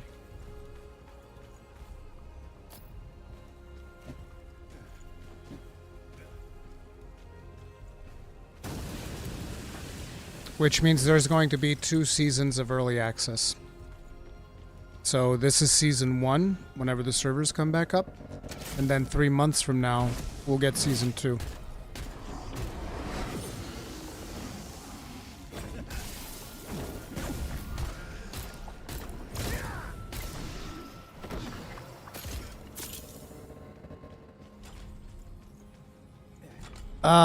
Million Shades of Darkness depends on if you've been sitting on the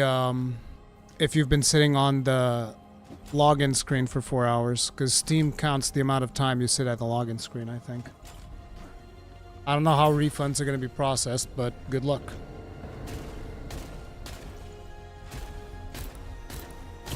The servers were up for about 20 minutes or so.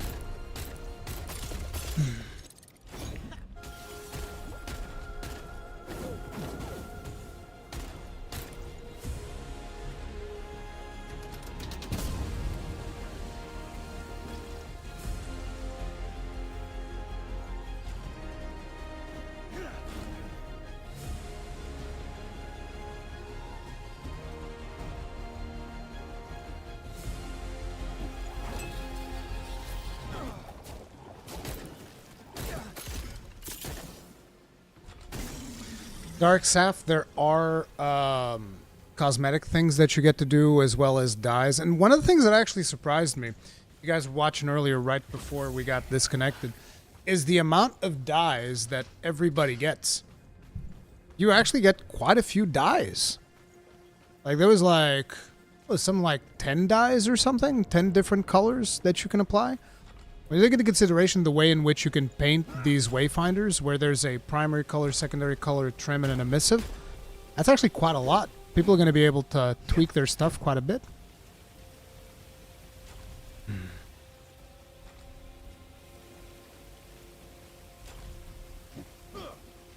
Is that a Twitter response or acknowledgement? Yes, there's issues with the servers.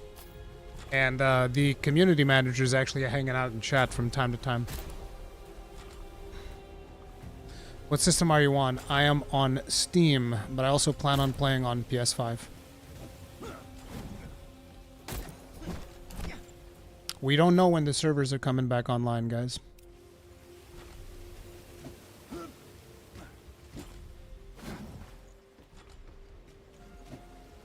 I'm slamming the login servers right now, making myself a part of the problem.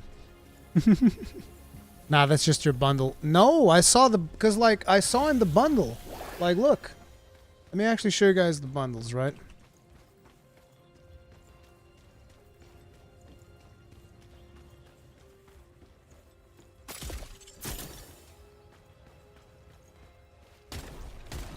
So... If you go into the bundles... Oh god, their website is, like, exploding. If you go into the bundles... The bundle that I have is this one. And it just says Founder's Die Set. It's these 3 dies.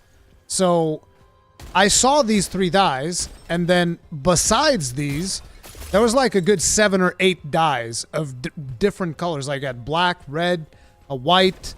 Like, you had tons of colors in there. Like, let me see if I can actually find that. I'm gonna go back in time to an earlier time in this live stream where we were actually logged in. Those were the good old days, man. Those were the good old days.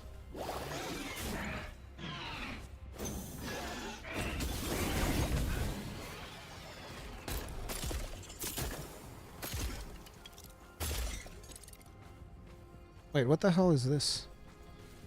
Oh, this. Okay. Yep. Back in the good old days when we were logged in, those were the days.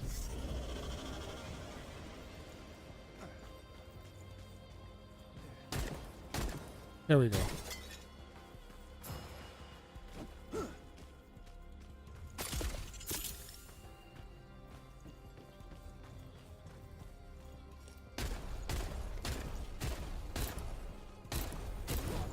At this point, we were still logged in, and I was going to show you guys the die system.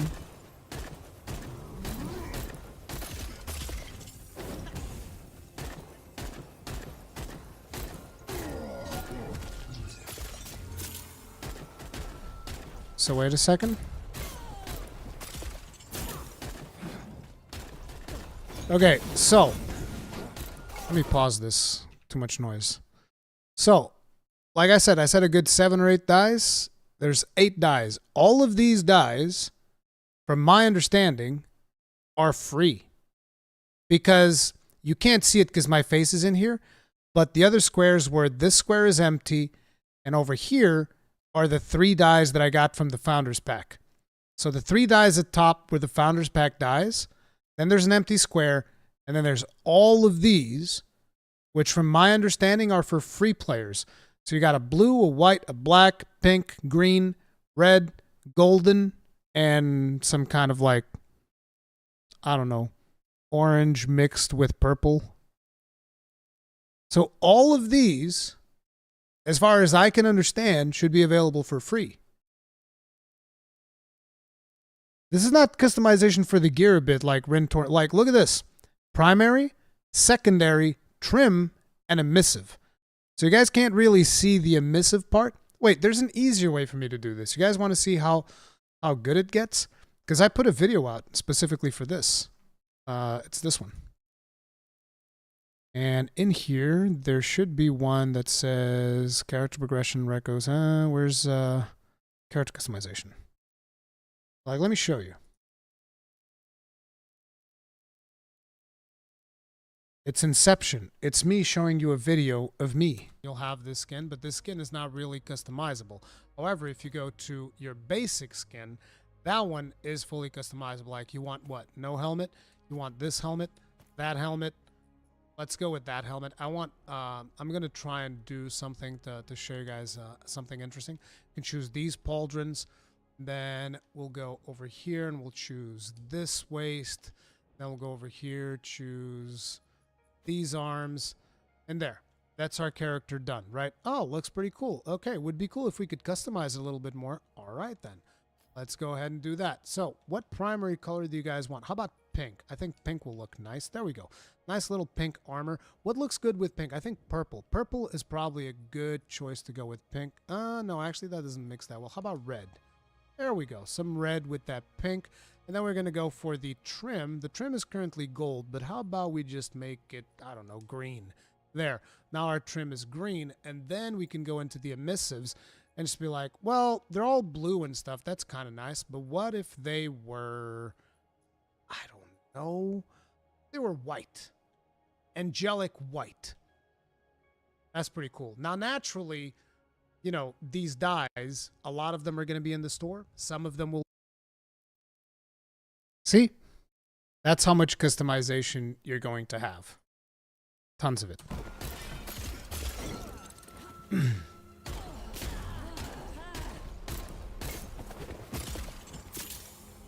Remind me never to make you a designer. Hey! Listen. That was specifically for the purpose of the video to show you just how, to show you the range. It was to show a range. All right?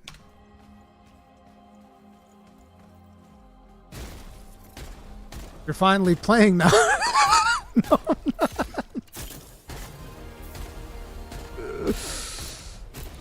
How are we doing, Snarf? Have you guys been feeding the IT infrastructure team on caffeine, or?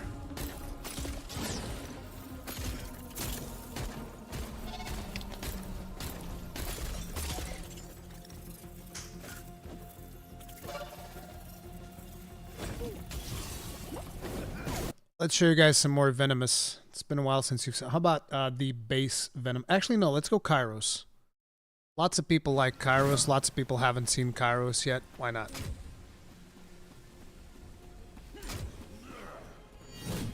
This is fine. Oh, no. Oh, no.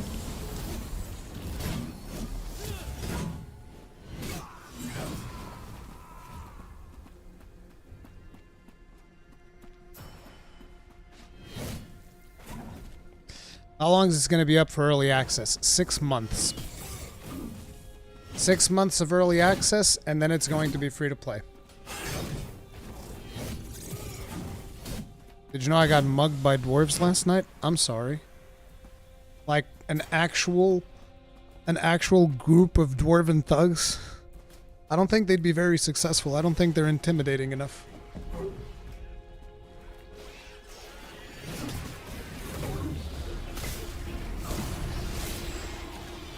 Have you played Prime Kairos against normal Kairos, and is it notable in terms of gameplay stats? I didn't play too much Kairos. I only had 72 hours, and I spent a lot of that time learning how the game actually works. So I didn't get to play too much Kairos because it didn't seem like his playstyle was for me, but my understanding is that he has about 5% higher stats And he's got like better echo slots. So it's not like a massive difference, but if you're a super duper min-maxer, it's gonna matter.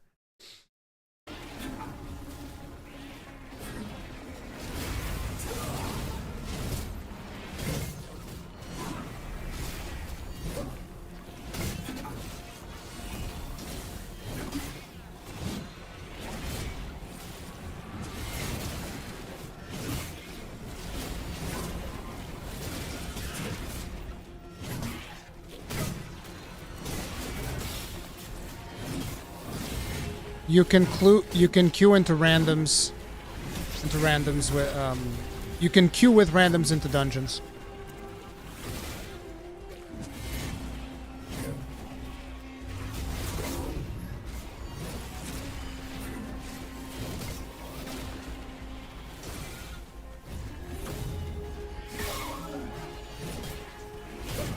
Is Silo a balanced character? Silo is a DPSer.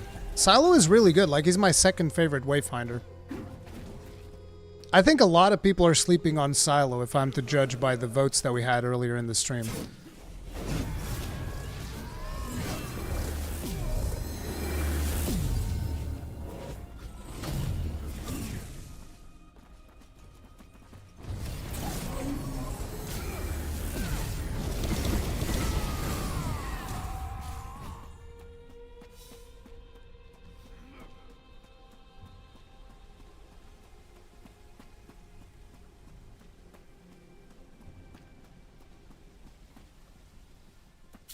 Do remember, like I've been saying, guys, I've been showing in this footage that, you know, I've been trying to show the characters with their signature weapons, but these characters can essentially have, like, they can use any of the weapons in the game.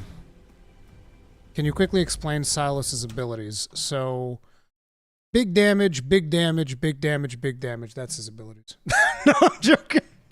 So this one is something that he does where he shoots out these tendrils to every monster around you, and he pulls out stuff so that deals damage to them, and at the same time you gain this thing called arcane fragments, and then arcane fragments grant you more use of this skill, and this skill is something called the Savage Rake, which seems to be like the bread and butter of his damage. So he does these things which are like these curved attacks, like whoosh, whoosh, tons of damage through that. And then this one's like an ion cannon that comes from up top, but in this gameplay, I didn't really level up this ability very much, so it doesn't do anything special. And then this is his ultimate, which I leveled up all the way, where basically it just kind of like jumps into the air, does like a superhero punch into the ground motion, like a big purple thing shows up and whoosh, big damage.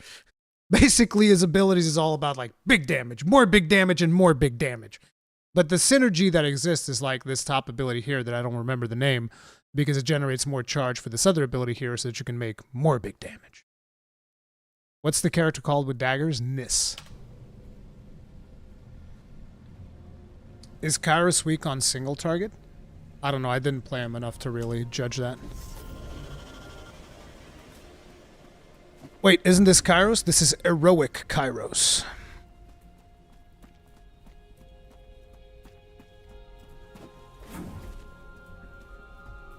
This is PC. And this isn't even... I think that in this footage, the visuals aren't even to the max, because I was having a couple of frame rate things, because this is an earlier build than the one we have now. So I lowered the visuals. I think this is just high. This isn't even ultra.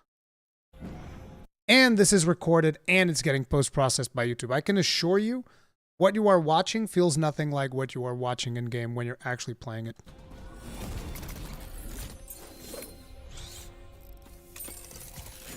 Oh, you wanted Silo's abilities. Sorry. I can show you some more Silo later.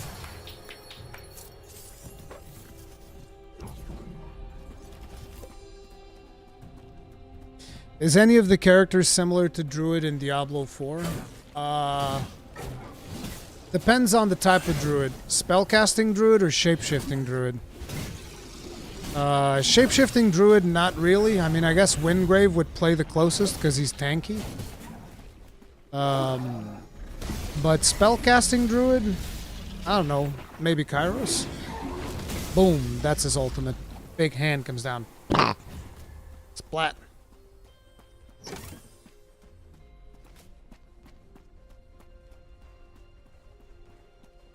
Venomous is awesome. I like Venomous. She's my third favorite one.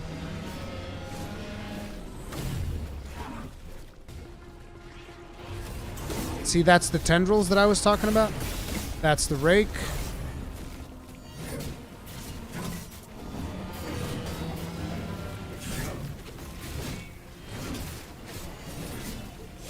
What do you do if you have two of the same weapon? When I played 30-ish minutes ago, I had two of Silas's gun in my inventory. I don't think you're supposed to be able to do that, but I don't know.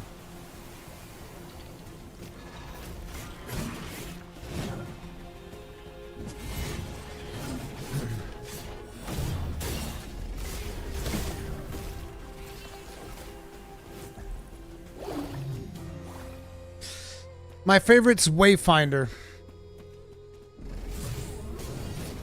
Not Wayfinder. Wingrave. I need some sleep. My favorite's Wingrave.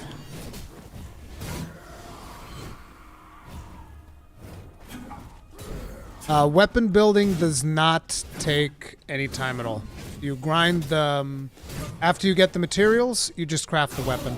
They're not doing the same thing that Warframe does with the time gating.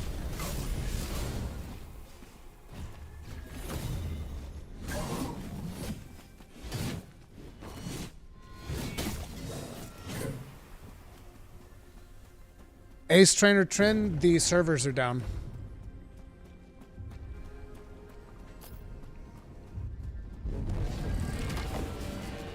This is Heroic Kairos.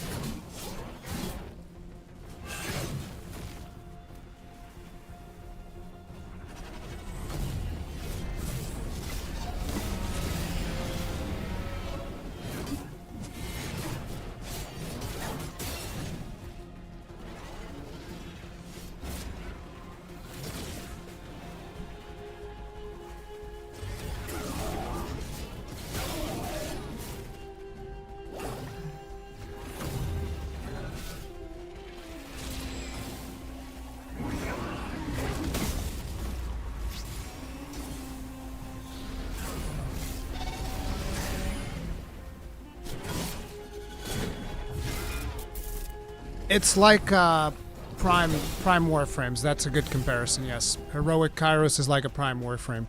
He has 5% more stats divided between ability power and weapon power, and he has an additional Rush Echo slot.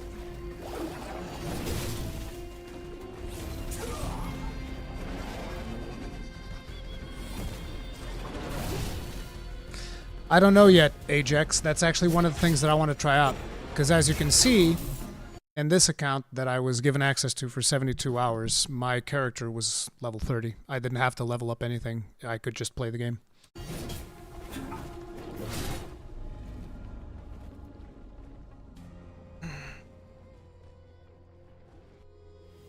So somebody was asking about Silos abilities. Let me see if I can find some Silos gameplay. Oh my, first try.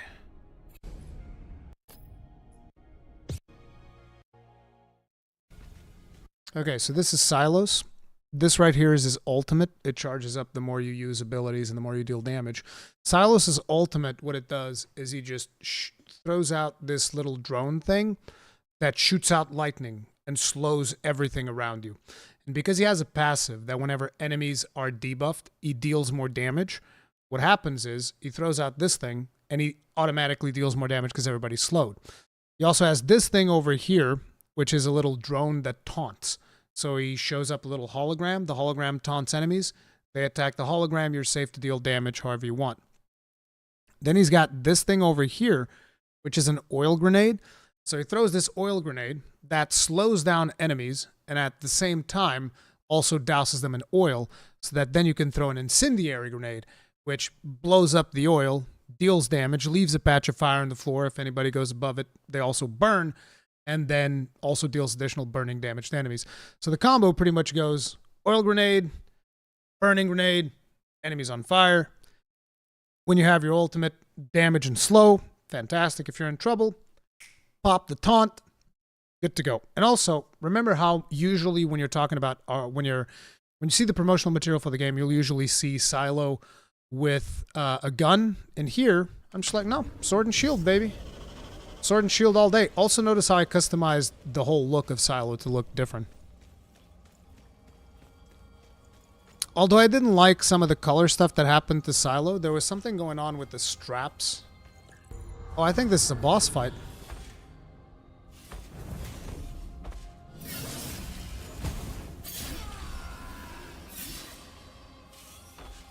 What was your favorite boss you battled? It's a boss called the First.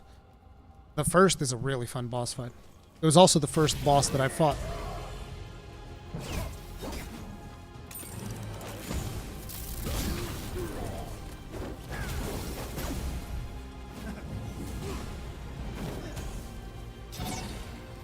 There's the taunt drone. Now I can sneak up behind him. Smack, smack.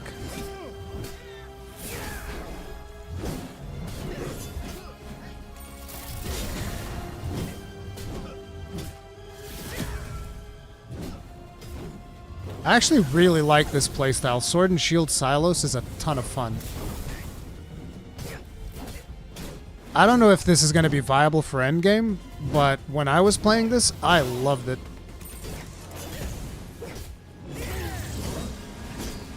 Ah, half of the screen is fire, and get shot by that.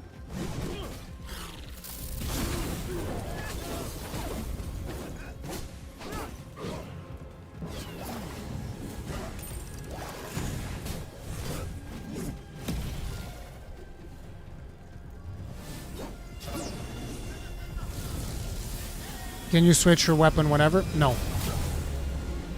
And weapons are a big commitment in this game, by the way, because you have to level them up as well.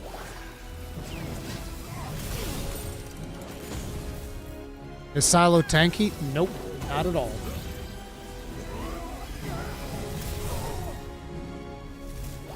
Let's see some fireworks.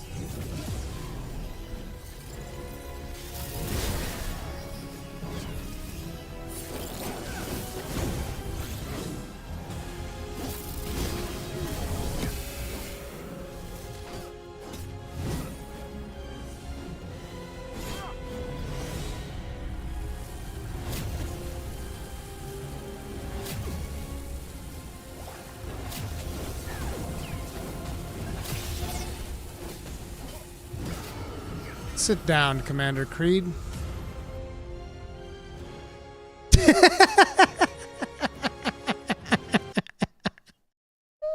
Oh no!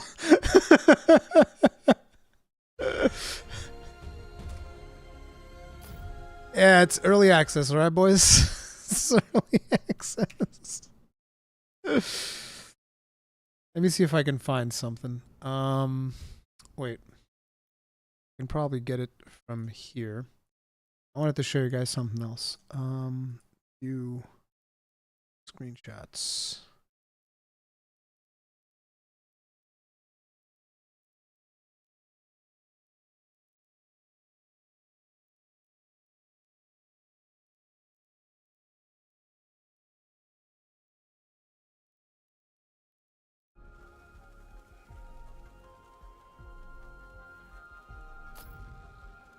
How the basic attack works? Just press one button? No.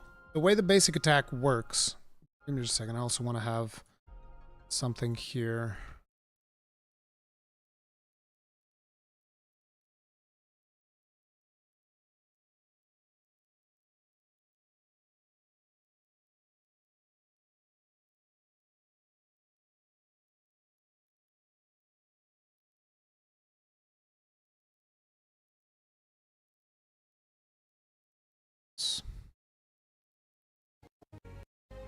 Oh, perfect.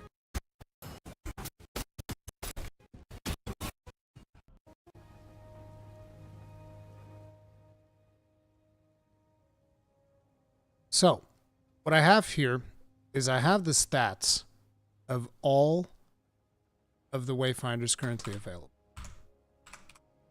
So, if you guys are curious, these are the stats.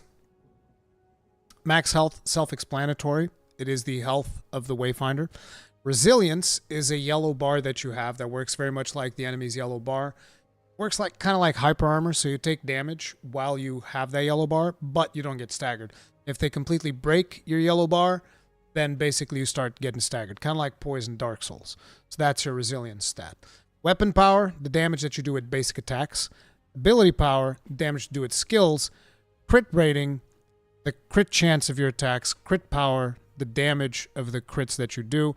Break power, how good you are at busting up enemies' yellow gauges, which then allows you to stagger them.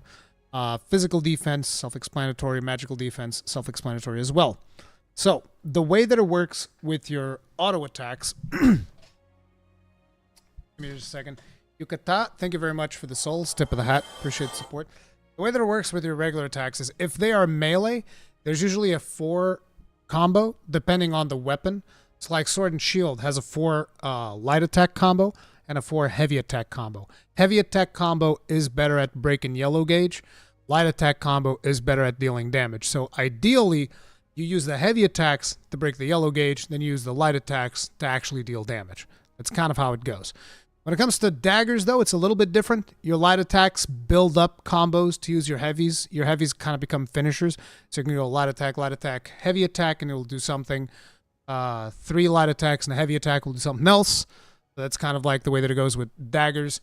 I don't know. I don't remember too much about the two-handers, but it's kind of the same thing as Sword and Shield, which means heavy attacks bust gauge, light attacks deal damage. That's kind of the way that it goes with melee weapons. With guns, you just aim and shoot. L2, R2, aim and shoot, and you pop people off. But that's kind of how your attacks work. Now, with these stats, you can kind of get a feel as to what is expected of that character, right? Because, for instance, this character's got a lot of crit. So obviously this is a character that you want to build with crit in mind.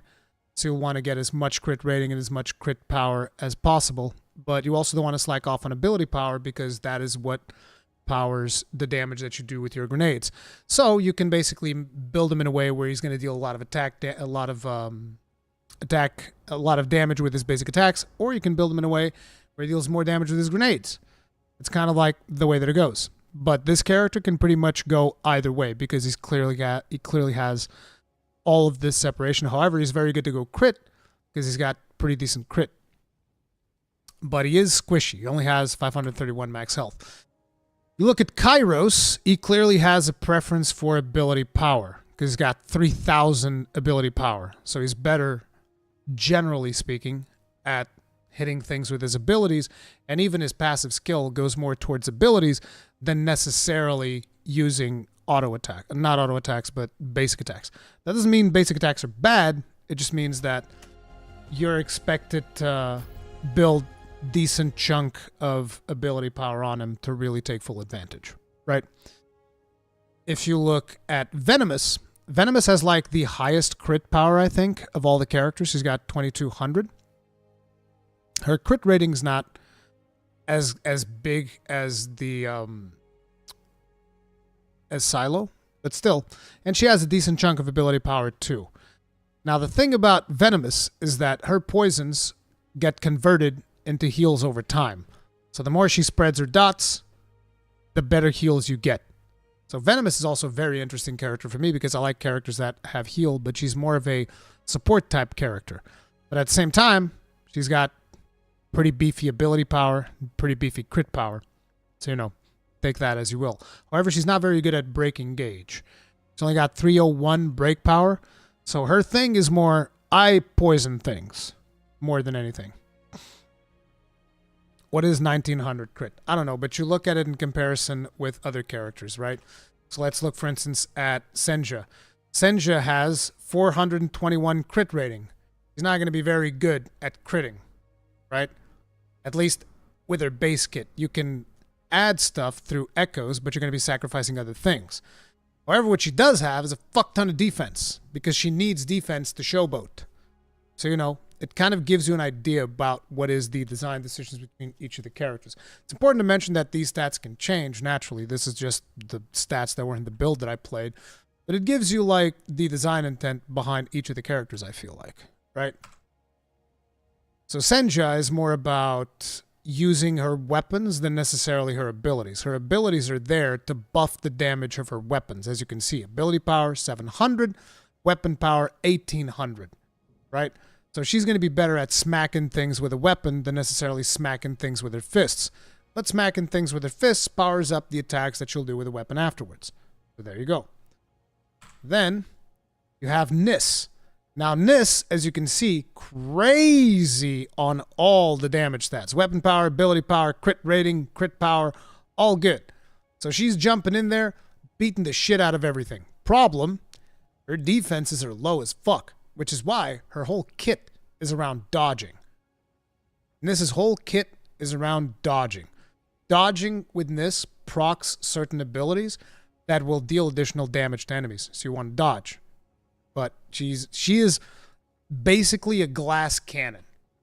And remember, an interesting thing is that you can also play her with a rifle. So you can take advantage of all of these stats that you have here with weapon power, crit rating, crit power. And you can build a character from range that is basically just a beast with basic attacks. And that's kind of like what you can do. You can either build to their strengths or compensate for their weaknesses. As to what is going to end up being viable in Endgame, who the hell knows? You look at Wingrave, for instance, no crit power. You don't want to have crit rating on this character. He's got no crit power. What the fuck are you going to do? Oh, he critted, did 10% more damage. Yay! Nobody cares. What you want to build on Wingrave is ability power. So that makes his heals go bigger heals. And he's got physical defense out of the ass. And he's got, I think, the most health out of any other character in the game. Yeah. He's got the beefiest health pool of any character in the game. But naturally, that comes at a price. His crit sucks, so he's not going to be very good at dealing damage. But you see, that's kind of like the design intent between each of these characters. Abilities can crit. Abilities can crit. I actually just got confirmation of that today because I never tested it. Oh, funny.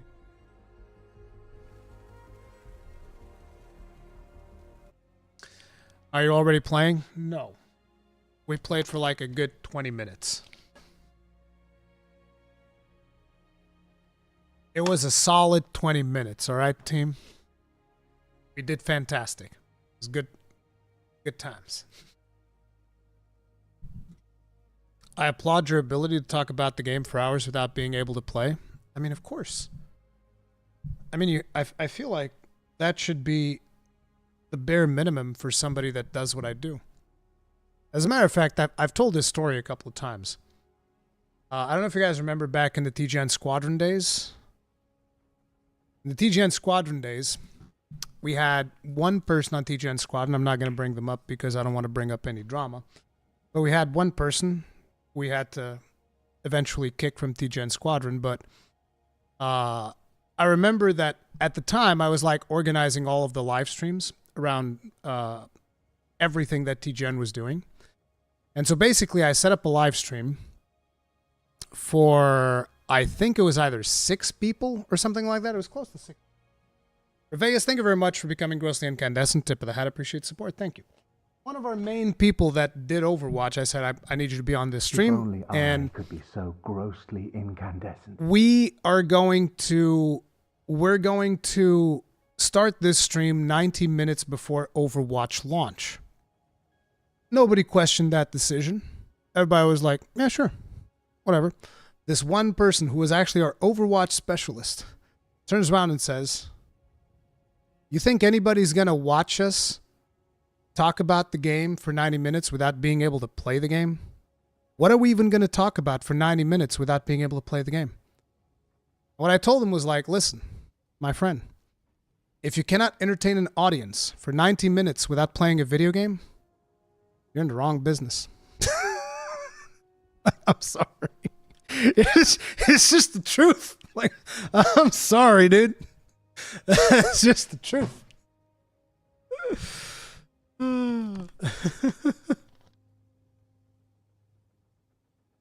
And then Ruri beats that person in the For Honor beta. Did I? I don't remember that. Maybe.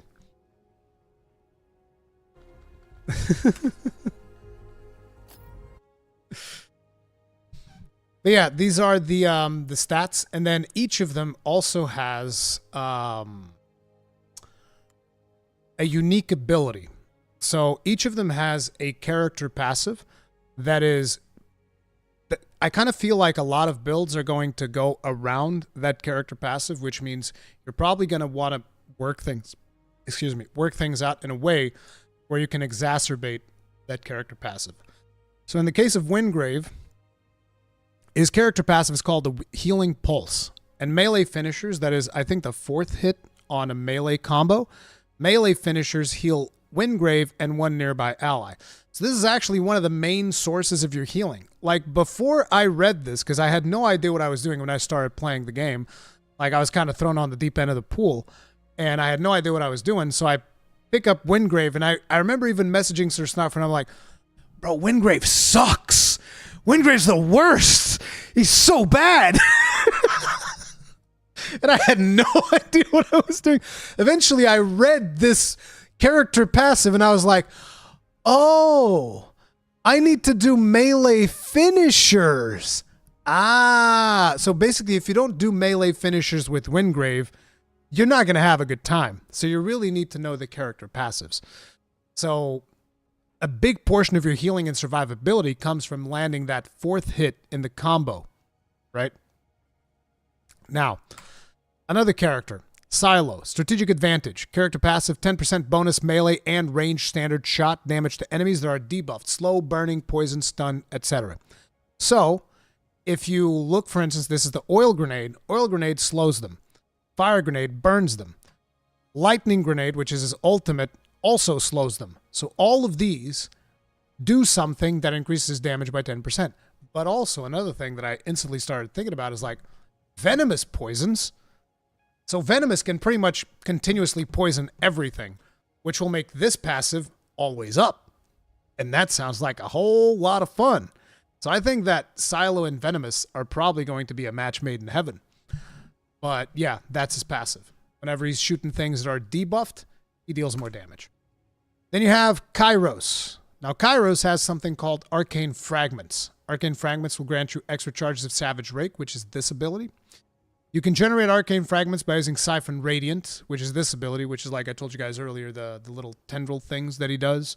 They generate arcane fragments, which then generate more charges to this ability, which then lets you use this ability more often. That's why I kind of like maxed out this ability when I was playing them. I also maxed out his ult, because I hadn't maxed out ults on a lot of characters. And his ult was beastly. Whenever I hit something with his ult, it is disgusting. Rurikhan is a professional staller for Wayfinder. Lol, keeping us entertained, running low on things to talk about yet. Bro, I can talk to you until the cows come home. Or until I go to sleep, because eventually I am going to go to sleep. I'm not staying up all night waiting for the servers. Tomorrow is another day. So, you know. Wingrave attack speed OP. Well, that's what Snarf told me. You could build like Dagger's Wingrave, and he will go like ham. Life-stealing stuff, but he also has a taunt ability that also adds lifesteal, so he can lifesteal on top of lifesteal. It's pretty disgusting.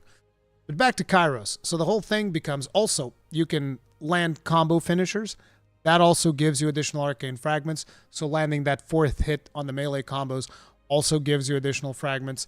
And there's other ability upgrades, like some of these abilities, if you upgrade them to a certain point, they also give more Savage Rake. So the whole thing about Kairos to me seems to be about building up this Savage Rake thing.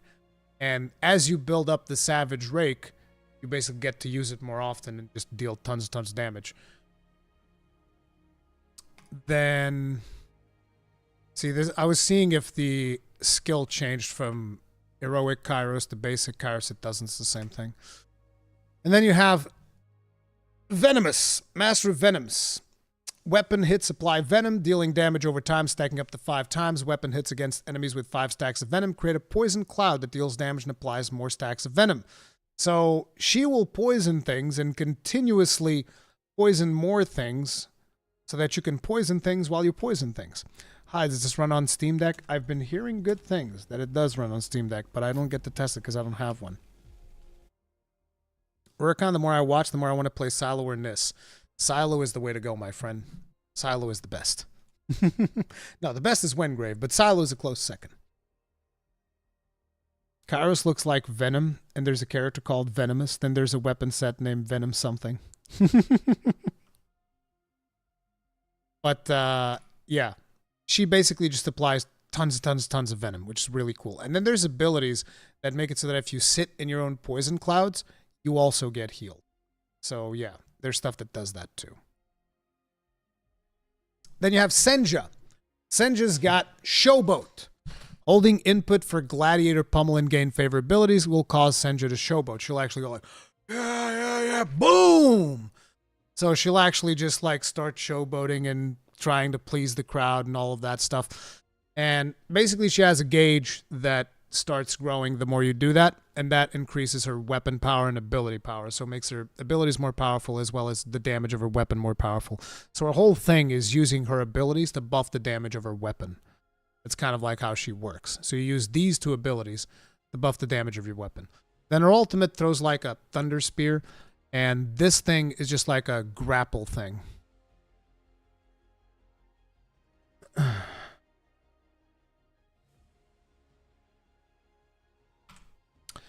And then finally you have Nis. Now, I don't know how much the percentage is that she has. I feel like this description is still placeholder. But it basically said, after dodging, gain affinity power for 5 seconds, stacks up to 3 times. I don't know how much that is, but basically the more you dodge, the more ability power she gets so that all of these abilities deal more damage. Now, Nis arguably is the character that I played the least, so I don't know a whole lot about her skills. I remember that this one throws you up in the air and then you throw a shuriken to the ground. This cloak thing, I don't remember what it does. And this thing, though, this thing is super cool. This is like a dash that she does where she dashes through enemies and deals damage. And then her ultimate makes it so that you can use this ability infinitely. So you pop the ultimate, then you just go like, zing, zing, zing, zing, zing, zing, zing, zing, zing. Nothing can catch up to you. It's pretty cool.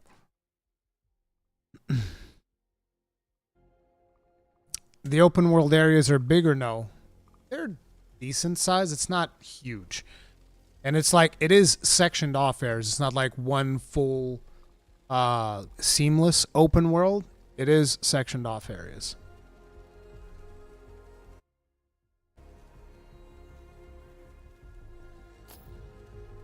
What's the mount situation like? Paid only? No, you'll be able to get mounts in game, but there's currently no mounts yet. Mounts are coming later this year. Reyes, thank you very much for the souls. Tip of the hat. Appreciate the support. Thank you. And that is all the passive abilities as well as all of the stats for all of the current available Wayfinders minus base Kairos. I can't believe I forgot to screen grab base Kairos. I should have done it, but I didn't. That was my bad, team. It was my bad. It's time to go back to some more Venomous. Does the game have split screen? No. Is this like an MMO? It is an online RPG. It's not full-on MMO yet.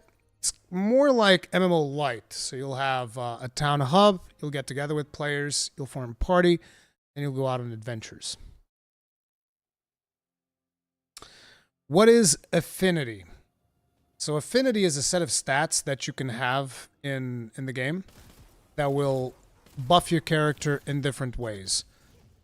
And they also give you specific bonuses on like your character passives and a bunch of other stuff. So I don't remember all of the affinities, but like in the case of Wingrave, for instance, a lot of the affinities would also give you performance increases to your healing pulse.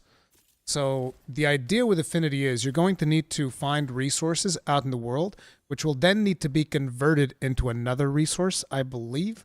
Not 100% sure because like I told you guys, the account that I was given just had tons of these resources. So I don't know how hard it's going to be to get them, how many steps there are between you converting them and doing all of these things. But you're going to need to find all of these different resources out in the world, and then you use those resources to power up certain aspects of your character, which can be, what's it called? It is instinct, focus, I forget the other one, but there's like 3 of them, and those will buff some of your stats, and at the same time also give you a passive effect that will usually benefit your character passive. Question, does the game have matchmaking? Yes. How long is the early access? 6 months. 2 seasons worth. Discipline, yes, that's it. You think it's worth paying to play earlier? I think that once they figure out the server situation, at least the base pack, I think it'll be fun. I think you'll get at least 20 hours out of the game with the base pack if it looks like you like this gameplay. Do character levels reset each season? No, this is not Diablo. But there will be things where you will want to reset your character level to gain more power. So like, for instance, this character's level 30. I know there's going to be a mechanic called Awakening. That's kind of like prestiging in Call of Duty. So basically, you do Awakening, and your character becomes more powerful, but it goes back to level 1, and you have to level it up all the way to 30 again. So, you know, and at some point, you know, they might release the heroic version of your character, and you might want to craft that, and that will be you'll be required to level up that character again. But like, if you just want to play the same character at level 30 forever in every season, you can, if that's what you want to do. Red Brooks, also, thank you very much for the souls. Tip of the hat. Appreciate the support. Thank you. Like Prestige? Yeah, like Prestige. I will trust you, Magic Man, with a funny, beautiful beard. Like I said, I would wait until they figure out the server situation, because otherwise you're going to be... I mean, it's not like... I don't think that the founder packs are going away from Steam tomorrow, so you don't have to buy them today. Like, wait until they fix the servers so that you can actually play the game, as opposed to spending your money and then being in here mad because you can't log in. When will the servers be back up? We don't know.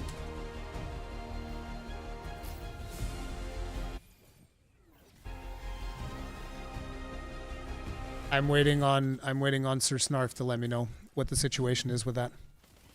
By the way, team, if you guys are enjoying the stream, if I've been keeping you entertained throughout this this process of not being able to play Warframe, can I interest you in hitting the like button, since that helps out a lot? And if you want more Wayfinder content, and I also do Monster Hunter and you know, a lot of other stuff. I've been playing Baldur's Gate. You can subscribe, bell notification icon, all that jazz really helps me out, and it'll keep you notified. And remember, I also have a Discord, because I usually post there before I go live, since YouTube notifications aren't always reliable. Yeah.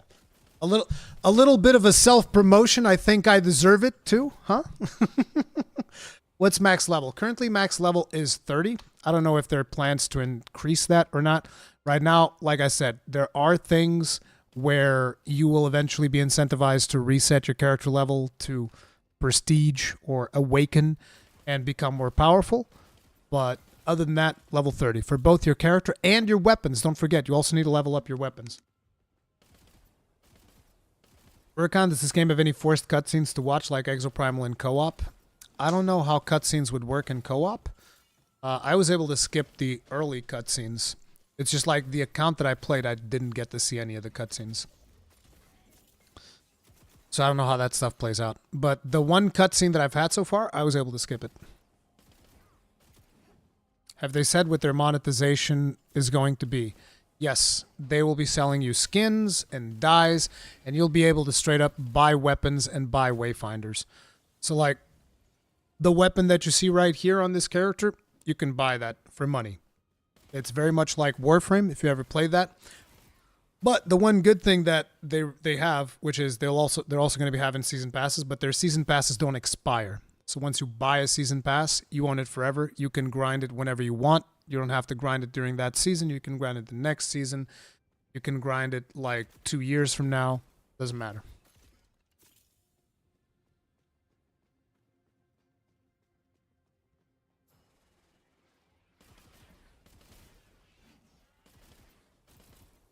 I have a big question. When was the last time you slept? I've actually been having some serious problems sleeping because it's been a very stressful month. There's been a lot of stuff to cover, and my brain just quite simply doesn't stop. So I wake up in the middle of the night like, oh, gotta think about this thing, think about that thing, do this stream, do the other stream. So yeah, it's been pretty wild.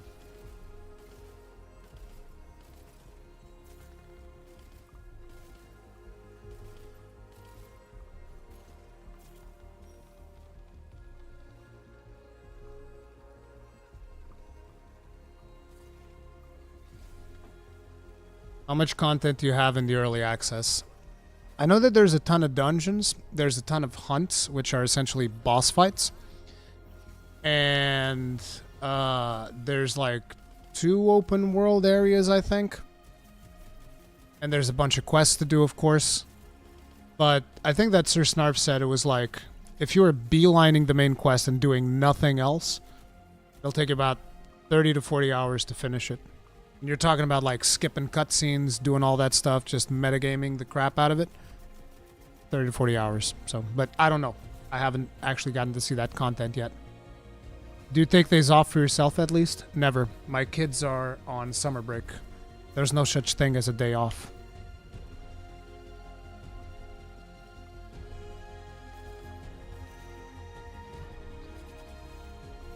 Yeah, everybody's saying that it's online. I'm trying it, guys. I'm doing my best.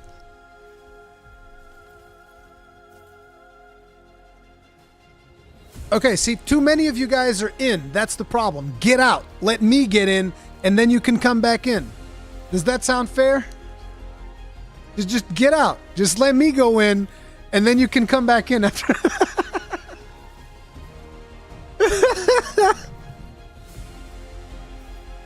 Just leave. Just let me get in.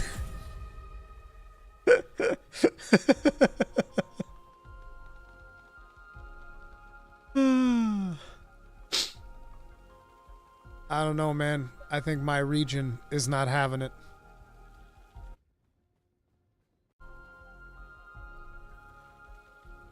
Maybe if I make it full screen, it'll work. Surely.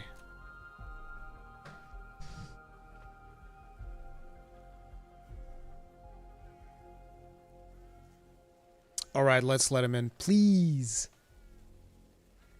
Try logging in again.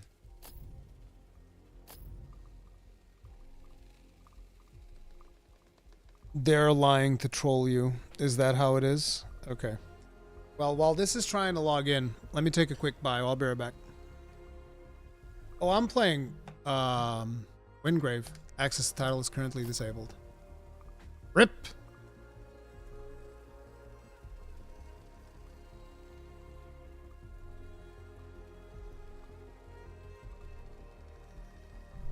I guess not.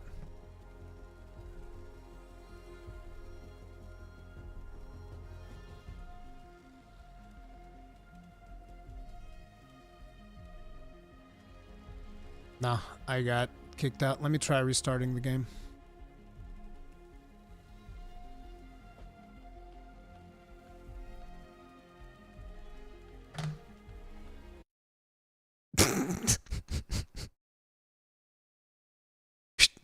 You see nothing. No peeking behind the wizard's curtain. Damn it, I was supposed to go take a bio break. Now I'm like trying to spam.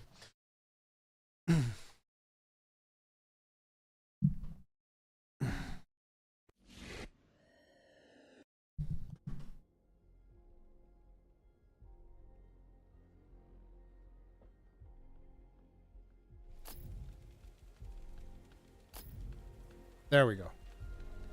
Now while that's doing, I'll be right back.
like this. But my login. Wait, is Kegrin in? I'm banning Kegrin from this chat, man. I'm banning you. I am banning you, Kegrin. You're getting banned. Bastard. Why is he in and I'm not? Is this from the same company that made Warframe? Digital Extremes is publishing it, but they're not developing it. Airship Syndicate are the developers. They're the people behind Battle Chasers Night War, Darksiders Genesis, and Ruined King, A League of Legends Story.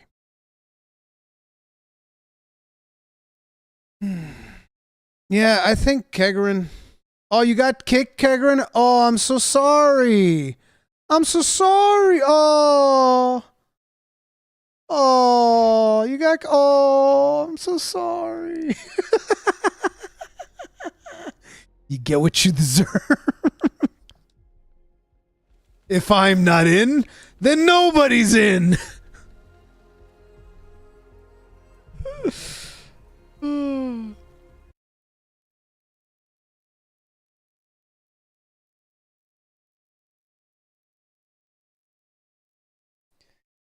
Do, do, do.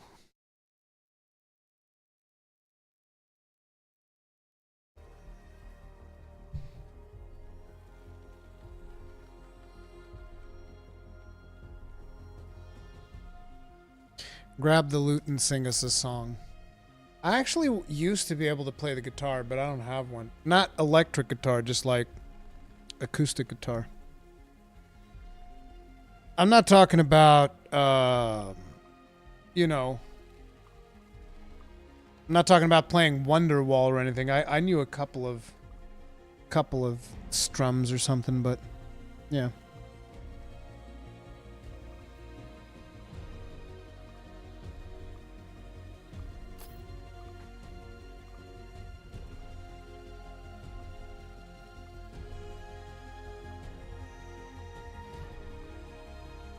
No stairway. Blunty! How you doing, buddy? You gonna play Wayfinder, Blunty?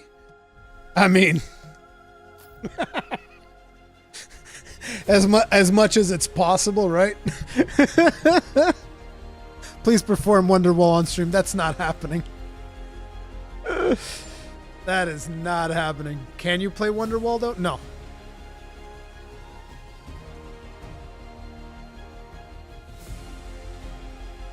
Is that Warhammer on your shelf in the back there? Oh, that's Solaire. That's my man Solaire. Look at him. Although I do have a Warhammer book.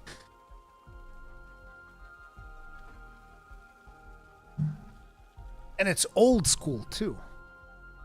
Like, this sucker's from, I don't even know what year this thing was published. It's like...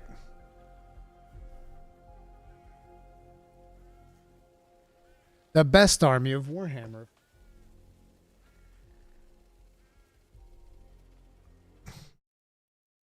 Yeah, I think there's just too many people slamming these servers.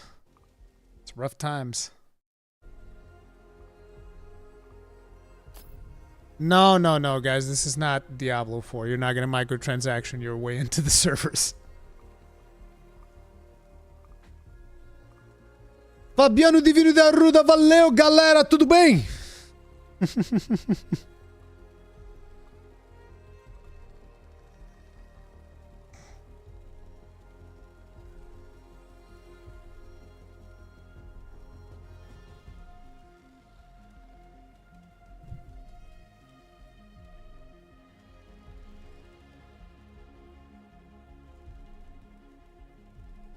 Yeah, I'm going to need everybody to log out and just let me go in. And then stay out. And we can all just enjoy the game through me because I'm streaming it. We can all just watch. It'll be great. It'll be a great time, guys. I promise. What even is this game about? This game is a character action game. Let me just move this back over here. Let me very quickly grab some more. Boom, boom, boom, boom, boom, boom. What are you guys thinking? We already saw Kairos. I think we see Nis and Senja again. We haven't seen that one in a bit. Lots of people like Nis for whatever reason. So I'm going to give you guys some more Nis. Okay?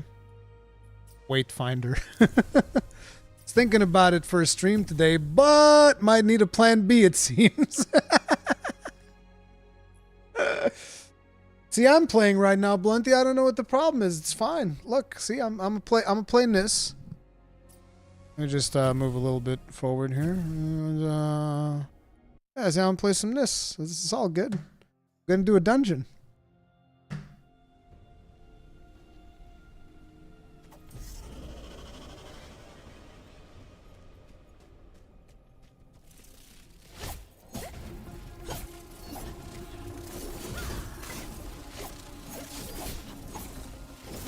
Is the time skip function a microtransaction? Yeah. Just wait until you see the special mode. Like I can where is it? Where do you do this? I can increase the speed. Look. I can speed hack. Look, see? Now it's faster. And I can increase it even more. Look. No, wait. This slowed it down. Let's go faster. More. I can speed hack. If you pay enough microtransactions, you speed hack. Look. Wait, I don't think it's working, actually. Oh, speed 1.3. It's just really slow at getting there, huh? Let me see. See how fast we can go. Speed 1.4. Look at me go, dude. Hyper fast. Let's go back to normal. This is the actual normal speed.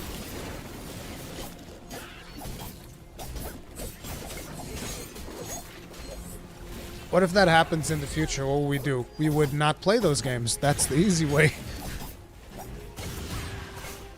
Knew he was hacking to kill the skulled enemies, of course.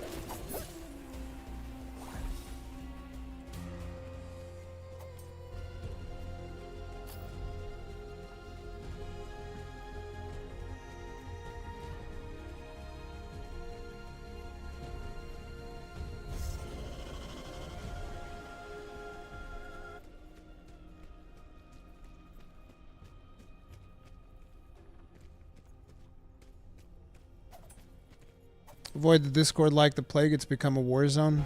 Yep.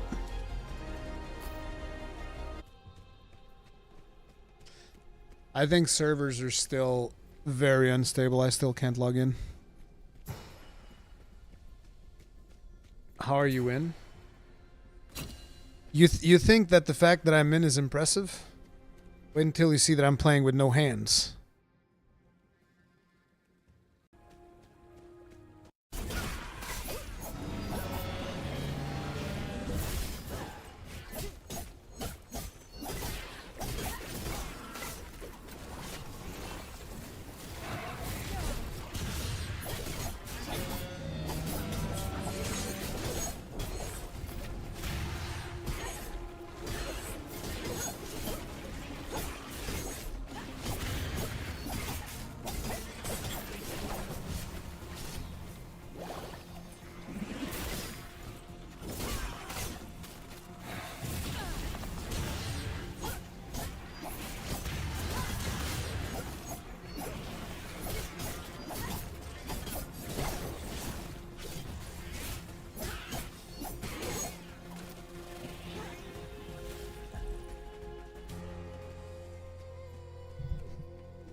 Is this optimized well?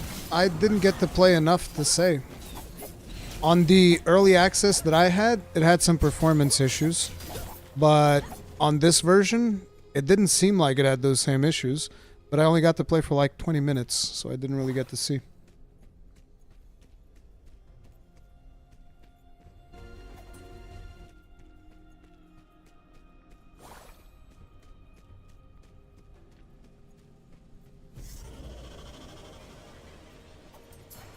Turn up the in-game volume. Oh, I'm sorry.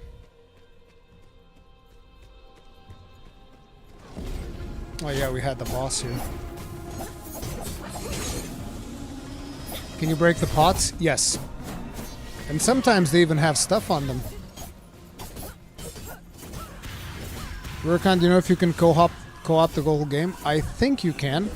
I think that's the intent. You'll be able to play through the whole game with 2 other players.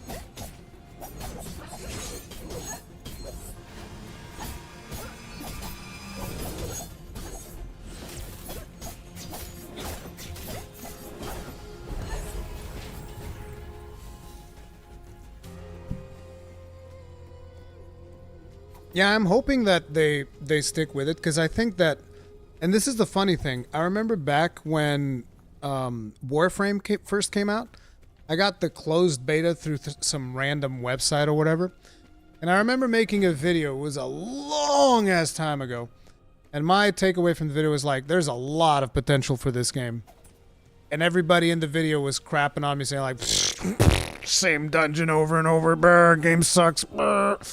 Bad game, game's dead, and it's like, game's dead when? Warframe's still going.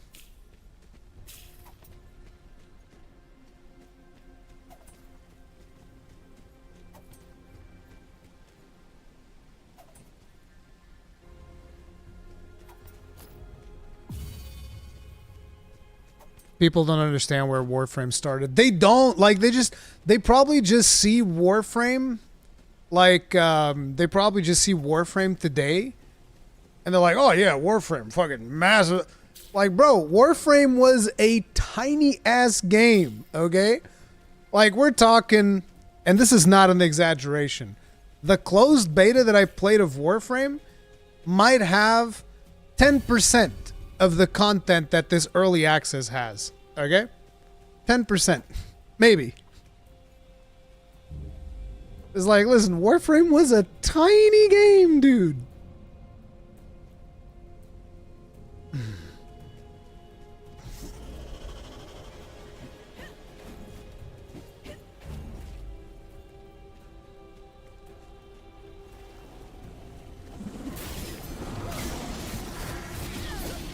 Bro, I take off on release day, they push it forward. I call in sick today for release day, and it's been down the whole day. Fuck me. Oh, I'm so sorry, dude. That fucking sucks.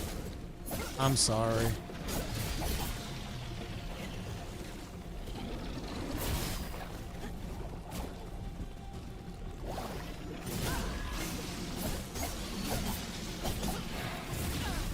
Does this game have PvP? Nope.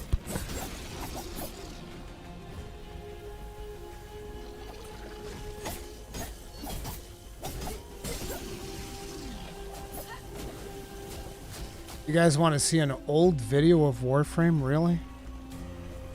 I mean, it's not like I'm doing anything more important right now. Let me see if that video is even still up. Like, that is so old.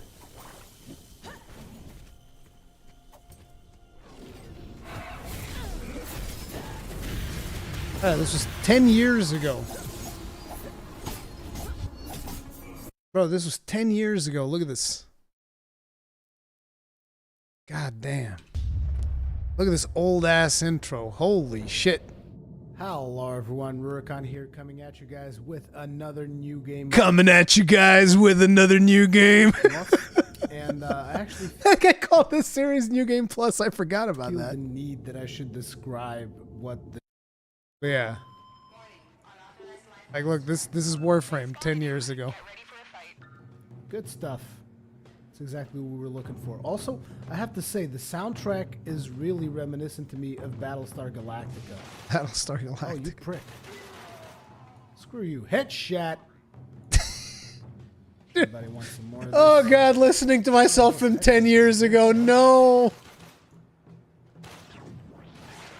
This is old school Warframe right there, okay? How you doing, good sir? Shoot the crap out of your face. Headshot. Headshots do critical damage as far as I'm aware. Wow. I can't listen to myself. You guys saw that? I will die of Graphics are cringe. very, very beautiful. Even though, according to a couple of videos I've already seen on this particular on this particular game, it seems that everything has this technological look to it. All the maps kind of look like this, is what a lot of people. I see a lot of potential for this game. See, look what I said right there. With 4 people facing off against different challenges and whatnot. I mean, I can see this being a lot of fun. I see a lot of potential for this game. I see a lot of potential for this game. Get shot up in the face. I'm actually curious. I need to look at the comment section of this video. This has to be funny as fuck, dude. There's no way this comment section is not hilarious.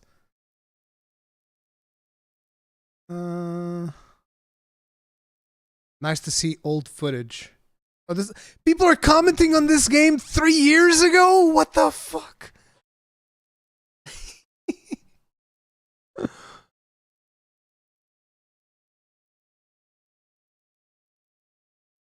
Just watching the NB video, he gave you a shout out. Man, who remembers the NB? Jesus Christ. He's only on Twitch now. See, look, this was the comment I was talking about. These were some of the first comments posted. This game looks kind of boring. Visuals look bluer than Battlefield 3. Endless grinding, absolutely generic levels, no challenge. What's the point? I don't see how anyone could get any enjoyment out of this game. See, when people talk about things that age like milk, it's this comment right here.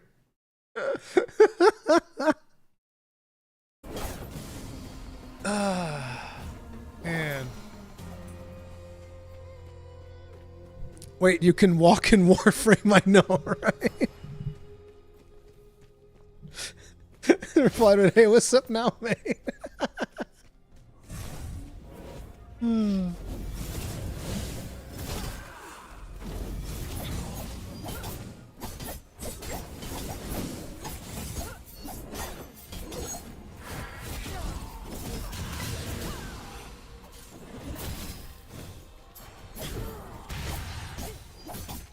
People had an issue with BF3's graphics. Man, you go back. Listen.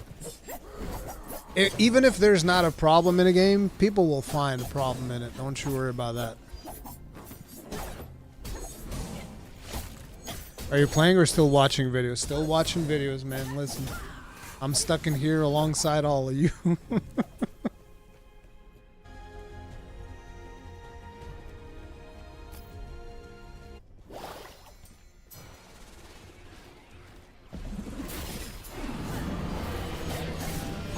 Show Senja and Silo? Sure.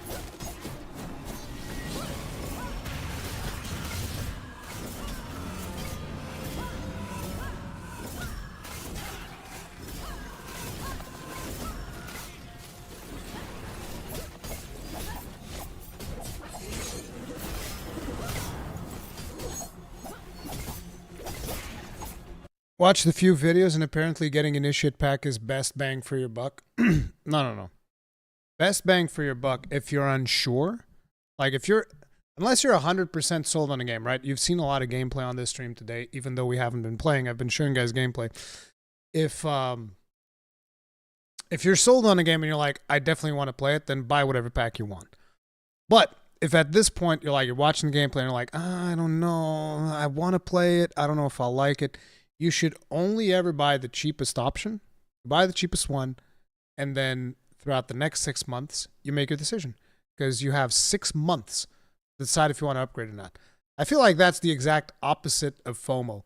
There's 6 months for you to decide whether or not this is something that you want to dedicate a decent chunk of time to.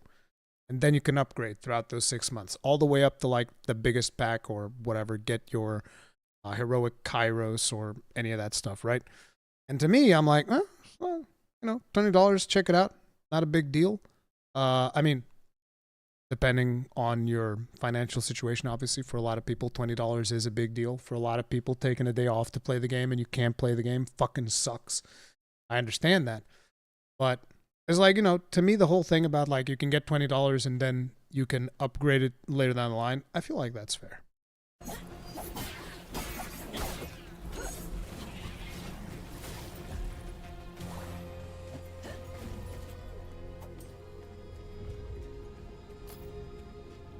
If you throw more money, you do not get in sooner.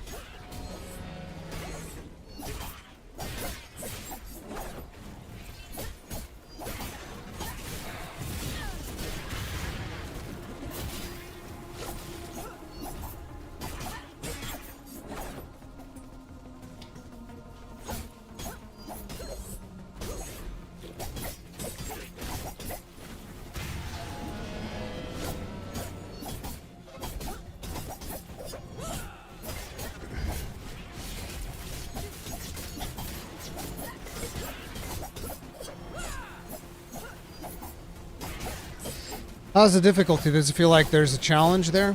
On the higher levels, for sure.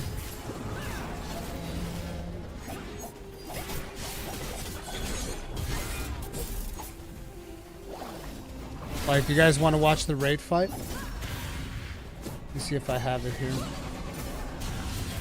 Is it this one? Yeah, I think it was this one. No? No, it's not this one. I always get this one mixed up.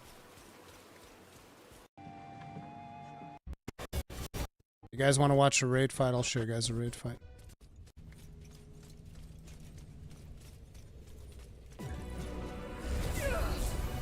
For those of you that were wondering about the difficulty.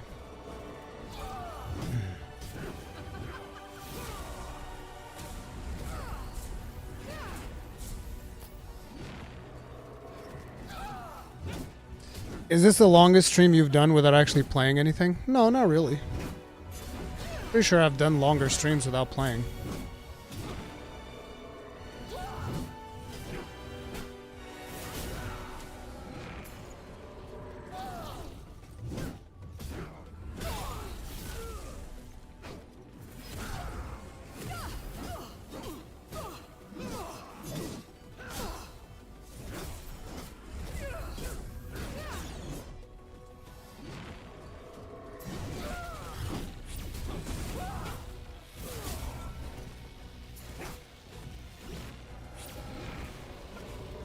Every Monster Hunter World update patch? No, I usually play during those.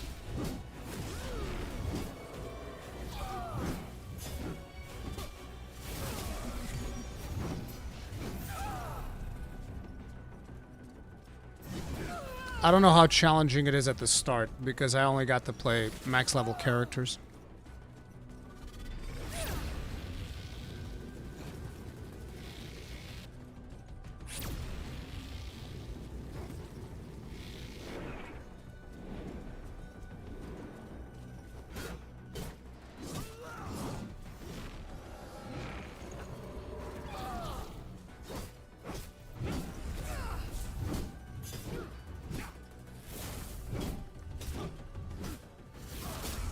Yeah, I'm assuming that the team is probably getting hounded on Discord.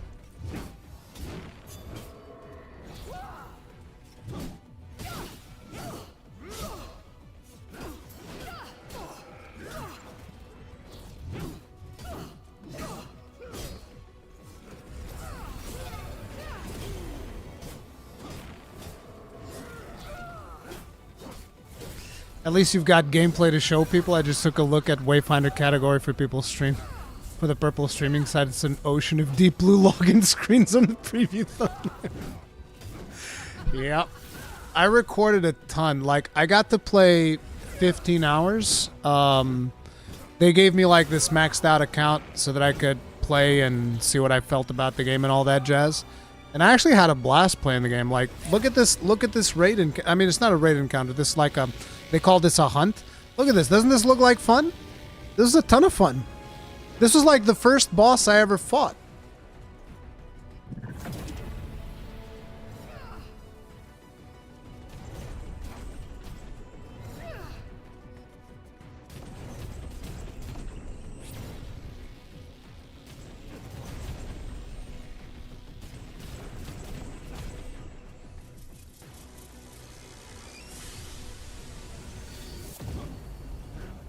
Do I need to make a D account? No, it creates one automatically, Grandinair. But so far, this game might as well be a single-player game. I think there's no real interaction between the players. You co-op with other players. Like, for instance, this boss, is way harder like this, like doing it solo. As a matter of fact, I can show you guys my first try at this boss, but I have to cut out the sound because I don't remember what we were talking about, so I don't want to like. Yeah. So this is like because when I jumped into the servers, Sir Snarf was kind enough to give me a bit of a tour so that I could understand the basics of how the game worked because I did not get to play the first betas. And so then he was like, "Oh, you want to see it? You want to see a boss fight? Let's go do a boss fight. It'll be fun." And then he brought me over here. And I was like, "Oh, I get this. This is easy." Look at how colorful is Nis is.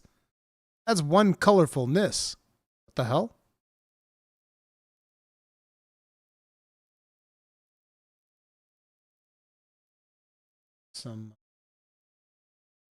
Here's some background music. So this was the first raid boss that I tried. I was playing Sword and Shield Silo because I was like, yeah, I want the guy with the grenades. Of course I do. Why wouldn't I?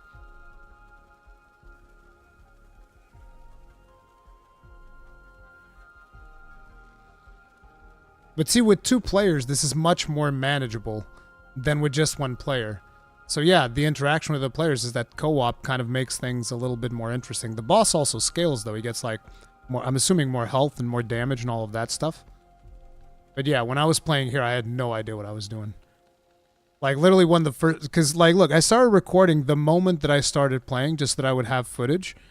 And it's like, as you can see here, 50 minutes, we're doing this hard encounter that I have no idea what I'm doing. Is there in-game voice chat within parties? Yes, there's voice chat. I remember we actually turned on voice chat by mistake. I kept hearing Snarf twice. Mon Hunt style rando hunt matchmaking. Actually, I think it's more like because like in Monster Hunter, you basically. I don't do a lot of multiplayer with randos in Monster Hunter. That's the thing. Usually, I do lobby based, so I don't remember too much about how you kind of go into SOSs. In here, it's more like you queue for the specific event, and you just get matched with other players. Joe Madureira style. Yeah, I love the art style. It's freaking gorgeous. But yeah, I'm going to play every Wayfinder with Sword and Shield, and you can't stop me. It's that simple. Every Wayfinder with Sword and Shield, or my money back. Or your money back. Yeah, I was telling everybody how you brought me over to this boss as like my first raid type encounter almost. This was like our first attempt. I almost got killed by that thing.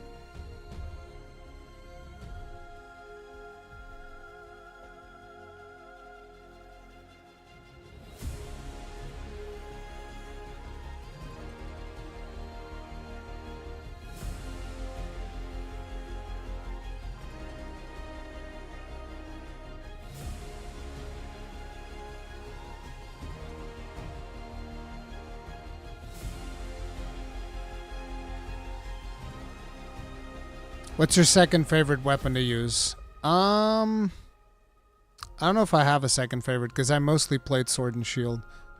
Because once you master, not really master, but once you get used to a move set, it's very easy to kind of just like stick with it. But I like the guns as well, so I think my second favorite might actually be a gun.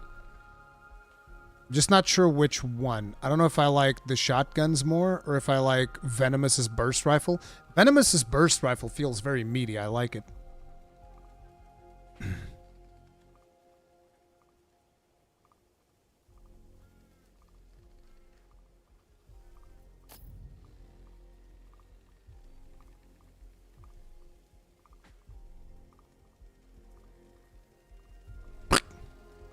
We died.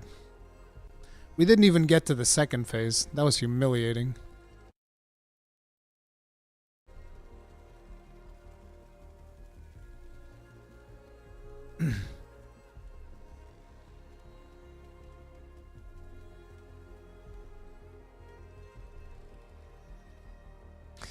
Wizard type characters. Yeah, the closest might be Kairos. Because he does do a lot of spell casting with his abilities.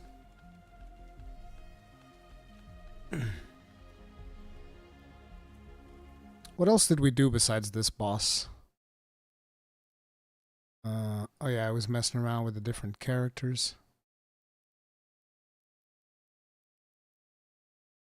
All of the weapons. So many freaking weapons. The echoes. Figuring out the abilities, the affinity. Oh yeah, when you started running me down through all the systems, I was like, information overload, what the hell? This is in the open world, by the way, this section. This is the Highlands.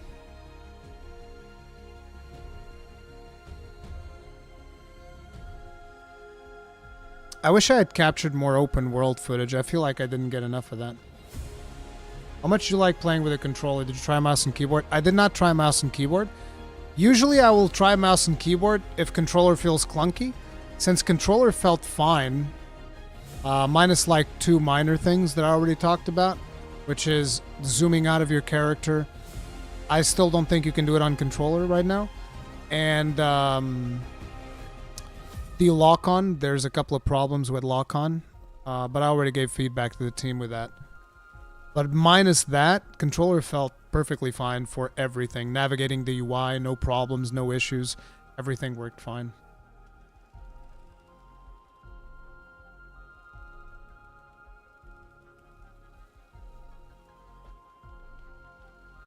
Yeah, I agree.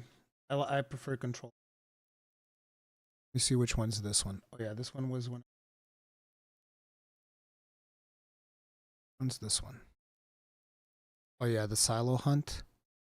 I take 20. Oh no, this was a different dungeon too. The biggest problem with a lot of the footage that I captured is just like it's sword and shield. Like look at this, sword and shield venomous. Why not? Sword and shield everything. All the sword and shields. Oh, here's the open world footage. Yeah, this is the open world.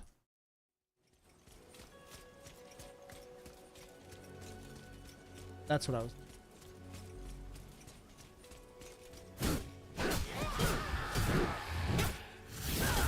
They do scale you down a little bit to make sure that you don't completely overpower the enemies. Even though, you know, when you have a max level character, you're still gonna be basically destroying these fools. This gear actually does not look like this when you get it. This is after I did my paint job on it. That scene right there, didn't that just feel like bullying? Look at what I do to this poor creature. Boom! Again! Look, again! Again! Just really trying to hammer that point home. Like, what the hell? I was just trying to hammer that nail. It was just not going down. Oh, max level is 30 right now.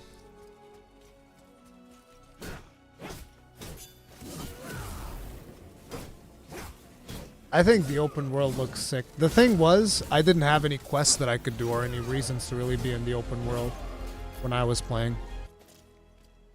Which is the thing that I'm looking forward to. Here I was like trying to practice because there's a mechanic with the shield where you can counter things. So I was trying to practice that, but this little bastard kept running away.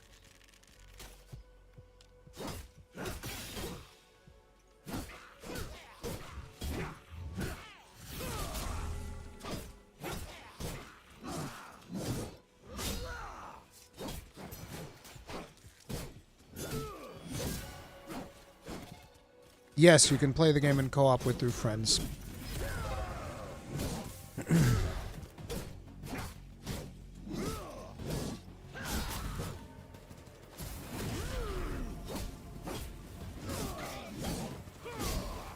I love this sword and shield though, and it's a chain sword and shield too.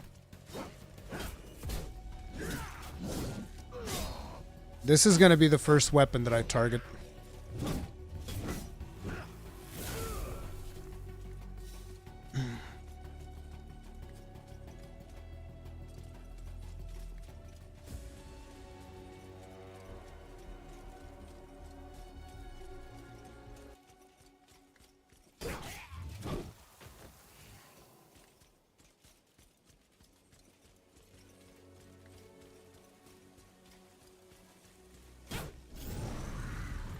Thought Venomous was included in the $20 Founders Pack. You can grind Venomous. You're not going to get her instantly, but you can grind her.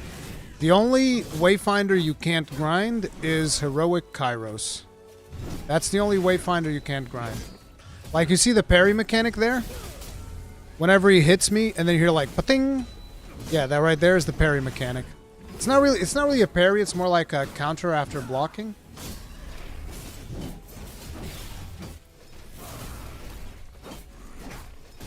This is like an elite mob that I'm fighting here.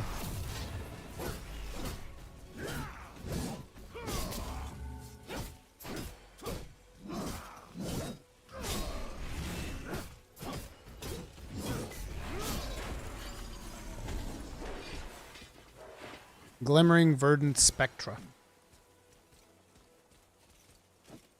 I love the paint job I did on this Windgrave, but these dyes are going to be rare, because like that deep black dye that I have on the armor, I have a feeling that's not going to be easy to get.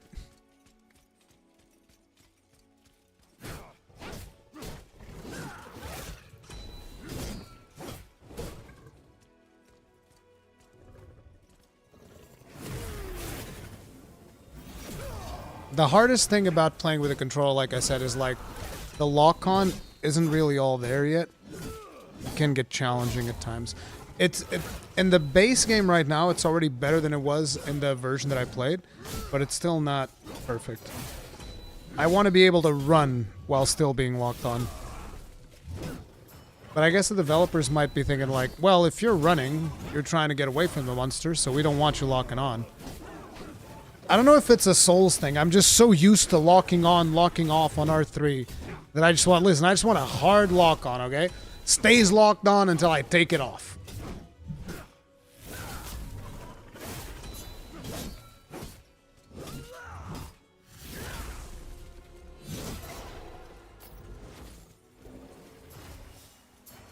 Hey, look, we found an echo, the Silent Butcher. So you can just find echoes out in the world by killing things.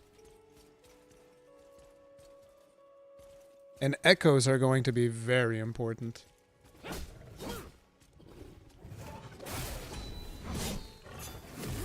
What makes Heroic Kairos different better than regular? He has 5% more ability power and weapon power. And he also has an additional Rush Echo slot, which basically gives you one more slot that you can put in an ability that can proc. Rory, can I play Nis from the beginning? Yes. Nis is available from the beginning.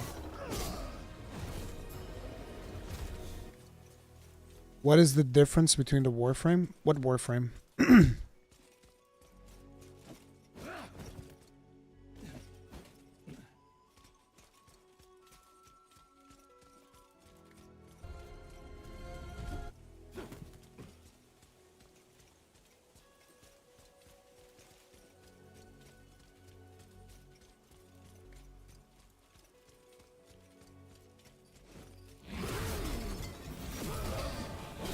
Considering this is a purely co-op game, does that seem egregiously pay to win for you?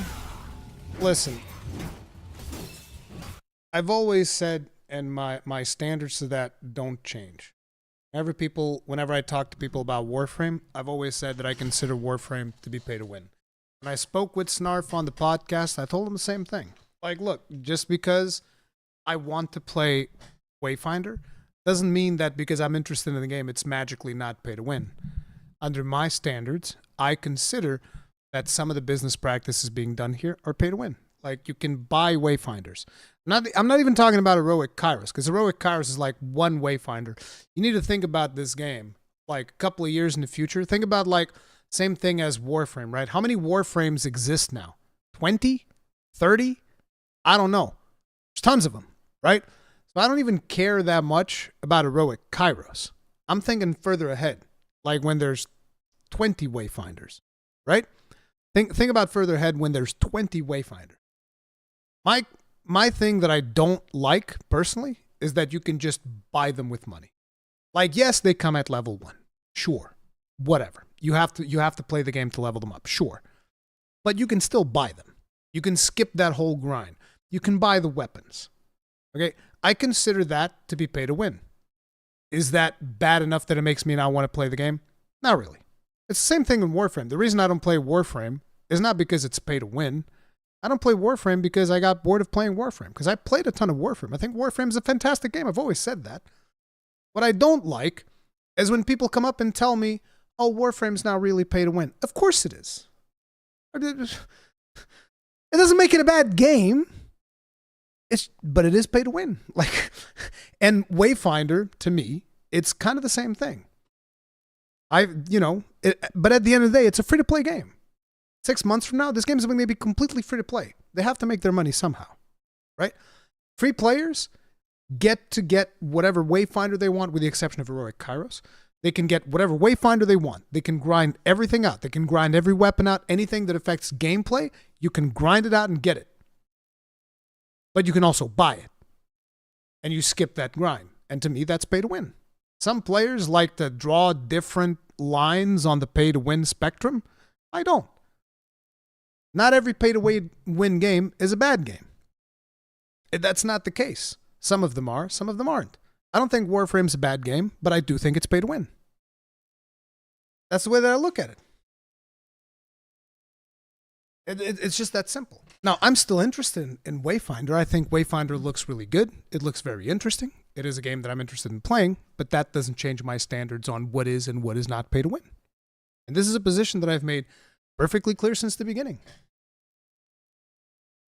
It's not going to change just because I like Wayfinder and I want to play Wayfinder.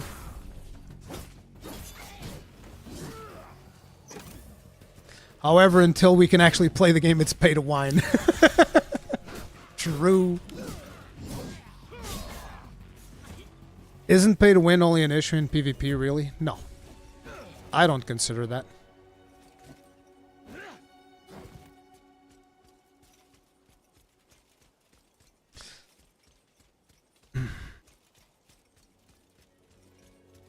Like Mr. Tummy Giggles is saying, it's a deal breaker in PvP. In PvE it sucks, but you can get over it. I agree with that.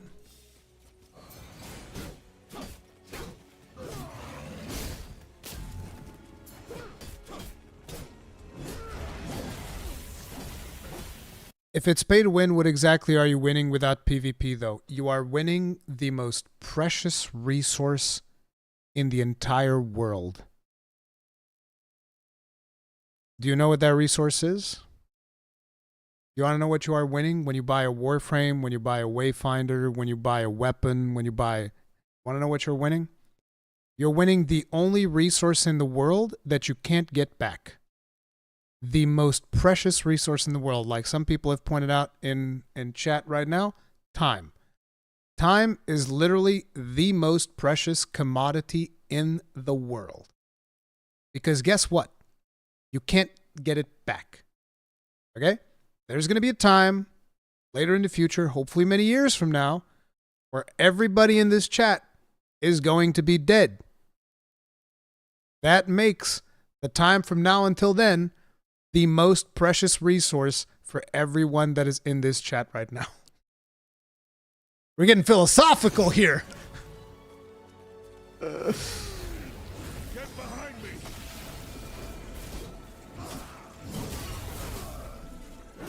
Yes, but it's that person's time. How does that affect your experience? No, it's my time. If I spend 10 hours grinding for an item, it is my time that I'm spending. You just launched some existential crisis. Yeah, dude. It's not my fault. Put the servers back up. I will make everyone in this chat depressed. You put these servers back up right now. Put everybody in here on a suicide hotline.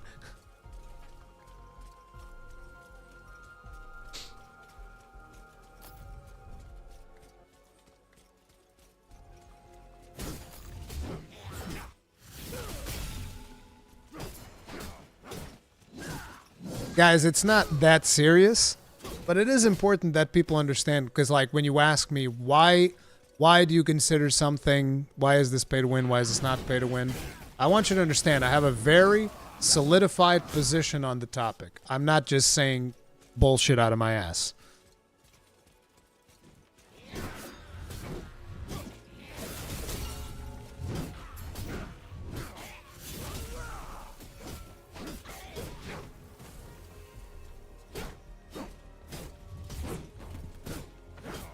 But yeah, this is the open world. I like it. It's good.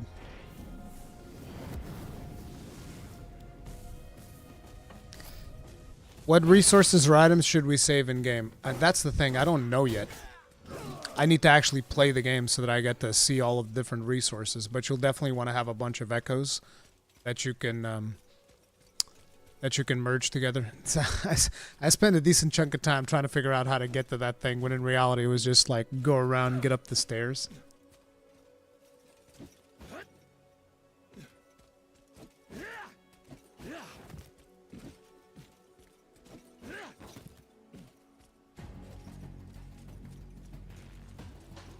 Fixby, thank you very much for the goals.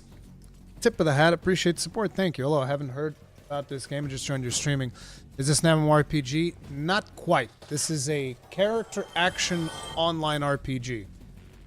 So it is online. It is not full-fledged MMORPG just yet, but it is a long-term objective of the developers to make it something along those lines.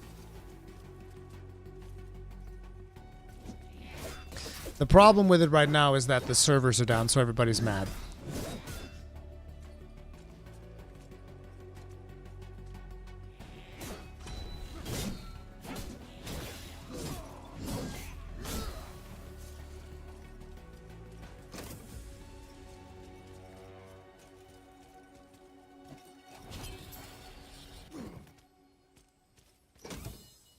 I really like those zip lines. They're good stuff. Hey, we found a dungeon. Oh, there's also these things to refill your flasks throughout the game. Pizanu, thank you very much for the souls. Tip of the hat. Appreciate the support. Thank you.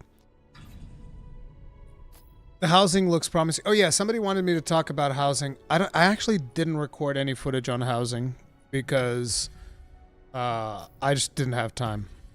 But housing right now in the game, housing right now is just your room in an inn. So you go to the inn, there's a room there for you after you unlock it in the main quest, and you can put decorations in there.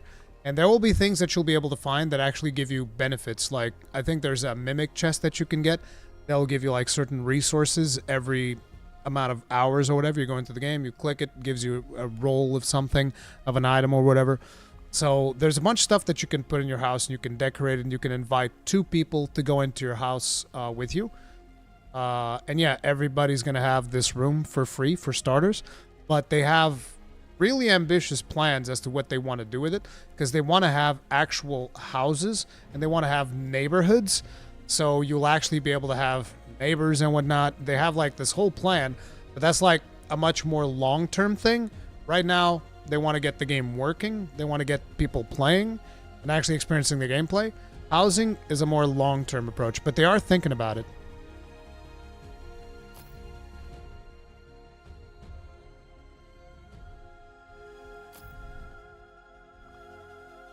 People are saying you can log in. I can't log in. Not me. It's getting kind of late, though. I'm not sure how long I'm going to push the stream. Let me try.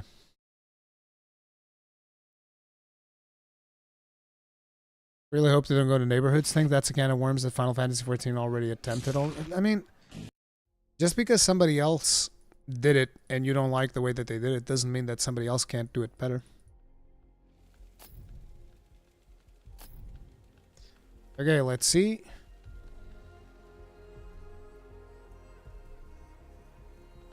Oh!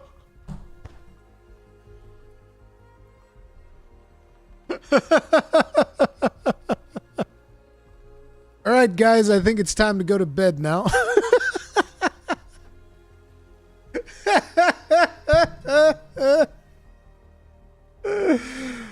Oh, no. Wait, where's that? Do I have that Darth Vader? No, that's what I need. Wait. Here we go. Here we go.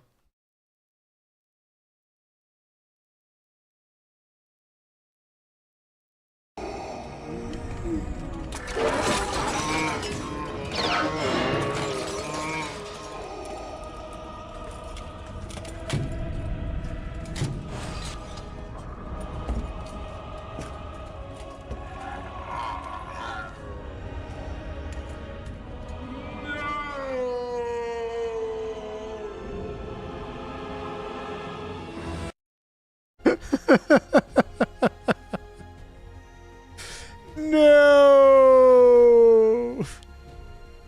I just realized I closed my my streaming thing. This is not good. Let me fix that. I straight up closed my streaming management thing. It's okay, guys. I can still see chat. Don't worry about it. I'm getting like sleepy drunk.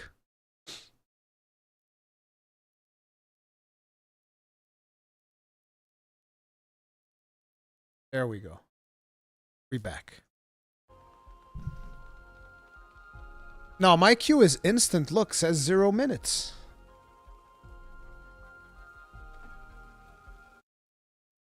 We'll be fine.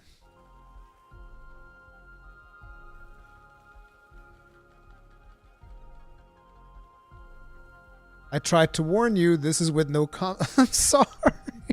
I was making a point.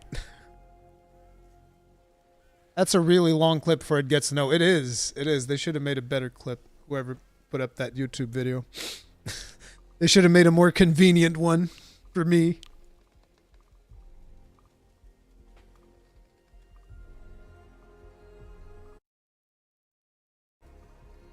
What are those in the background? Amiibos? Yes, Amiibo and a big soul layer.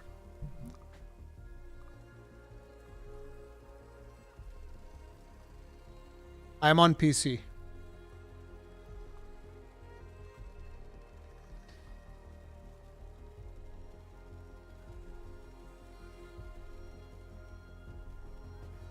I don't know if there'll be PvP or not.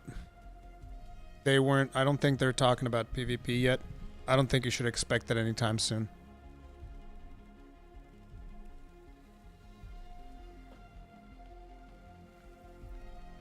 I actually think I asked that question in the podcast, and I don't remember what the answer was.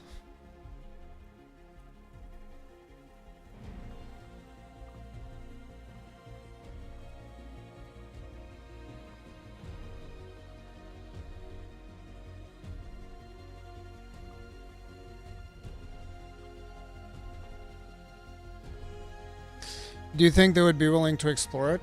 Well, I mean, the team does seem to be very ambitious with their plans for the game. So I wouldn't rule it out. Is Gaijin going to play Wayfinder with you? No. Gaijin will never play anything else besides Final Fantasy XIV. Except the next Monster Hunter game.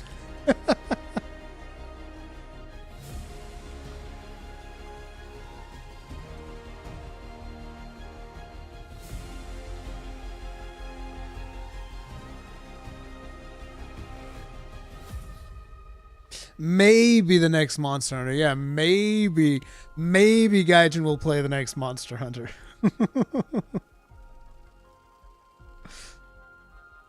I mean, I plan on potentially starting a guild. I'll play with anyone. One of the things that I think would be really cool is like, I don't know if there's guilds in game yet or not, but if they add guilds, it'd be really cool if you could like, when you go into a queue, you could go into a queue and specifically tag guildmates first, and then that would send like a message, hey, this person is queuing for this thing. You want to join them? That'd be cool.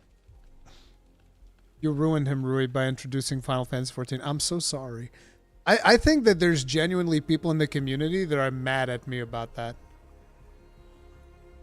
I think there's genuinely people that are like, man, fuck that guy. Bastard. Took our content creator away from us. God damn it. Probably grabbing some voodoo doll, some fat Portuguese voodoo doll with a beard, stabbing it at night. It's like, die!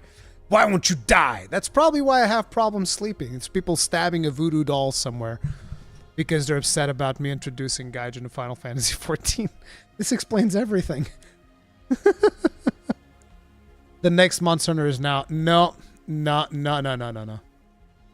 not playing Monster Hunter now. I'm not.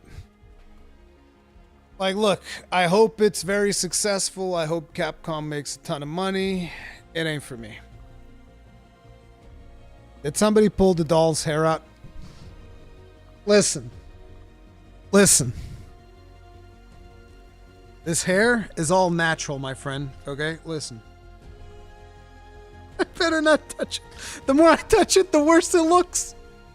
I better put the headphones back on again, like all the way up to here. Look. See, look at how much better my hairline is now. This is if I put the headphones just right, my hairline gets so much better. It's so much better.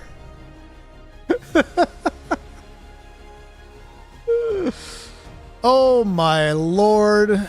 This estimate is insane. Tip of the hat, more like tip of the receding hairline. Listen, I'm not hiding it. I don't give a damn. I'm not insecure about it. I do not care. I am balding. This is the truth, but I still have some hair.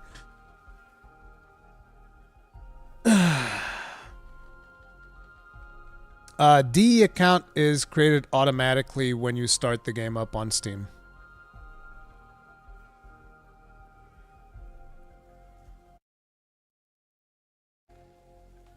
Aw, thank you.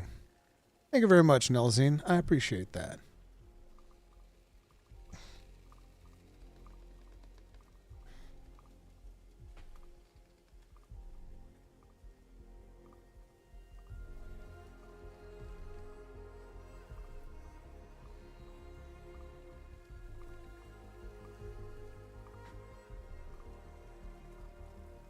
Why does it ask me the credentials then? That might be an error. Restart the game.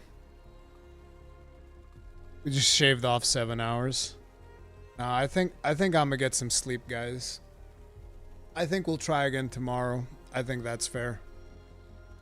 Cause like, look, it's 11 p.m. for me at this point.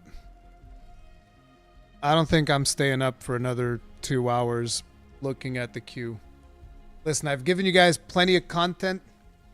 We've streamed for 6 whole hours.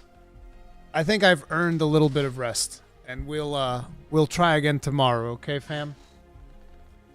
Does that sound fair? Thank you all very much. I hope those of you who are sticking around will still get to play today. I hope you enjoy. And I'll see you guys later, right? You guys have a good one. Peace out. Hit the like button on your way out if you enjoyed the stream. Like button, subscribe, bell notification icon, all that jazz. See you guys later.